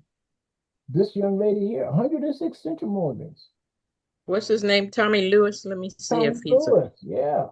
DNA match to me. I And, don't remember that name. and here's Cynthia Barnes, 26. Rachel, that's these are all my cousins. And you see, and this is what they're his cousins too, because you see what he did. Here's one 99, Makisha uh, Anthony. And he gave me these records. So it's just Mm. verifying they're both from the same family, the same plantation. Their roots are from the same location. And so are my ancestors. So just letting you know that. I yield black. Sister Grace, she quiet. What's going on? I know she summing up something, but what's happening? Uh, what you think about what cousin Jerry said? Already Yes. shared by those masters. I have something similar to that. Okay, proceed. What? Mm.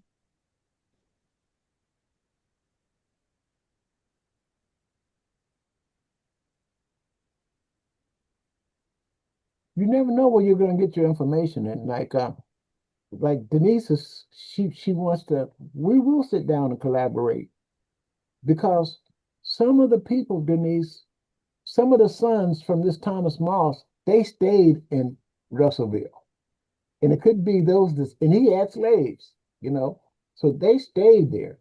Some of the other from the other kids, they the ones that moved to Russellville. Then they moved to uh, Arkansas. No, yeah, no. It started off in Kentucky, Alabama, Arkansas, Oklahoma. Yeah. and then Oklahoma and California and up Mm-hmm. north during the Mm-hmm. Great Migration. But some stayed there in Russellville.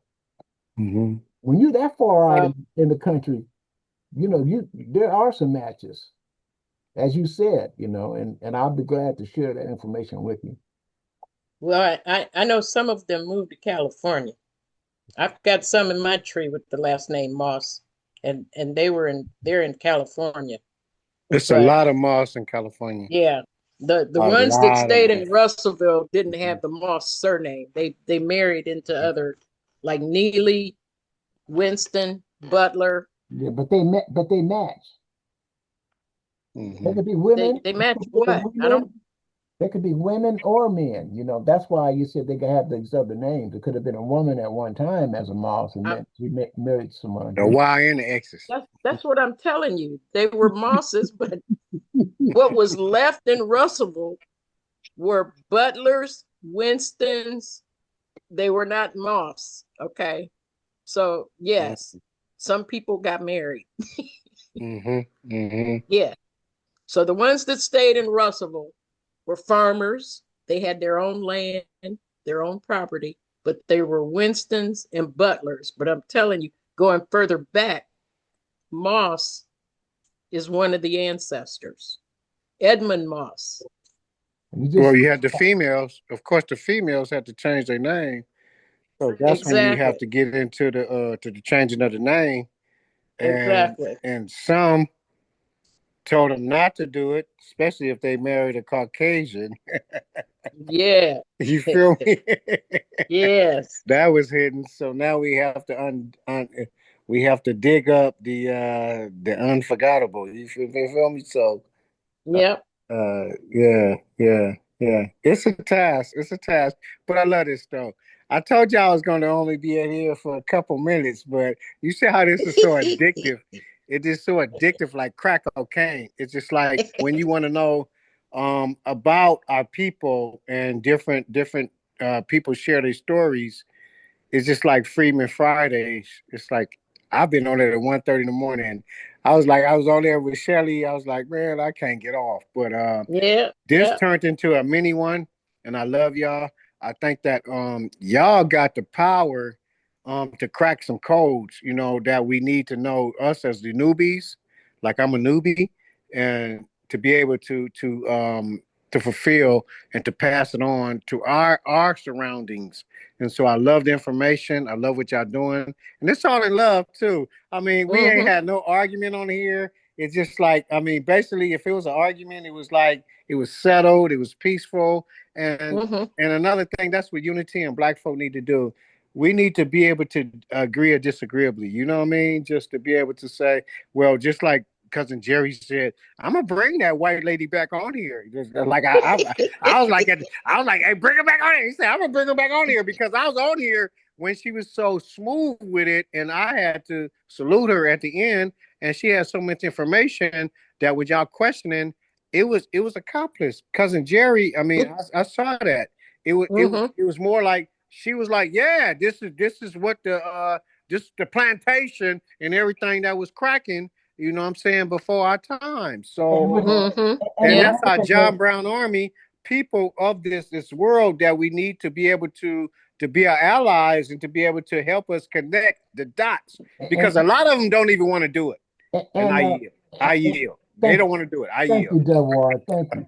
And what they don't want to do it, but she did.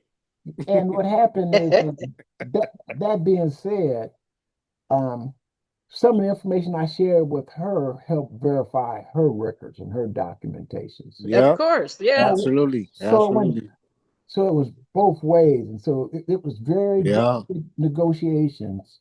Yeah. That's what collaboration is all about. It was. Another reason WikiTree. But it's rare from the Caucasian side, though. It's rare. It is very rare. It's a blessing when you got one to step up, chin out, chest up, and they're gonna do it, and they want to be with us, and that's what she did. And a lot of them don't do that. You know what I mean? Well, that's what we got on WikiTree. We're a community. And I'm telling you, I like the that. majority of the community is white right now. But global. Yeah, you global. Yes. Yeah. Any nominations for the MVP of the meeting? I would say once again, Sister Denise. No. Grace. I would. Okay. Cole. Yep. Once again, yep. There we go. We got a call. I concur. Her and Grace. We have Cole there, both of them. Yeah. Once again, we got Cole. All right. Denise and Grace. Closing comments, Grace, Miranda, and then S. Manning, if you're still here. Grace, closing comments? I think it's just us. Right. And Miranda. Miranda's on here too. Yeah, just us five. Yeah. Miranda, closing comments? And Miranda too. I think the ladies got us, homie. I think this. Well, thank you. I honestly would like to maybe nominate Double R. I mean, you had a lot of good questions, and then you helped kind of facilitate or bring in our new members on the call, and you just kind of kept us all going. So I thought that was really good. I thank you, Queen, but I would yield back. I think you Queens really. I mean, I've been on a lot of Zooms, and you Queens. All right, okay. I mean, me and my brother here. Hold it, Double R. Hold it.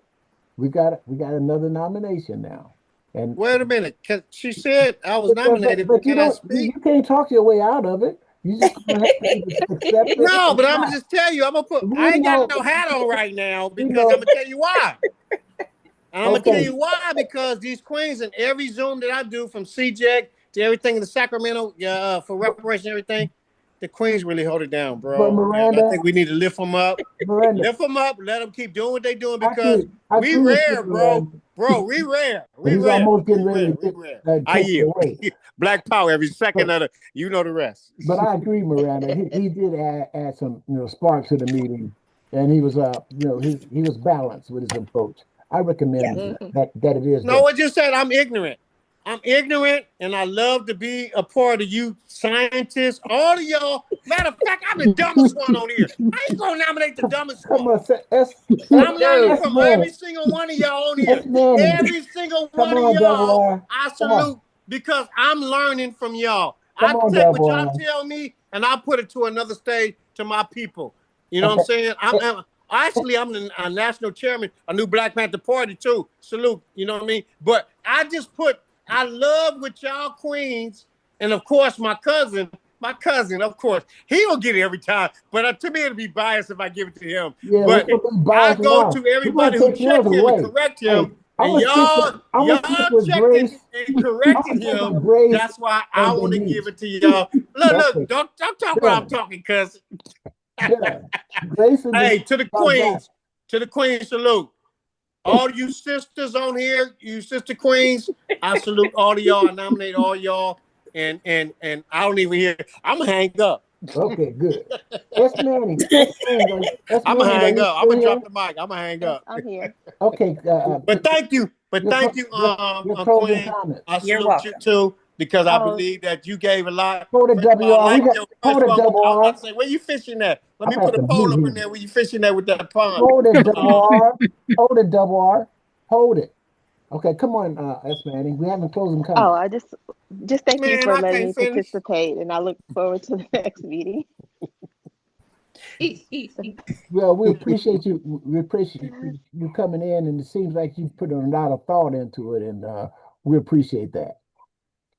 Uh, Go ahead, Denise. What? Closing comments. Closing comments.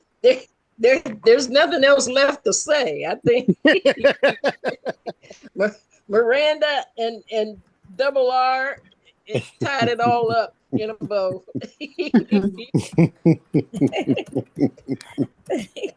Thank Well, you. and Grace, any closing comments, Grace? Yeah, I concur with everybody. I think it was a good session tonight. Mhm. Thank you. Well, that being said, for the Well, rest, can Double R finish? yes, of course. Can we go to Freeman Fridays, Freeman Bureau Fridays, and Freeman Friday Bureau, whatever it is, and we can take this to there and not just be a hearer of the word, but we can induct and tell them what we doing here on our chat. I yield. Black Power. Okay, that's up to Dr. Murphy. That's her thing. That No, Freeman Bureau Denise, I hear Friday. you on there. I hear you. I don't hear cousin on there, but Denise, salute you because I be hearing you on there. You be battling with the best, and I be like, "That's my queen for my things on bi-weekly." You feel me? I say I be love everything. I be hitting the little thing like yo, woo, woo, woo. But man, it's just an honor. It's just an honor, man. Just to no, all BS aside though, this circle right here. Y'all, I mean, y'all just don't know how powerful y'all are. Aw. I mean, I can share to the fullest of California and to fullest of me on Double R, Reggie Romaine, that me and cousin we met through what reparations is here, and I think at the end of the day, it's about reparations. Mm-hmm. At the end of the day, I mean, because we all deserve what our ancestors. I mean, we can talk about all the atrocities and all everything else, but man, what we put together here just to put the glue back together, just the glue. Mm-hmm. First of all, to know who you are. The second of all, to find your family. Yeah. The second of all, Yes. I mean, I think everybody here, my cousin. You feel me? So Mm-hmm. it's just to that with cousin Jerry, what he did to me. Like he said, it was a coincidence. I told him, nah, it was divine. This is Mm-hmm. divine, and I Mm-hmm. yield. Black power. Mm-hmm. I yield. I yield. Thank you so much. Let's follow up. If anybody has any questions or any concerns, or let's continue this journey because what we're giving is invaluable, and I appreciate everybody's presence and have a great remainder of this day, this weekend. God bless you. Peace. Yeah. Don't forget to save the chat before he goes off, because I think because it's recorded, the chat's not going to display. I I don't think it will. So That's don't forget to save get your get chat. it now. And here's Mm-hmm. one of the ways you can get this. I have it, and I'll send it on the meeting. The way you do it is go up to the top, and there's three buttons. We'll go Mm-hmm. to chat, go up to the top, and say save chat. Yeah. Save chat up to the top. There's three buttons. Click on that and say save chat, and then you have all that information. Put it on your screen wherever you want to put it. Yep. And just remember too, August is a huge month for Black people. If you guys didn't know that August 20th, 1619, at Jamestown, Virginia, was the first ship that touched down in 1619. A Black woman stepped off that ship, a white lion. This is the month that we celebrate Black Power. This is our month right here. You know, So I'll send you guys the video. One of my partners, I'm into to doing songs and things that bring into to revelations as far as to our youngsters to understand. This month is so powerful for Black folk. You guys just don't understand. yeah, but This 1619, is a powerful movement. This is a powerful study. This is a powerful meeting that we got to understand that Black Power every second, and I'm excuse me, every second of the mother father hour. I yield. okay. But let me tell you, they say 1619 was not the first time blacks came into the country. It was here before Documented. 1619. Yes. But documented it was. Hey, Documented what did you from say, the White Grace? Lion. We was Hold, here hold before. it, We were double always R. Double R. exactly, Queen. Hold it, You right. double R. Hold But it, double R. documented, the Double White R. Lion was the first Hold it ship for a minute. Hold that it, double we R. was here before that. Hold it, double R. Go Yeah. ahead, Grace. I want to make sure what you said. Oh, okay. Go Grace, on. Go on. what'd you Yeah, say, there's a Grace? lot of controversy about that 1619. Absolutely. So It is. It is. what do you, And what's your I can information, sidebar you on that Grace? one. I'm gonna give you my number. Maybe you can give me your number and we can sidebar on that. But Okay. documented us from California. That was our final outcome was the White Lion ship from Jamestown, Virginia, that the first slaves. Obviously, we was here before, you know what I'm saying? And obviously it was ships before, but that was the first one that was documented. What about you, Grace? What do you say? I don't know because I don't have the documentation on it, but when I find the word before 1619, I'll let you know. But you believe But it was? I believe it was. I think Dr. Shelley said that too. Yeah. Hmm. Yeah. Okay. I'm gonna get Because on there Friday. we're talking about I will be the on there mid. Friday with Dr. Shelley. Yeah, we're talking like the 1560s, 1570s, Yeah. somewhere in there. Yes. Yeah. You're right. You're correct. But I'm just saying, as for us to do our reparations here in California, we have to Uh, go through certain things that was just documented, that was accurate, and not the assumptions. So you guys are right. I'm not going to say that you're not right. so I'm we just can telling you. find you something else that says it was earlier. That'll be acceptable. It's been known. I already knew it was earlier. But Okay. once it's documented, if you're Hmm. gonna miss these 200 years, okay, just give us the first year that you documented, and we'll go from that. Okay. You Okay. know, it's like they said, Aliax is free. You know what I'm saying? On high go see. You feel me? Yes. So if you say Yeah. that, okay, we're not going because we have to go through the legislation here in Sacramento. So we have to go through that. We can't rebuttal too longer. We just want Yeah. them to cash our check. Yeah. We want them to cash our check. Yeah. Land, check, so they take their knee off our neck. You feel me? So just pay the check. I don't give a damn what year you say, but you owe us, and I yield.